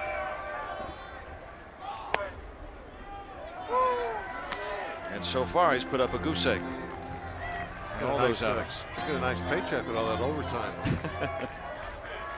Time and a half for Lobstein. Arenado. Home run and a double tonight in 5 trips. Look at that. And that's in 6 innings. Strung it along where the Pirates ended up winning on Sunday.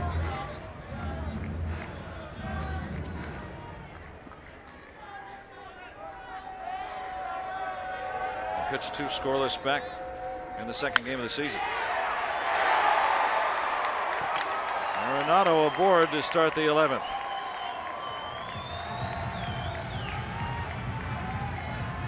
That hit Mercer's glove. Looked very close. Let's see.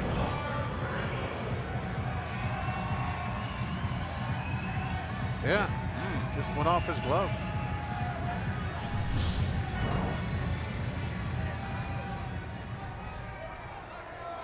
Arenado, the potential winning run.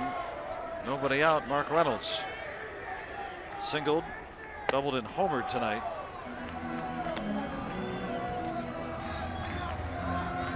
And now it's the Pirates' turn for their outfielders to get their backs up on the wall. They are way, way out there, trying to, 'cause they're worried about Arenado.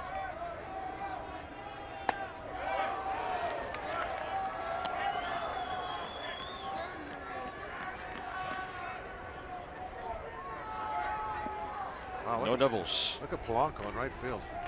The right-hand hitter up. Popped him up. Rogers gets the out. I think he broke his bat with that pitch. Eventually.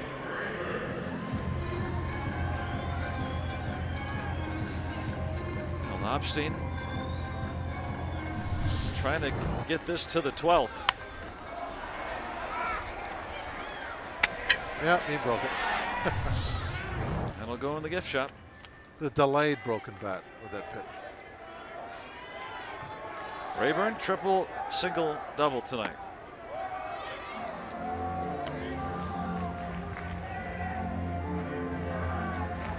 Three for 5. 8-8 in the 11th.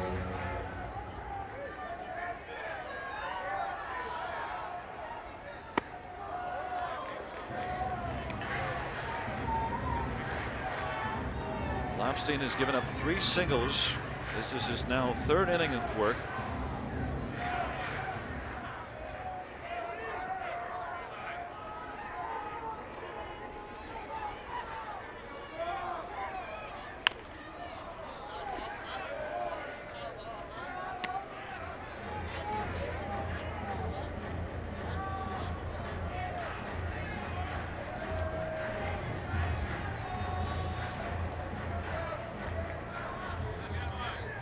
Hundley would be next.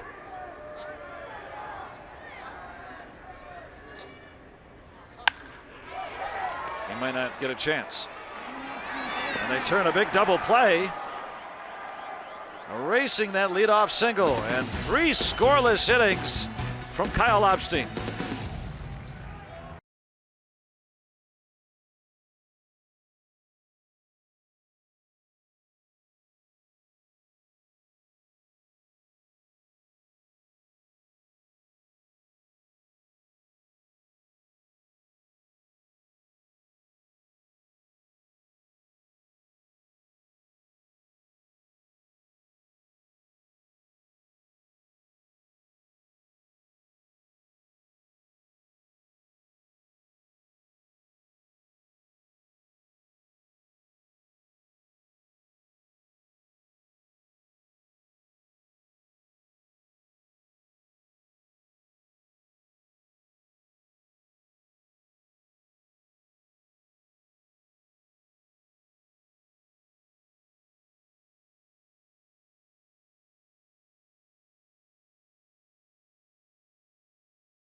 That says it all. It's been a long night. Almost 4.5 hours into this one. Who's going to take it? 8-8. Sure wish you had a blanket. Hey, I'm hanging in there. You look like you're a little cold right now. Hey, I'm enjoying this one. Well, you got this coat hanging on the back of your chair. You can always go with that. I might put it on if we Play another 6 innings? Yeah, we get to the 15th or so. I'll put it on. Got the little teddy bear there. Yeah. Dad doesn't want to miss the Pirates' 12th inning. He's all warm, you know. He's got like a nice big coat underneath there, and got the blanket on him. It's in his dad's arms. He's absolutely perfect right now at the ball game. I got the at the ball game part. I'm going to put this on in a little bit. Yeah. Yeah. When we get to 5 hours. I was wondering why he brought it. So was I. I'm good right now. All right. I'm into this game. I don't want to move. I'm gonna put my rally hat on. Okay. Your Uncle Buck. That's like your Uncle Buck hat. All right. If this works, you're taking this with us. I'm ready.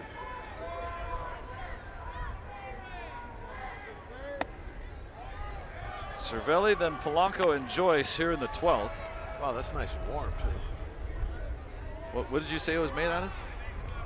Yak fur. Oh, yak fur. Okay. Yeah. That's not a bad one either.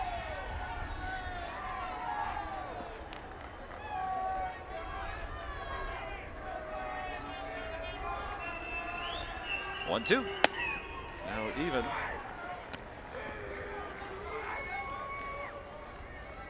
Hanging in there. We've heard a lot of chants. Let's go Bucks here in Denver. It's like a late night game at PNC. Minus the woo. Woo. Oh no, they're back.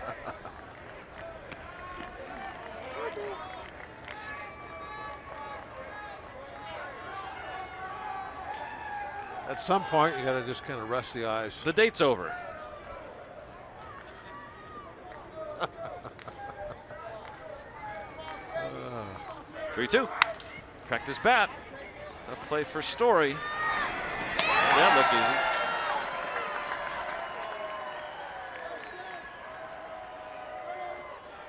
Hey, we're having some fun staying up late. So are you. Getting a little sleepy, I don't blame you. Writing that paper for finals, good luck with that. Should be sleeping, but the Pirate game is more important. Yeah, I tend to think so too. Thanks, Maura. Good luck on that paper too, Salem.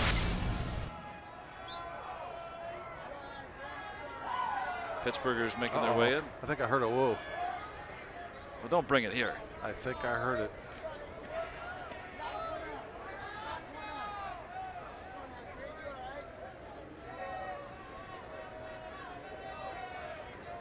How about Gregory Polanco tonight?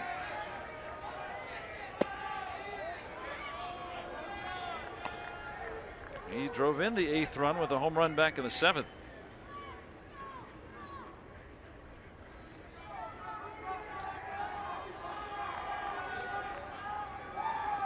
Trying to hang in there tonight. More than 21,000 paid to be here.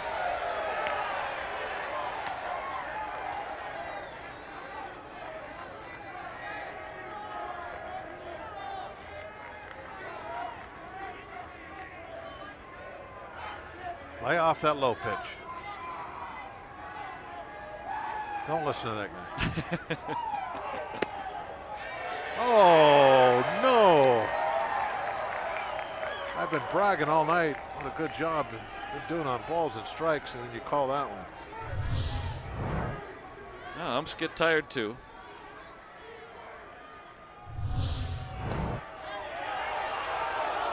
Counts right.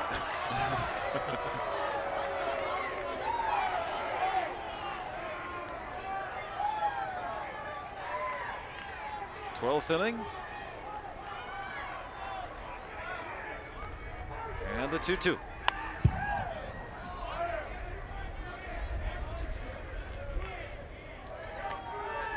Davis sure has a good arm, doesn't he? He's just 96, 97. Well, when he came out to start the 11th inning, they played Wild Thing because the given name of Charlie Sheen. That's right. His brother. Emilio, right? Yeah. So Carlos Estevez is Charlie Sheen's given name. So Charlie Sheen played Ricky Vaughn in the movie Major League. Very subtle by them. I get it. So yeah, very they subtle. play Yeah. Wild Thing when he comes out. Apropos that he's a hard thrower, right? I guess. Just need the specs and the poor command.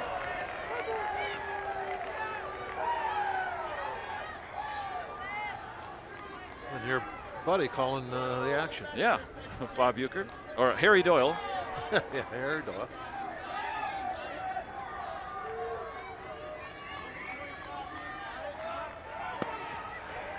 And ball 4.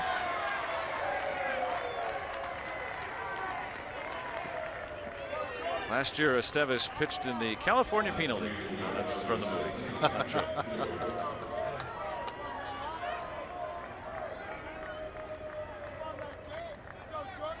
You know, it seems like watch that movie. Euchre just plays Euchre. It didn't really Plays it up a little notch, but bit. a notch. Yeah, but it's still like when you talk to him, it's like It's pretty much yeah. the real McCoy.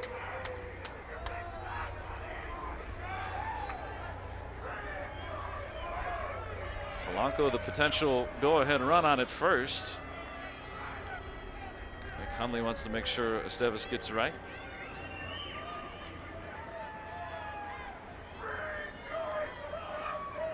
Well, if the Pirates can come back and get a run and hold on, they'll have won 4 in a row. The Rockies on a bit of an avalanche. They've lost 6 of 7.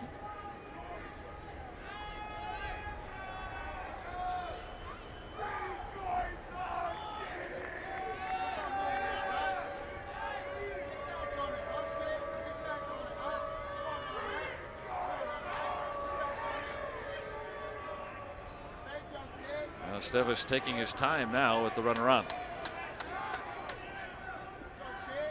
He has not pitched with a man on tonight, retiring the first 4.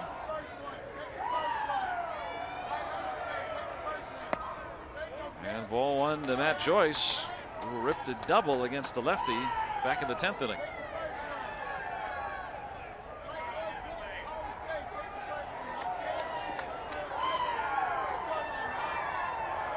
Here they are.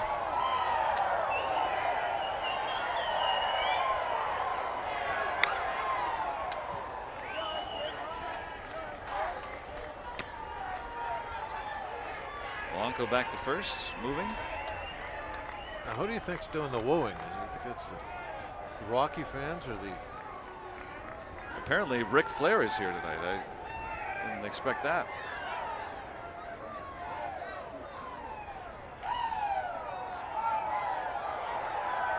Well, they're getting into it now.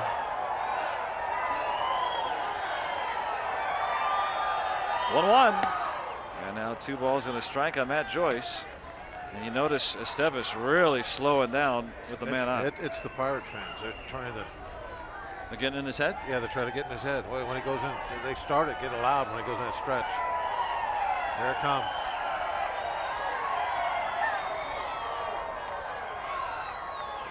It's the rally woo. Well, first you put on your yak hat, and now they get the woo going. So Pirates got to get a run here.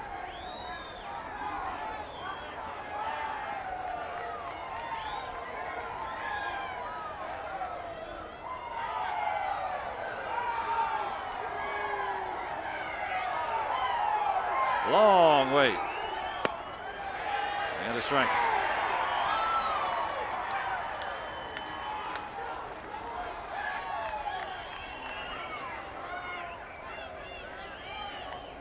That's head Mr. Wu. So this is how I woo. See? This is it. Yeah, there it is. Yeah. Everybody's wooing.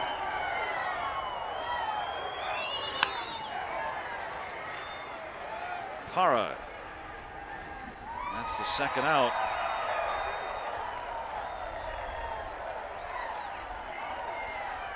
The Pirates had 2 men on with 1 out in the 9th and in the 10th. 1 out walk here. Polanco's still there with 2 gone. That is not made of yak fur, but still effective, hopefully. Not everyone can afford the finest. Oh yeah, yak. Yeah. Imitation yak. Oh. Faux yak.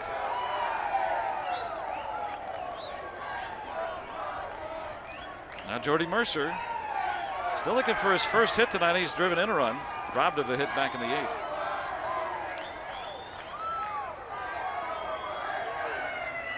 Eight in the 12th.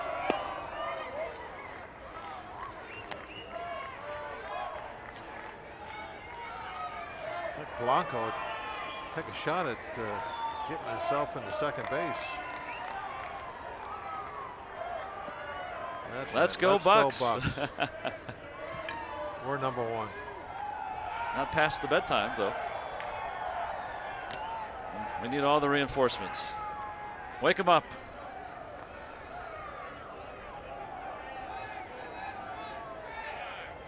Polanco's the potential go-ahead run at first.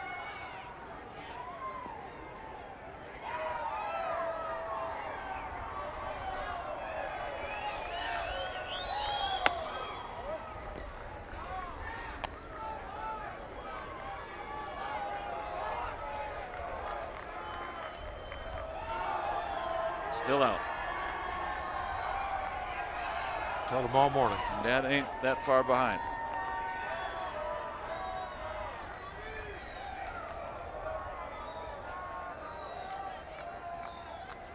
Two-0. And now a strike.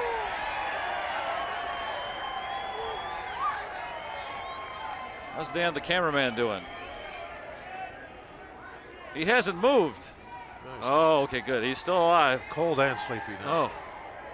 Oh, wait, yes. Okay, good.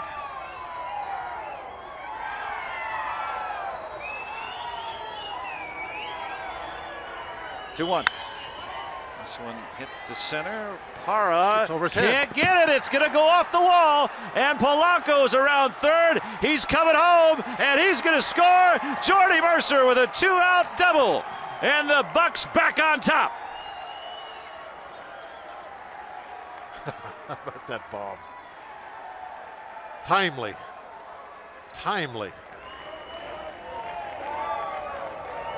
It looked like Clint gave him the smart hitting. Yeah, smart hitting. Take the slow pitch and drive it into the gap, extra bases.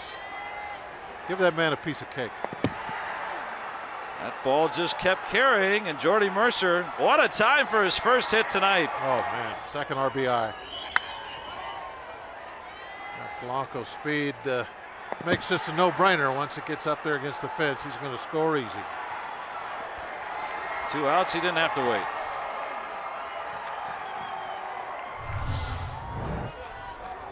And Dad couldn't keep him asleep. Yeah, he woke up and saw it. Jordy Mercer putting the Bucks back up on top. 9-8 here in the 12th. And Mark Melancon. What the job by Lobstein again. 3 scoreless.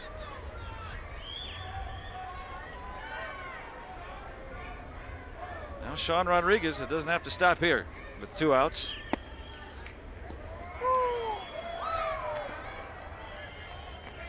Wow. 22 hours just to come watch. It's about right. I've made that drive.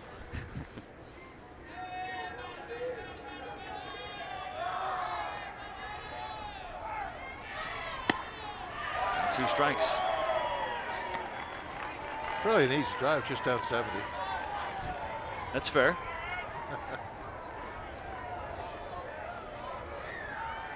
Jordy Mercer doubling to right center with 2 outs. Polanco worked a walk with 1 out, coming in to score. Pirates will have a lead going into the bottom of the 12th. 0-2. And Rodriguez down on strikes. What a big hit by that man, Jordy Mercer. And Mark Melancon coming out.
Inning.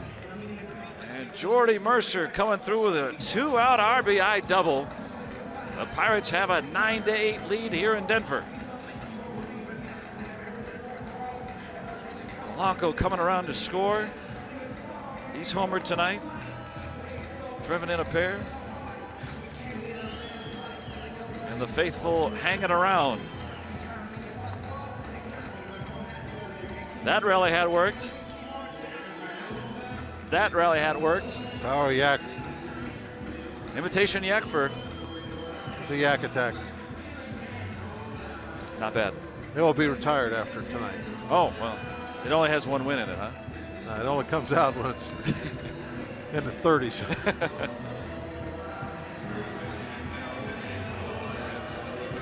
And Kyle Lobstein doing a great job tonight. 3 scoreless innings. Hoping for that run so that the Pirates could turn it over to Mark Melancon.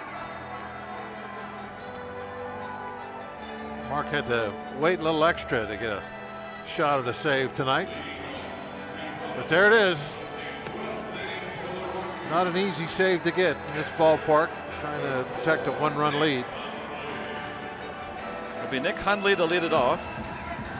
3 for 4 with a home run in his career against Melancon.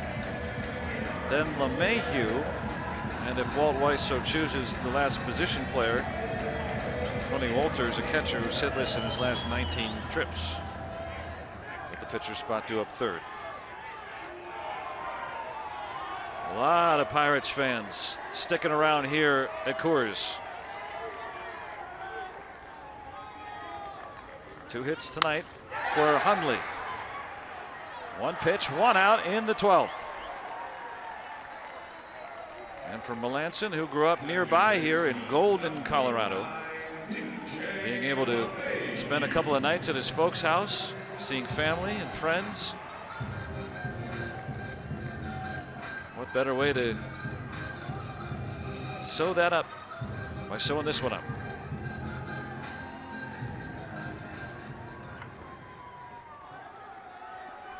Mayhew with 3 singles tonight.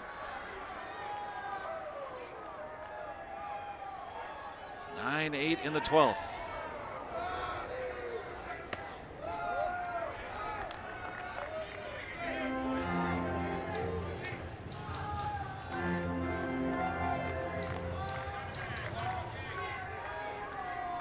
He has struck out both times he's faced Mark Melancon.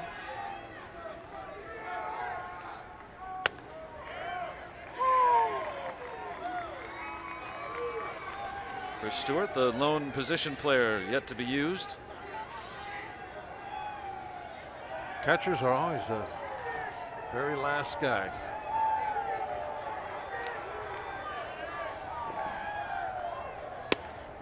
And strike 2.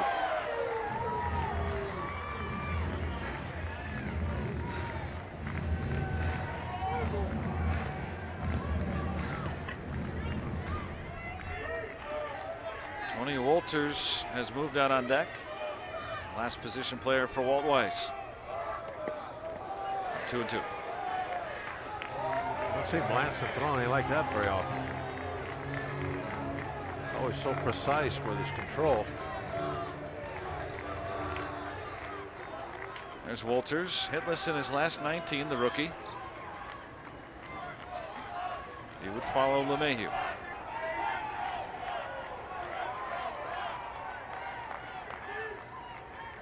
2-2.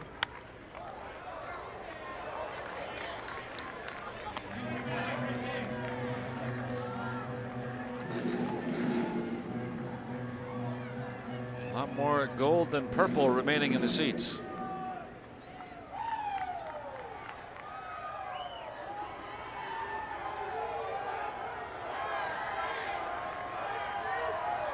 Two-two. Almost clipped Wolters on deck.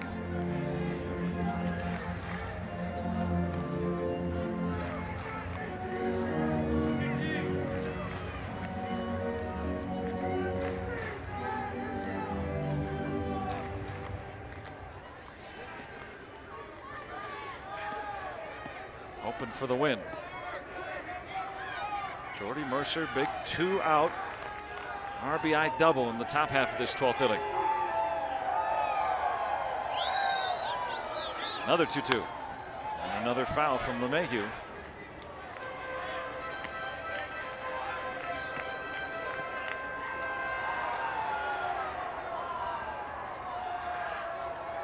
No sleeves for Melancon. Rally cap.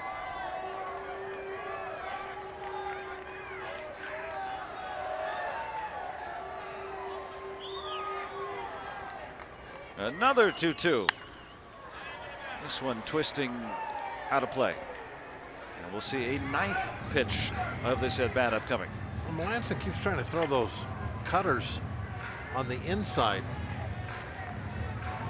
Like start them off the plate inside and have it come in and just catch the inside corner.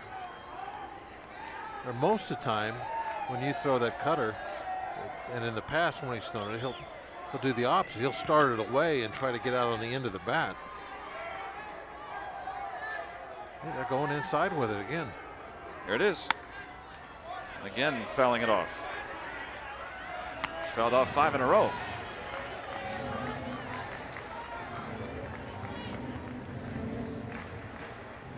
A 10th pitch. I guess the plan would be to try and have that ball taken for a called strike 3. Have the hitter give up on it, thinking, okay, it's going to be inside, and then it comes back and just catches that inside corner. But in this instance, LeMahieu just keeps offering it the pitch and fouling it off his hands. Tried the curve that time, 3-2.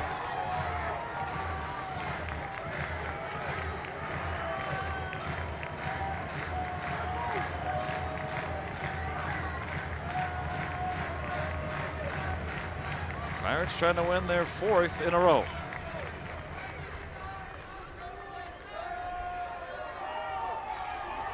Good thing Melancon got 1 out on 1 pitch to start.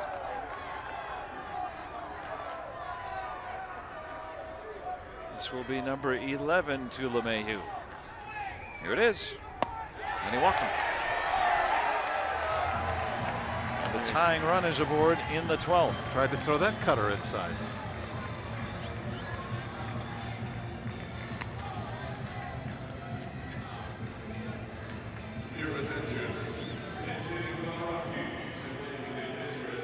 So now Tony Wolters, rookie catcher. Hitless in his last 19 trips. Was the starter yesterday.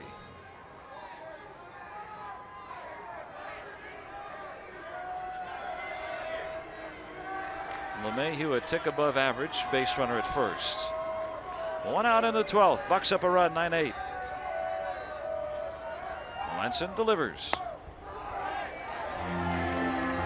Wolters runs decently for a catcher, so he's not a sure bet to double up.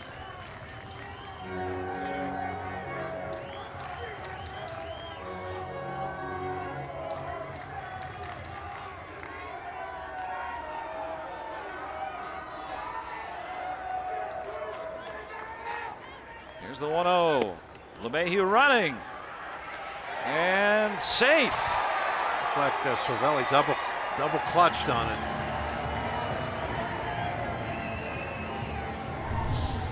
I'm assuming he just couldn't get a handle on the baseball.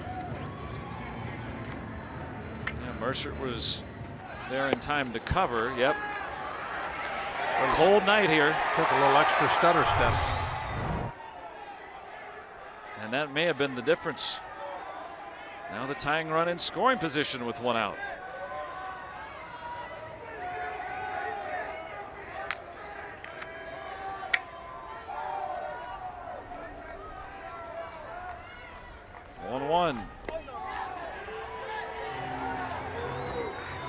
Was that no pitch? Was that time called?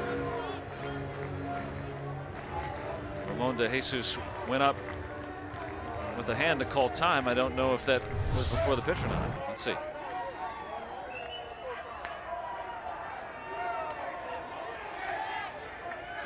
Yeah, I guess well, they've taken it off the scoreboard here. I don't know what I think he said no pitch. Yeah, that De Jesus will give Melancon a ball back. So a ball and a strike. LeMahieu at second, the tying run with 1 out. A little high on the 5'10" Wolters.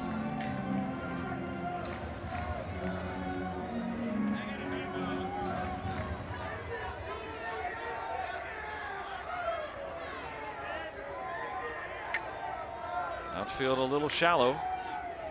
2-1, 2-2.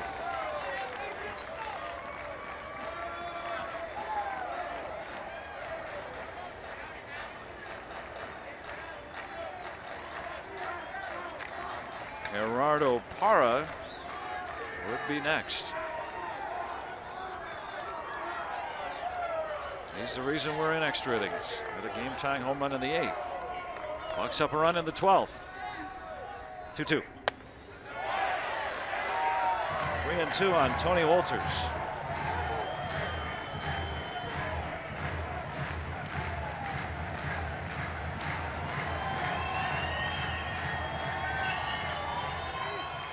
LeMahieu worked an 11-pitch walk, stole second. Now 3-2 on Wolters. Payoff pitch.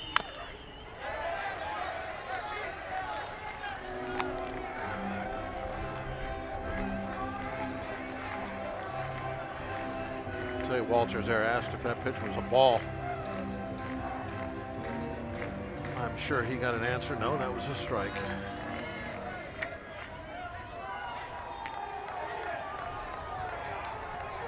This will be the 8th pitch coming to Wolters.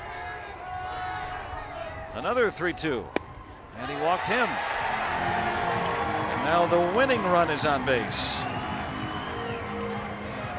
Wolters, who was hitless and still is in his last 19 at-bats.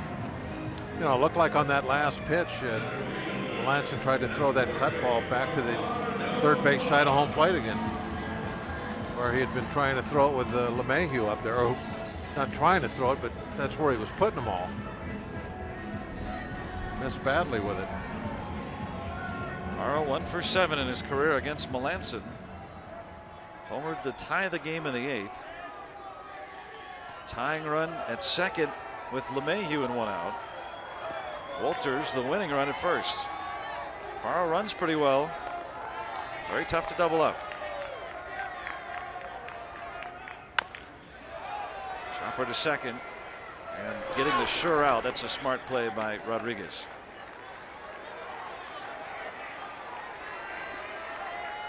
Start getting funny on that ball and it could change the way things go. Yeah, you're not going to get a double play on it. So you might as well just get the guy at first, because the guy at second, that run is meaningless. The guy at third scores, game's over. Oh, no, I'm sorry, my fault. What have we been here 5 hours? Yeah, I'm losing my mind. You're right. 1 run lead in the 12th. Yeah, I'm thinking it was a tie game. But still, I mean, even if he went for Wolters at second, yeah, it was iffy. It was very iffy. Yes, totally agree. But now Trevor Story. If Melancon gets him, the Pirates have won their 4th in a row. Boy, you gave me a bad look there. Okay. Snap me back to reality. Make sure that yak isn't sapping your brains. It is. I got to take this hat off. It's starting to pull my brain off. First one to Story. Starting to think like a yak.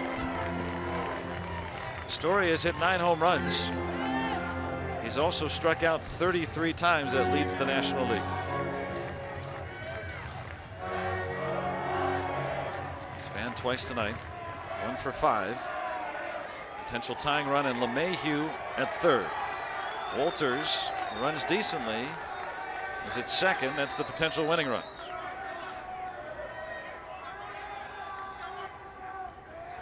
Oh, 1. And now 2 strikes on Story. Let's see if Melancon can close the book. It's $1. I'll put my Thomas Jefferson in there, don't worry.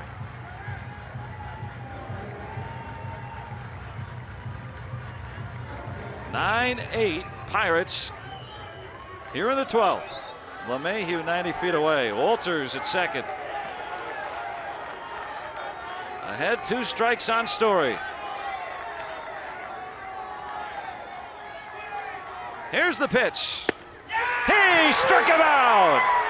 There's that inside cutter that came back and just got the inside corner. That's what he was trying to do with LeMahieu up there, and he accomplished it. Mark Melancon strikes out Trevor Story And that's the end. And the Pirates, you get $1 in there too. I know. Survive in 12 Wow. innings. Wild one. They were up 7-0. The Rockies came back, Marathon, I'll tell you. and the Pirates prevailed, winning their 4th in a row thanks to Jordy Mercer's 2-out run-scoring double in the 12th. Kyle Lobstein 3 scoreless to get him there, and then Melanson, as you said, the end. The end. I'll tell you what, this was for some reason these games can get really enjoyable when you win them. This would be such a tough game to walk away with a loss. Fighting like this, the big comeback by the Rockies. Oh, look who's awake and happy now. I get to go to bed. Give me that car seat, Dad. Let's see if we can wake up Rob King and Kent Tekulve. Hey, guys.